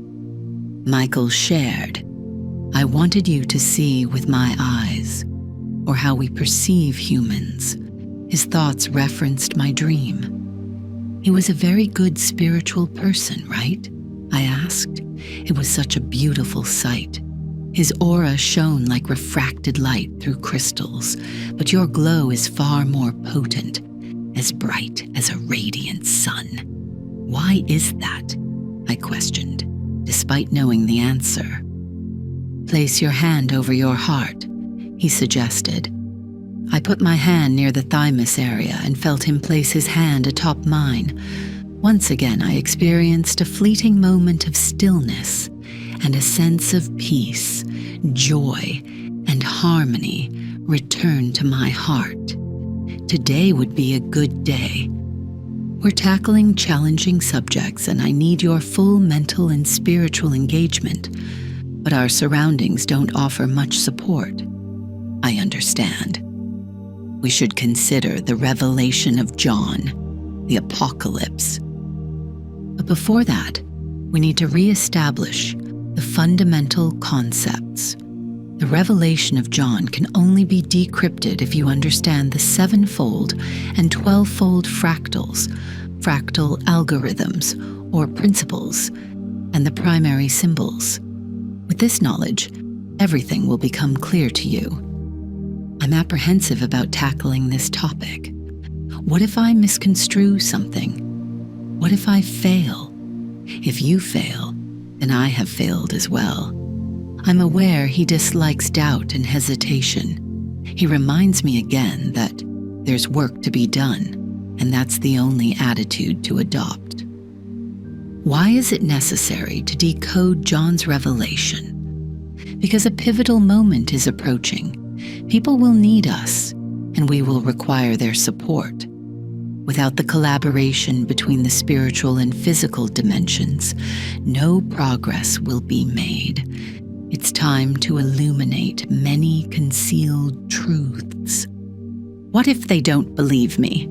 I can't help but ask, as this subject is among the most taboo in Orthodox Christianity. You don't need to validate anything to anyone. Remember what I told you? When a person speaks their truth, voicing what they know deep within their heart and soul, what's embedded in their soul's highest self, their words carry a unique power. The truth speaks for itself. Your book will find its own path, a path you can't possibly foresee now. There are minor inaccuracies in your writings, but you will locate and amend them, as you've done before. This is because you receive information as pure ideas, not in a ready-made verbal form, such as hearing voices. You have to interpret and verbalize these ideas, and often there aren't suitable words in your vocabulary to capture these thoughts. Moreover, other people's thoughts, ideas read in various books, and societal norms will obstruct your process. That's why I keep telling you, forget what you knew before. There was a time when reading books benefited you, but now is the time to forget what you've read. Free your mind.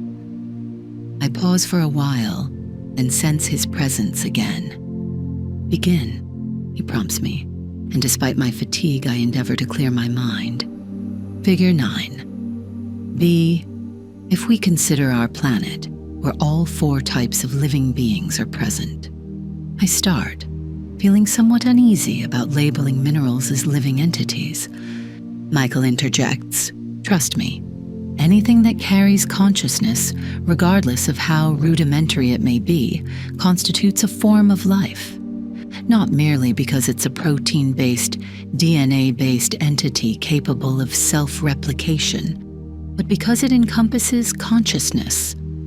It's time to revise your understanding of life forms and the concept of evolution. Encouraged, I proceed. The first-dimensional living entities, minerals, possess only a physical body. Second-dimensional living entities, flora, have both a physical and an etheric energy body. That is, their consciousness vibrates within these 2 dimensions. Michael adds, as you know, the etheric body can be split into 5 elements via a 5-fold fractal algorithm. The characteristics of plants, including medicinal ones, are determined by the predominance of one of these elements. Some plants encapsulate more solar energy, others more water, and so on. The deficit of any element's energy in the human body can be counterbalanced using an appropriate plant. Please, continue. Living entities of the 3rd dimension, fauna, possess physical, etheric, and astral, emotional bodies, and their consciousness resonates within these 3 dimensions. Humans, in addition to these 3, also possess a 4th body, the mental one. Yes, this is why we describe humans as beings of the 4th dimension. Now, envision Earth surrounded by 4 layers or dimensions, each at a different frequency. The physical, currently visible to you, the etheric, currently invisible to you, the astral, also invisible, and the mental, also invisible. Plants vibrate in only 2 of these earth layers, the physical and etheric, animals in 3 layers, the physical, etheric, and astral, and humans also exist in the mental dimension. Grasp this. An individual human with their physical body and 3 subtle bodies lives in 1 physical and 3 subtle spheres or dimensions of Earth, yet only perceives the physical one. It's important to understand that because karmic consequences caused by human behavior precipitate from top to bottom, that is, they cascade from the mental sphere through the astral and etheric to the physical, how accurately can a person assess their actions and take responsibility for their behavior? For a person to see the true nature of events, they must open their eyes to the three subtle worlds.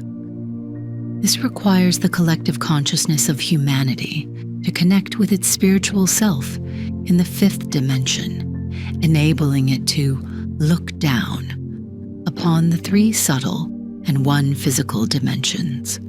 It is the advent of these processes for which proper preparation is necessary. As previously noted, in the mental, astral, and etheric realms of the planet, there are not only the corresponding subtle bodies of living beings and humans, but also fallen and other demonic-type incorporeal beings from the fifth dimension. They lack a physical body, but often possess three other bodies, which they manage to sustain via the inflow of energy we discussed earlier.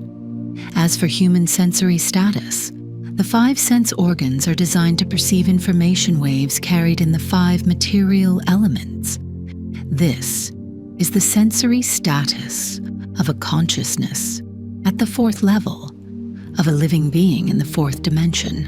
When the collective psyche of humanity ascends to the 5th level, and subsequently to the 6th level, though a person will remain a 4th dimensional being for some time, the discussion centers around the 7 frequency scale of the mental body, which is poised to gain a 6th sense. This sense consists of constituents, but we'll discuss that later. In other words, a person's 3rd or spiritual eye will be opened, allowing them to see their higher spiritual self and sense the 3 subtle worlds. The elevation of consciousness is naturally accompanied by the opening of the spiritual eye. In individuals with heightened spirituality, this process occurs regardless. But forcing this vision open through artificial means, whether by psychotropic substances or occult rituals, is dangerous without a high level of consciousness. This is because in the case of low spirituality, a person establishes a connection with the lower layers of the subtle world and often falls prey to disembodied demonic entities. August 9th, 2018. Batumi, the evolution of the mental planetary field. Compared to Tserakvi, I find it difficult to maintain focus and energy in Batumi. However, I still try to clear my mind to receive and understand the basic ideas Michael is sharing with me. I get the sense that you want to discuss the development of the human mental body, I say. As you understand, it's this body that sets humans apart from animals. The evolution of this body is ongoing on Earth.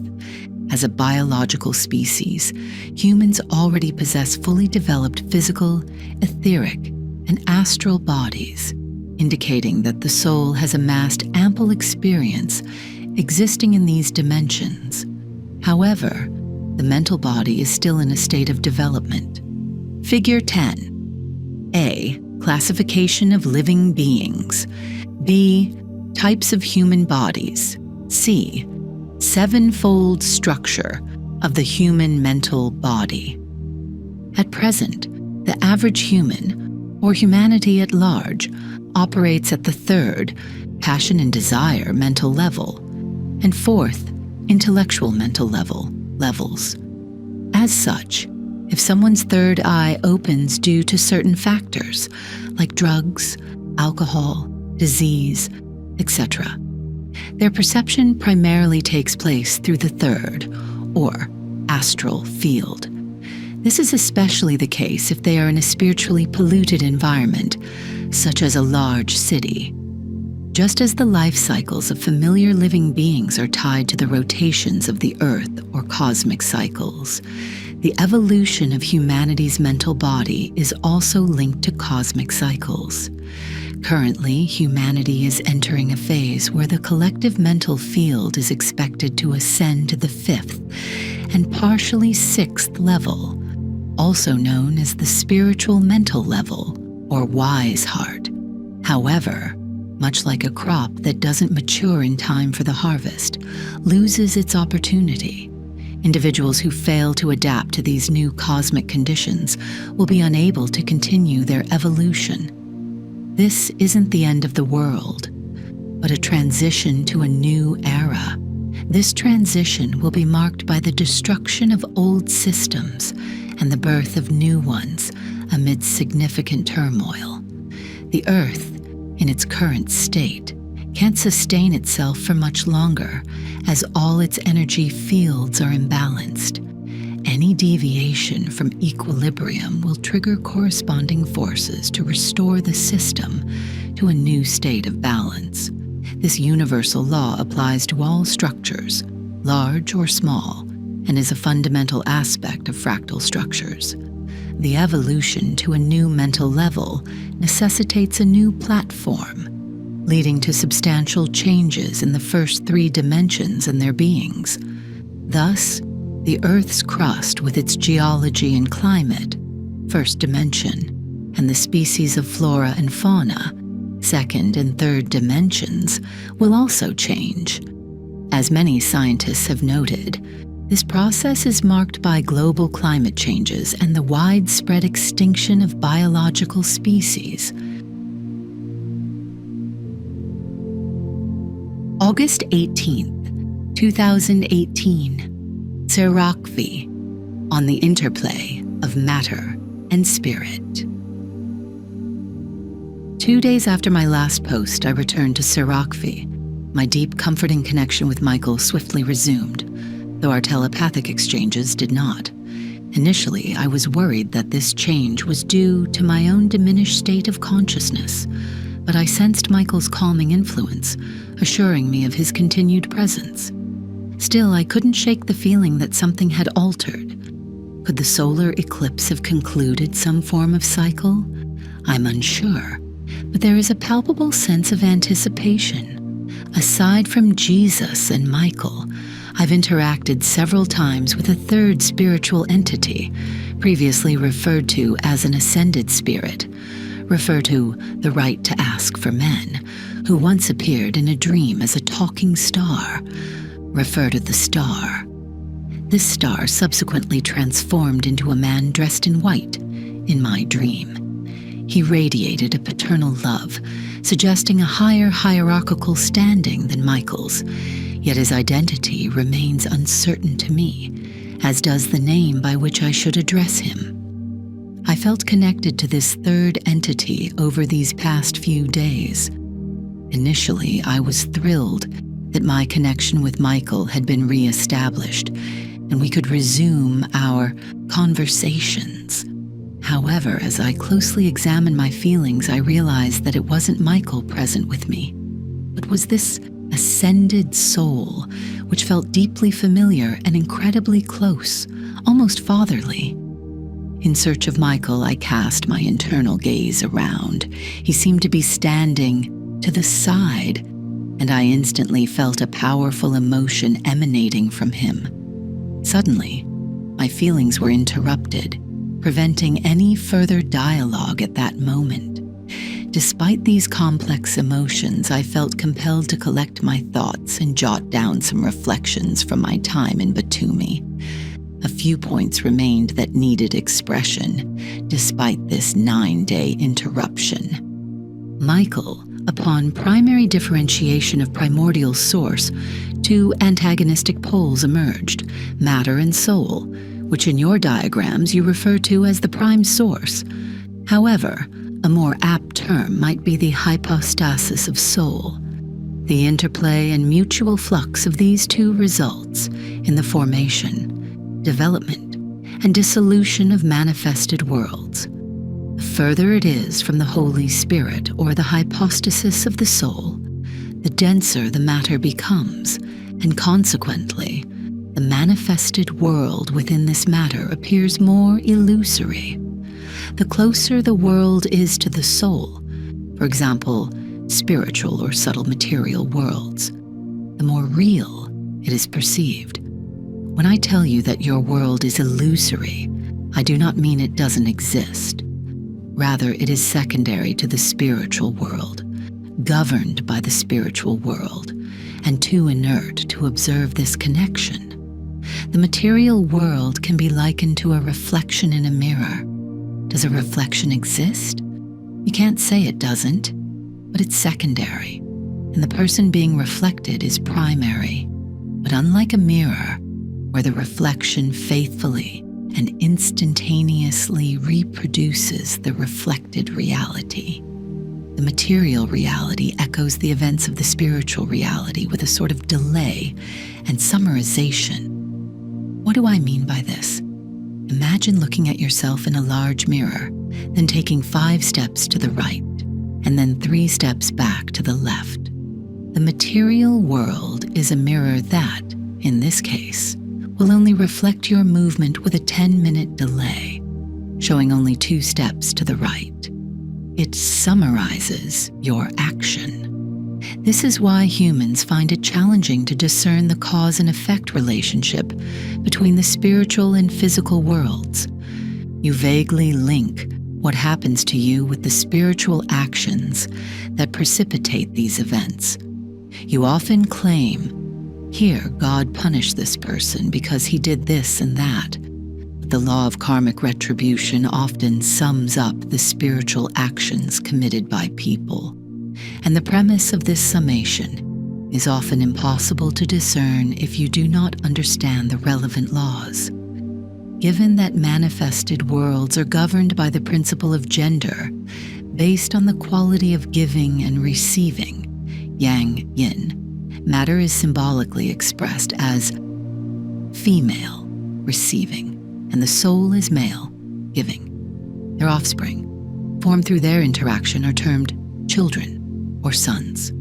So, at the macrofractal level, woman is matter, man is spirit, and the manifested worlds are sun. At the intermediate fractal level, woman can symbolize a specific country, group of countries, or continent. Man represents its spirit-imposing hierarchy, and sun symbolizes the civilization developed in this country or countries, i.e., a group of people or citizens. The woman is always the platform, recipient, yin. The man is the fertilizing, giver, yang, the instilling element, and the resultant individual or group of individuals is the sun. At the microfractal level, woman can be a specific mother, man a specific father, and son a specific child. This straightforward symbolism is utilized in many religious texts, including the Book of Revelation. While he shared this, I recalled the 5th of the 10 Commandments of Moses. Honor your father and your mother, so that you may live long in the land the Lord, your God, is giving you. Michael, you've correctly inferred that father and mother don't strictly refer to biological parents. Honoring the mother entails respecting the laws of the material world or nature, while honoring the father means adhering to the divine spiritual laws of the Heavenly Father. By observing these 2 principles, a person refrains from generating negative karma, ensuring their lifespan extends to its natural maximum, both in terms of length and quality. This balance also helps the universe maintain the harmony between the material and spiritual aspects of existence. If this commandment were correctly interpreted, civilizations would have evolved in harmony with nature, both physically and spiritually. In general, the laws originally drafted by Moses embedded much profound wisdom. However, many tenets that are considered sacrosanct in the traditional understanding are, in fact, significantly transformed versions of the original message. The extent of these alterations is often beyond what most contemporary Christians realize. August 19th, 2018. Serakvi. How can mere words capture the essence of what is beyond boundaries of earthy realms? Lately, it's been raining outside. Whenever there's a break in the weather and it cools down, I step out into the yard to bask in the sunlight. The garden, lush and glistening with raindrops after the rain, imbues me with a sense of rejuvenation. Yet deep within my heart, there's an inescapable feeling of the impending autumn, as if a silent sadness is slowly burrowing within, subtly gnawing away at me. I certainly feel a deep connection with him. It's as though his gaze conveys a silent whirlwind of emotions and thoughts that elude me. It seems he has so much to express that the right words either escape him or he chooses not to find them. How does one interpret the messages from spiritual beings who, at times, communicate like humans and at other moments immerse you in a sea of feelings so profound that your intellect falters, leaving you to navigate through with your heart, or perhaps with an aspect of the soul that remains a mystery, to not just lose your way entirely in their essence, to become one with their spirit, and in doing so, lose yourself, yet somehow gain more? How can mere words capture experiences that transcend the limits of language? From my internet posts, The Distancing of Michael. As I alluded to in a previous post, there came a period in August 2018 when we were discussing the foundations of symbolism that Michael sensed a need to distance himself from me. At that moment, I was unclear about what this meant or why he felt compelled to loosen ties. His declaration stirred a whirlwind of emotions within me.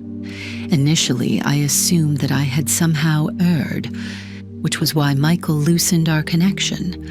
Though reflecting on our year-long relationship, I had felt I'd done wrong on numerous occasions, but it never led to a halt in our communication.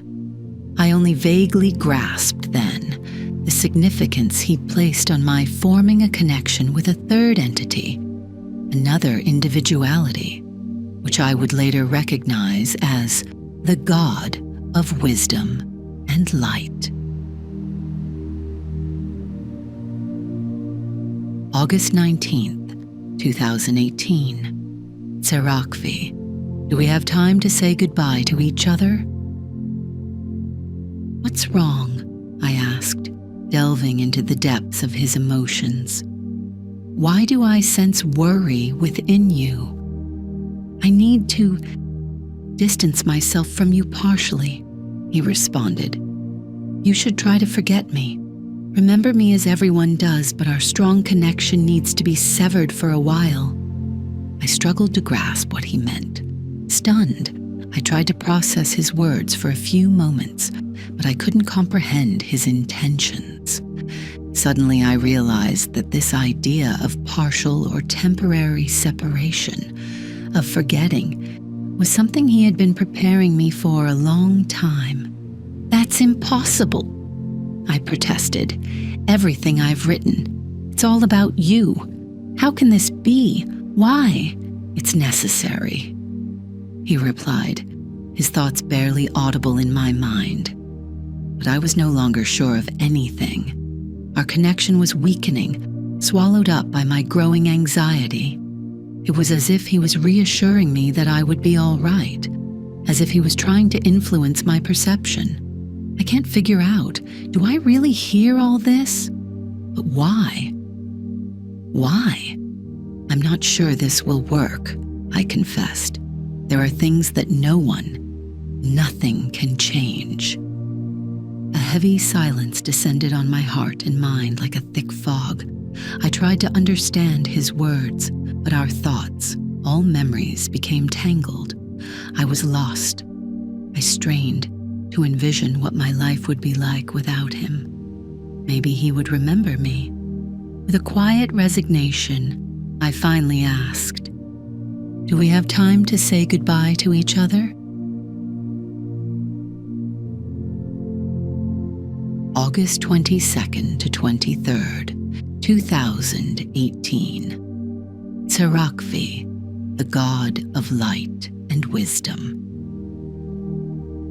I awoke with a foreboding sense that Michael would no longer be present in my life. It was a bleak day, both outdoors and within my heart. It didn't even dawn that day.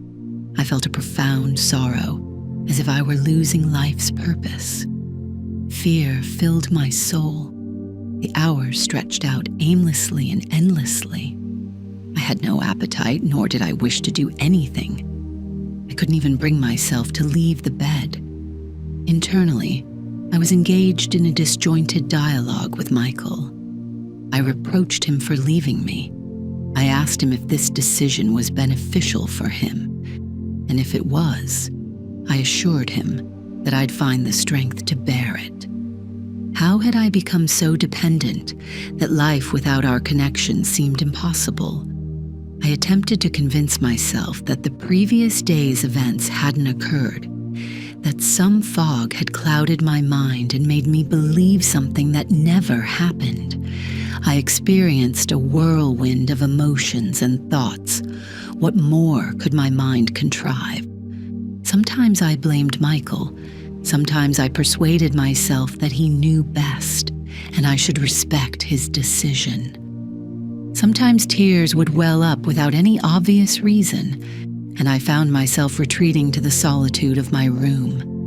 Sometimes I told Michael that even without his presence, I'd still communicate with him inwardly.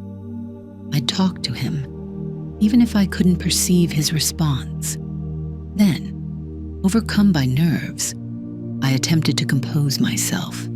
He had assured me that I would be all right, but I felt anything but all right. A constant dull ache throbbed in my heart. In the evening, I found myself reclining on the bed, uncertain of where to channel my thoughts. I switched on my computer. I stumbled upon articles about Zoroastrianism amidst the vast sea of information. The term fire worshippers caught my eye, and abruptly, a calm paternal voice echoed in my heart. The voice, as always, communicated telepathically and was distinct. "What do you feel?" The voice posed an unexpected question. I responded without hesitation. Outrage. Outrage at them being labeled fire worshippers. We Christians don't refer to ourselves as cross worshippers. Just as the cross is a symbol of Christ for us, for them the fire and the sun were symbols of God. And honestly, if I were to symbolize God the Father, I'd choose light. Fire or the sun are sources of light.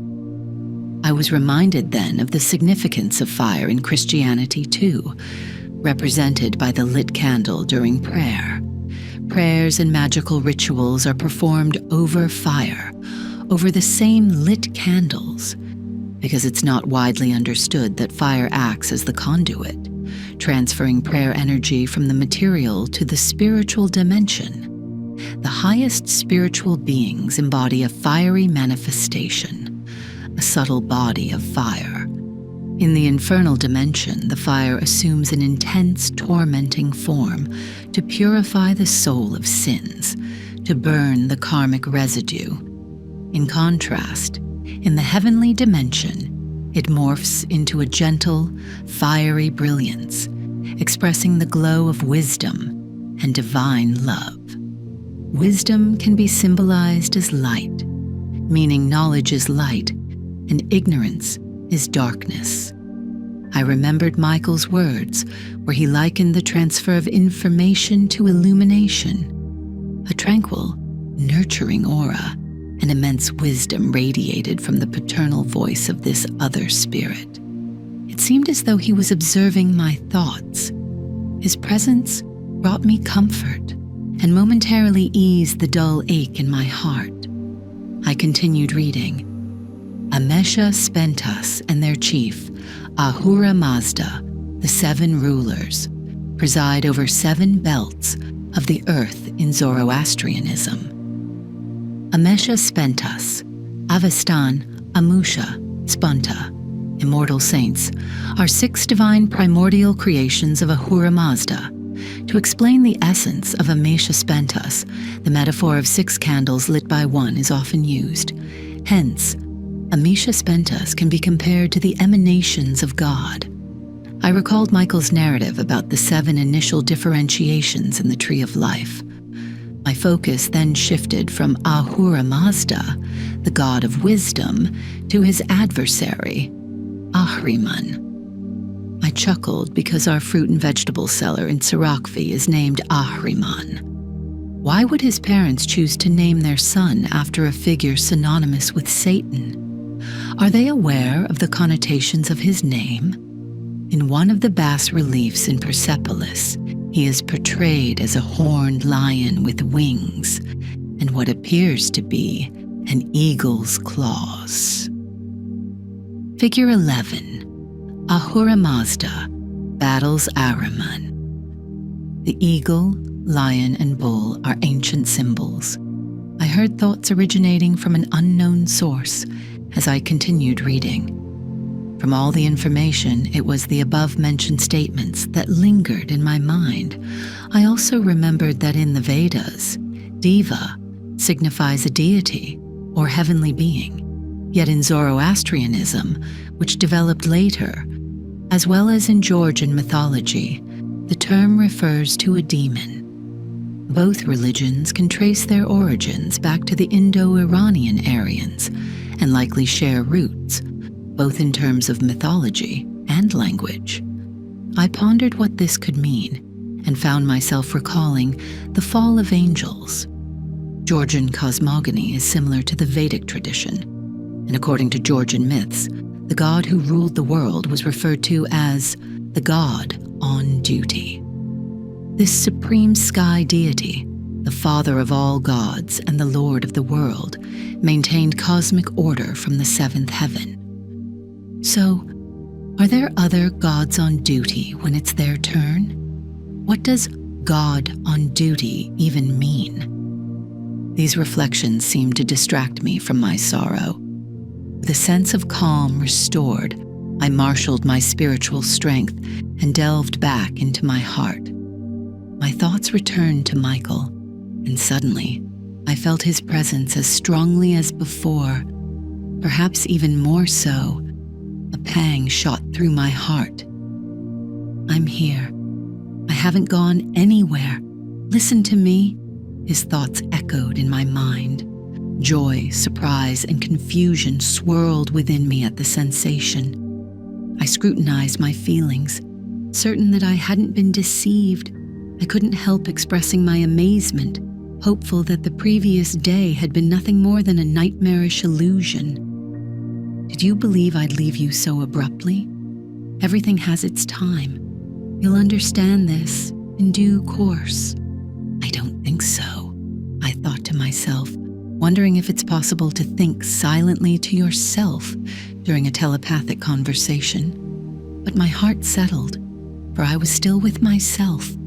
I decided to forget the preceding day as if it had never happened. I didn't expect anything more from that day, for such a gift had already been bestowed upon me by God. In the stillness of the night, I found myself awake, haunted by a profound realization. I loved Michael to such an extent that nothing in this world or the next mattered to me, except being with him. A flurry of conflicting thoughts whirled through my mind. I contemplated taking vows as a nun to enable better seclusion, but I also acknowledged the futility of such a pursuit due to my health issues and the perceived heretical nature of my outlook. I recognized my family's dependence on me. My husband loved and needed me. I reciprocated his affection deeply, and the idea of distancing myself felt akin to betraying his trust and love. As such, I knew I should devote myself to my family and disregard my personal desires. This was my duty. However, the thought of losing my connection with Michael was unbearable. I felt an immense internal struggle tearing me apart, and in desperation, I turned to prayer. For several hours, I pleaded with Jesus for guidance, as I felt utterly lost. The spiritual and physical realms within me clashed, causing a schism that I could not reconcile. I implored Christ to look into my heart and provide me some indication in my dreams about the right course of action, about my missteps, and whether my feelings and thoughts were sinful. During the night, I dreamt that I approached a shelf in a room adorned with icons. My eyes were drawn to one particular icon, depicting numerous saints. However, only one figure captivated my attention, positioned above the others. The saints were arranged in a pyramidal formation on the icon, with Michael at the pinnacle. This fragment of the dream served as a stark reminder of what I already knew. Michael was my primary focus.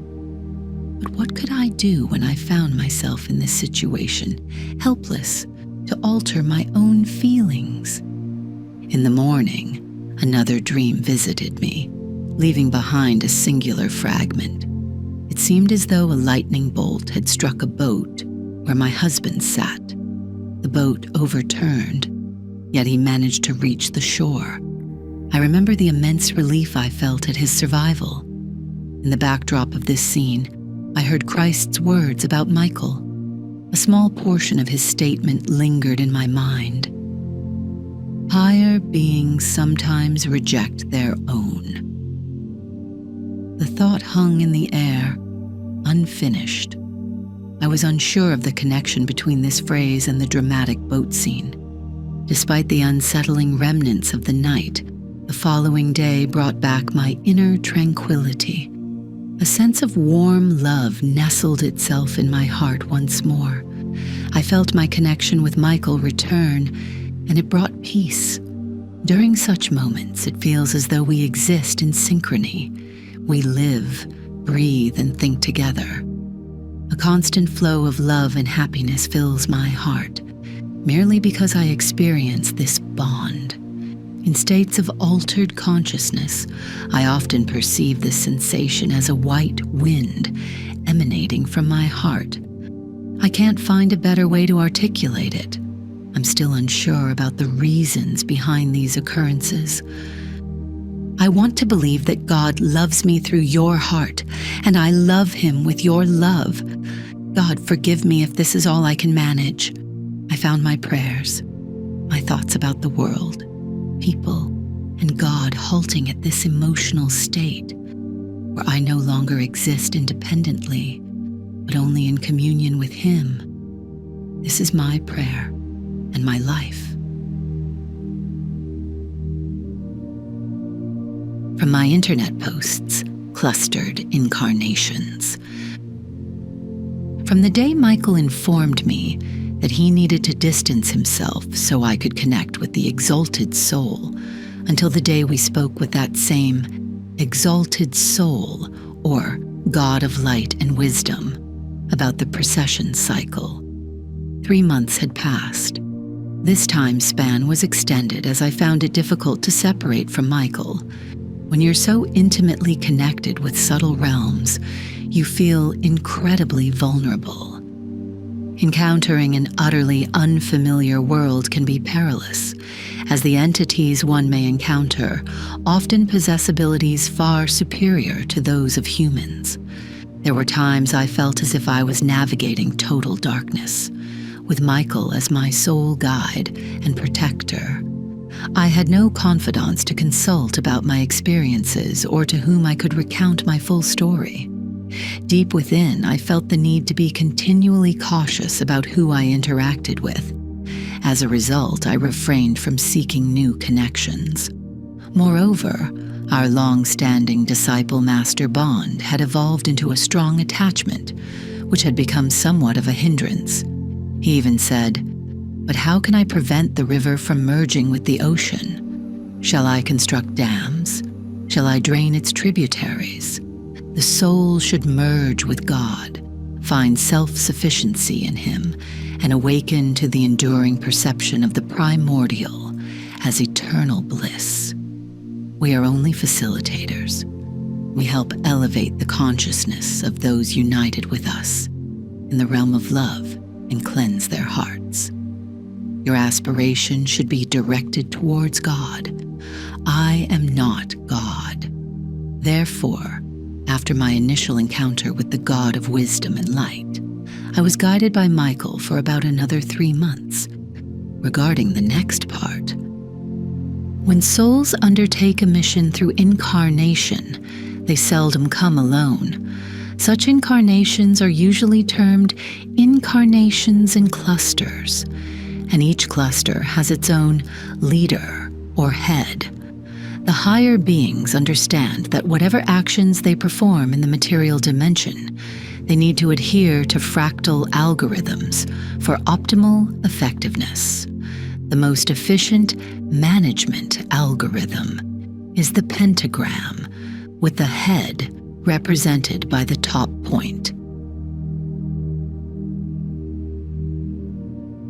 Internet-based research, a concise overview of Zoroastrianism and Ahura Mazda. Zoroastrianism is one of the oldest spiritual traditions, serving as the foundation for many contemporary monotheistic religions. However, due to its struggles with other religious systems, it has been somewhat overlooked, with modern society often possessing little more than a superficial understanding of it. Another name for Zoroastrianism is Mazdaism, derived from the name of the supreme deity, Ahura Mazda. The name Ahura Mazda translates to supreme wisdom or wise God, and is believed to stand in for his true name, which is considered taboo to utter. The holy book of Zoroastrianism is the Avesta, a compilation of the faith's sacred texts. These texts contain the revelations of Spitama Zarathustra, the prophet of Ahura Mazda, his teachings about the structures and laws of the spiritual and material worlds, as well as prayers addressed to Ahura Mazda and his benevolent creations, are conveyed in these texts. Despite the teachings of Zarathustra being passed down orally for 500 years, they began to be documented and formed into a holy book during the 3rd century AD, under the Parthian dynasty, the Archakids. During the Sassanid dynasty in the 4th century AD, the Avesta was organized into a compilation of 21 books, divided into 3 sections of 7 books each. The first book, Gathic, contains the revelations of Zarathustra. The second, Dathic, serves as a codex, presenting a collection of socio-political rules, and the third, Kadamantric, mantras, represents the spiritual laws of Zoroastrians. However, due to centuries of warfare in Iran, many original manuscripts of the Avesta were lost in fires. The surviving texts that form the modern Avesta consist of 3 books, Yasna, Visparad, and Yash. While Zoroastrianism is classified as a monotheistic religion with Ahura Mazda as the creator god of the universe, some suggest that the epithet wise differentiates Ahura Mazda from other Ahuras. These deities in the Iranian pantheon represent forces combating chaos or destructive powers. This notion of Ahura traces back to the period of Indo-Iranian unity. The Avestan term Akhura, meaning Lord, corresponds to the Vedic term Asura. One meaning is possessor of life force. The Vedic Asuras and the Germanic Adiric Norse Aesir correspond to the Iranian Ahuras, who, in archaic Indo-Iranian mythology, are considered an older generation of gods in a rivalry between 2 generations of deities. In Hinduism, Asuras, the same as Akhurs, are depicted as lower-ranking deities or demons, while in the Avesta, Ahura is the supreme god and the Devas are demonic entities. In Hinduism, Asuras are sharply contrasted with Suras, Devas, akin to the Titan gods in Greek mythology. However, in a part of the Vedas, specifically the Rig Veda, Asuras are not portrayed as negative characters. Here, the same deities are referred to as both Devas and Asuras, causing confusion. For instance, in Assyria, the sun god is called Savitar. His names include Golden-Armed Asura, Rig Veda 1.35, Wise Asura 4.53, Surya 8.101, and Pushan 5.51. As evidenced, the Assyrians also associate with sun gods, revealing a similarity with Ahura Mazda. Moreover, the term Asura is frequently used in the Rig Veda for gods such as Indra, Varuna, Mithra, Agni, Apamnapat, the Maruts, Rudra, and others. According to Iranian mythology, the victory of the Asuras over the Devas will transpire at the end of time. Yet Vedic literature describes the victory of the Devas over the Asuras as an already accomplished fact, attained through deception, cunning, and magical incantations, or in some interpretations, sacrifices and mantras. Around 3000 to 2000 BC, the Indian and Iranian spiritual traditions diverged from their common Indo-Iranian Aryan roots. It appears that during this time, the Indian mythological tradition underwent an inversion. The Asuras lost their power and status as bright beings, while the Devas ascended to divine, all-powerful beings. The fact that this inversion of two branches of gods took place, that is, the demonization of one and deification of the other, becomes evident, given that even in the Vedas, the Asuras are sometimes referred to as both demonic and divine entities. In the archaic period of Iranian mythology, the class of Ahura-type beings was vast. However, by the time the Avesta was finalized in the 4th century, only Ahura Mazda, Mithra, and Apam-Napata were categorized as Akuri. The god of wisdom became the chief deity of the Iranian pantheon, and in Zarathustra's doctrine, he is depicted as the creator of heaven and earth. Interestingly, unlike many related Indo-European mythological traditions, the supreme deity in the Avesta is not portrayed as a warlike thunder god, but as a high priest, highlighting his pure spiritual nature. Ahura Mazda creates worlds through the power of thought and demands no worship aside from spiritual devotion. According to the Avesta texts, the only offering permissible to Ahura Mazda is the Sherali Kaoma juice, mixed with milk, Yasna 29, 6-7. Prayers to Ahura Mazda were performed in front of the sacred fire, viewed as his visible manifestation, his embodiment. The name Ahura Mazda itself implies that wisdom was his principal attribute. It was believed that wisdom could bridge the earthly and heavenly realms. Zarathustra's teachings embodied the unity of heaven, earth, and humankind. He believed that both the material and spiritual worlds were created by Ahura Mazda. Thus, neither earthly nor heavenly laws and values should be overlooked. The path to wisdom, Mazda, for every thinker involves the deification of matter, representing an evolutionary journey. Ahura Mazda, the name of a Persian god mentioned in Achaemenid cuneiform texts, has transformed over time into variants such as Ormuzd, Ormazd, Manichaean Ormazd, Kormazda, Khorezmian Remazd, and Saxon Urmaista. There are also other variations of his name, like the Tuvinian Kurbustu, Mongolian Kormust, Buryat Turmas, as well as the Georgian Armazi. Though Armazi was considered a lunar deity, the Pahlavian version of the name Ahura Mazda, Hormuzd, can be traced back to the common Indo-European root, Hor. This root is also found in the names of solar deities, such as Persian Khorshid, Slavic Kors, and Egyptian Horus, suggesting an association with elements of fire and sun. The root of the name of Horus, the Egyptian sun god, is Hr, meaning height or sky. Several Egyptian deities have Hor in their names, indicating that Hor was originally synonymous with the divine or the transcendental.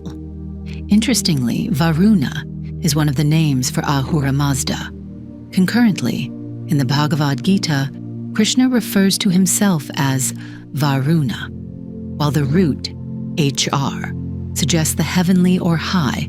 The word Ahura's origin is explained differently in the Vedas. In the Agni Purana, during the churning of the universe's milk ocean, possibly referring to certain cosmic processes or the formation of the galaxy, the goddess Varuni, akin to Varuna, and the cup of wine Sura emerged. The gods, the Devas, drank this cup and henceforth were called Suras, Devas, whereas the Daityas, representing the race of giants according to the Vedas, didn't drink and were known as Asuras, those who do not take Suras. This narrative has parallels to Greek mythology, where the Dadyas share similarities with the Titans.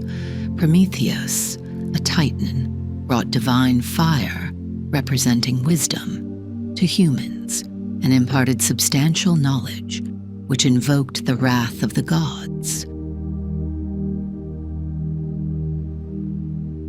Internet-based research, understanding the Amesha Spentas in Zoroastrianism. Yazdan is one of the most commonly referenced names of the primary deity in Zoroastrianism, Ahura Mazda, whose manifestations in the form of angels are known as Isidis in Avestan tradition. And Ized, or Yazata, can be likened to the concept of an angel, with Yazata translating from Avestan as one worthy of worship. Zoroastrian theology presents Ahura Mazda as the creator and Ahriman, also known as Angra Mainyu, as the destroyer. These two entities are eternal and perpetually in conflict, epitomizing metaphysical dualism. To my recollection, the Christian fathers argued that a creator God, being eternal and omnipotent, couldn't be opposed by a negative force of equal power.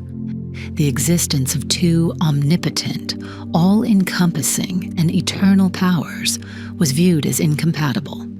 Therefore, within Christianity, the notion of Satan evolved as a renegade subject of the creator God, whose existence God permits for a specific time. Zoroastrianism has a distinct perspective, with Ahriman and Ahura Mazda symbolizing the opposing poles of universal duality.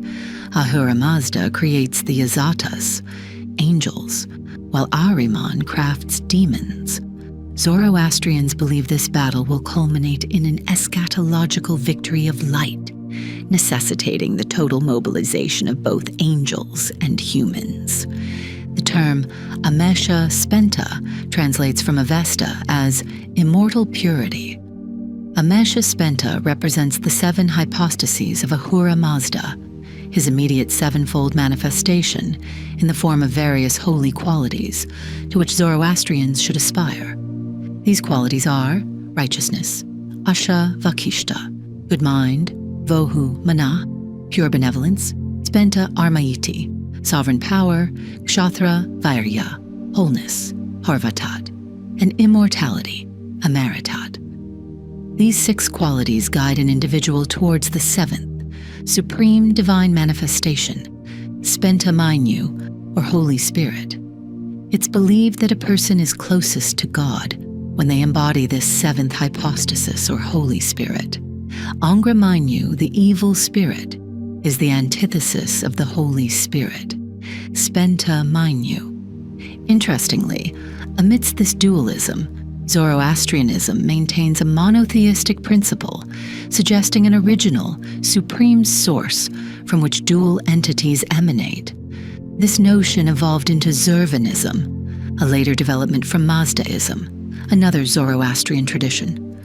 According to Zurvanists, the ultimate god is Zurvan, the Absolute, who fathered twin sons, Ahura Mazda, the creator, and Ahriman, the destructor. This notion is rooted in an ancient myth of twin brothers, likely a mythopoetic embodiment of ancient archetypes. August 25th, 2018. Sirakvi, there are 4 of us. Me. Why do I sense a profound connection with Zoroastrianism, an ancient and somewhat forgotten religion I barely know? I am drawn to sun deities, to fire. If I were to paint you, I wouldn't merely sketch a halo, but the sun itself. There's an inner voice that whispers to me, but it's as though I hear it through a fog, emerging from great depths, from vast distances. Michael, consider this. Why do you recognize magical symbols in your dreams, symbols you've never consciously learned? See, the prohibition of magic. Why did you use the visualization of a knife's tip to connect egregores? See Christ energy. Do many know the purpose of a knife in magical rituals? Why did you burn the prayer you wrote for me? Refer to the right of one request. In fire, transferring its energy into the spiritual dimension. When you felt direct contact with me was impossible, how did you learn about the magical properties of fire without reading about them? Why are you so drawn to medicinal plants that you delight in handling and preparing them yourself? Why do you enjoy making jewelry from natural stones, despite not wearing them yourself? You sense the energy of stones, minerals, and crystals, and find joy in touching them, interacting with them. Where does this talent for foresight, for receiving visions and telepathic thoughts originate? Do you believe these abilities are achievements of your current life? In this incarnation, you've barely scratched the surface of what's necessary to awaken these abilities. I started to grasp where he was going. He was suggesting past incarnations. Magi fear not the power of lords. I was reminded of a stanza from a fairy tale my mother read to me as a child. No princely gifts do they afford. Their prophetic tongue rings true and free, in friendship bound with heaven's decree. The vow of truth, see, vow of truth, is the initiation rite of a Zoroastrian magician. Michael continued, and it seemed he was reaching for fragments of a distant reality, but my thoughts persisted. There are always 3 of us, through every incarnation. 4, he corrected me. Typically, all 4 of you reincarnate together. I am the 5th. Remember the Vitruvian man, the pentagram, the head and the 4 limbs. I am the head, and you are the limbs. That's why I insisted you should not know who I am, but who you are. When a certain group of souls incarnates into the material dimension following the pentagram principle, the head remains in the spiritual dimension. The incarnated individuals, limbs, i.e., the 4 lower points of the star, carry a fragment of his consciousness. Recall the phenomenon of consciousness splitting. The 4 limbs differ according to the 4-fold fractal principle, and through joint effort, they should yield a result as perfect as the 4 seasons culminate in a harvest.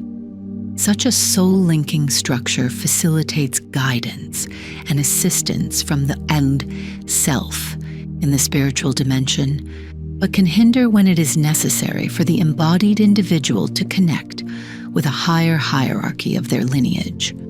Moreover, given the profound darkness in the current material dimension, these 4 individuals rarely recognize each other and struggle to fully comprehend their individual life missions. He paused, letting me digest his words before continuing. As you know, The human spiritual body's evolution is currently underway, guided by its own hierarchy, the God on duty. August 26th, 2018. Chirakvi, the higher self, the fifth body. It's challenging for me to grasp that I could have been a man in my past lives, I admit. Don't tether your identity to your past or present physical bodies. Most issues in human life stem from people conflating their self with their physical body, rather than their immortal, spiritual self. In dreams, you see yourself in various forms, but upon waking, you return to your true self, right? Similarly, awakening after physical death is a return to one's immortal soul, or higher self, which is genderless. But in the spiritual realm, you must assume some form, which should reflect either female or male characteristics. That's how I see it. For instance, you present as male. That's accurate, but it depends on the dimension, or reality, in which the soul chooses to exist after the physical body dies. The soul decides what form to assume based on the dominant energy, masculine or feminine, and the role it is meant to play in service to the Supreme.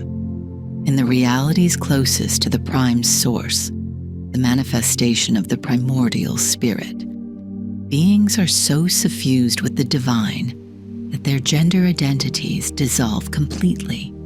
Their existence is confined to dwelling in God and experiencing transcendental union with God. This state is both their sole purpose for existence and their action. You may have heard about a group of higher angels, the thrones, angels of God's presence, I pondered. Generally, the soul of a person who enters lower spiritual realities, compared to angels, takes on the form of their most recent physical incarnation after death. However, sometimes the soul adopts the appearance of the incarnation that contributed most significantly to the development of its qualities. I suspect that among your incarnations, your current life may not be the most prominent or impactful. Most of your incarnations were in male form, given that male incarnations tend to be more active, while female ones are more introspective. If you knew about your past lives, you'd be surprised at how many aspects of your current life can be traced back to them, including many things that you perceive as random. The qualities accrued in the body of your higher self across past lives now manifest as your thoughts, inclinations, fantasies, and actions. When I said I see your true essence, I wasn't referring to your current physical body, but your soul, which communicates with me through its consciousness, its self. I see the individual supreme soul, the immortal higher self, the aggregate of all your lives, currently manifesting as a woman whom I've grown very fond of. You see, I'm not immune to the illusions of the physical world either, even though I can perceive them clearly. The form your soul will assume after death, whether it will be a female manifestation or otherwise, depends on your soul's choice, and this choice isn't definitive. Don't project into the future. You know these are merely possibilities. Perhaps the least likely ones, but possibilities nonetheless. I interrupt, unable to bear the thought of myself as a man, and not wanting to imagine my soul choosing any other expression than what I am now. Occasionally, I think that Michael has no more surprises left for me. Yet the more we converse and deepen our relationship, the more astounding and unexpected information comes to light.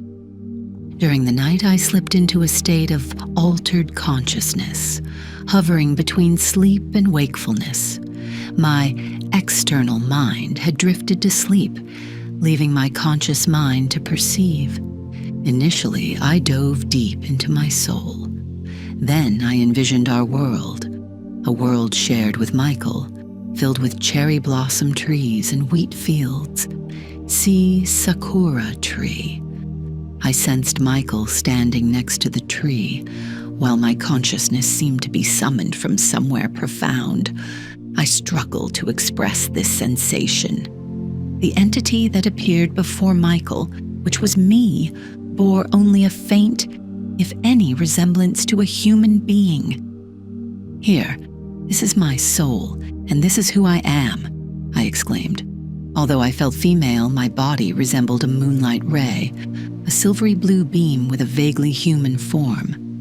When I tried to extend my hand forward, a similar silver transparent hand emerged from the beam.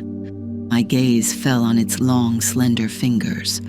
Such an unearthly sight. Turning my attention to Michael, I was overcome by a surge of love as soon as I laid eyes on him. My body, or rather my soul, erupted with an internal brilliance akin to the sun.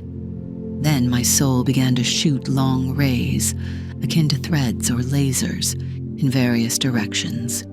Images of past lives appeared before me, changing like fleeting pictures. The medieval castle where I once resided was replaced by the wheat fields I used to tend. How I love when a wheat field sways like a sea in the wind. A thought flashed, making me realize why I had included a wheat field in our world of Sakura tree. Once I ceased focusing, the images from the past halted. Pondering upon what I'd seen, I realized, albeit dimly, that I had indeed seen. Your last incarnation in an English aristocratic family, see previous incarnation, which had Indian colonies, was integral for you to assimilate Indian yoga and Vedas, thus allowing you to express yourself there, without straying from your Christian roots. Michael's voice once again filled my consciousness. And your body, which you perceived as a moonlight ray, is actually a fabric of subtle fire. If a person has mastered the art of creating mental constructs, they can shape this body into more definite forms as per their desire and imagination. You could adopt any appearance, but since the soul is accustomed to its last incarnation, it usually takes on that form, or more accurately, the version of it, as the individual perceive themselves. For instance, people usually perceive themselves as eternally young, overlooking many flaws in their own bodies. Ascended souls, irrespective of their appearance in the spirit world, are seen as beautiful. Remember, everything in the universe is a matter of perception.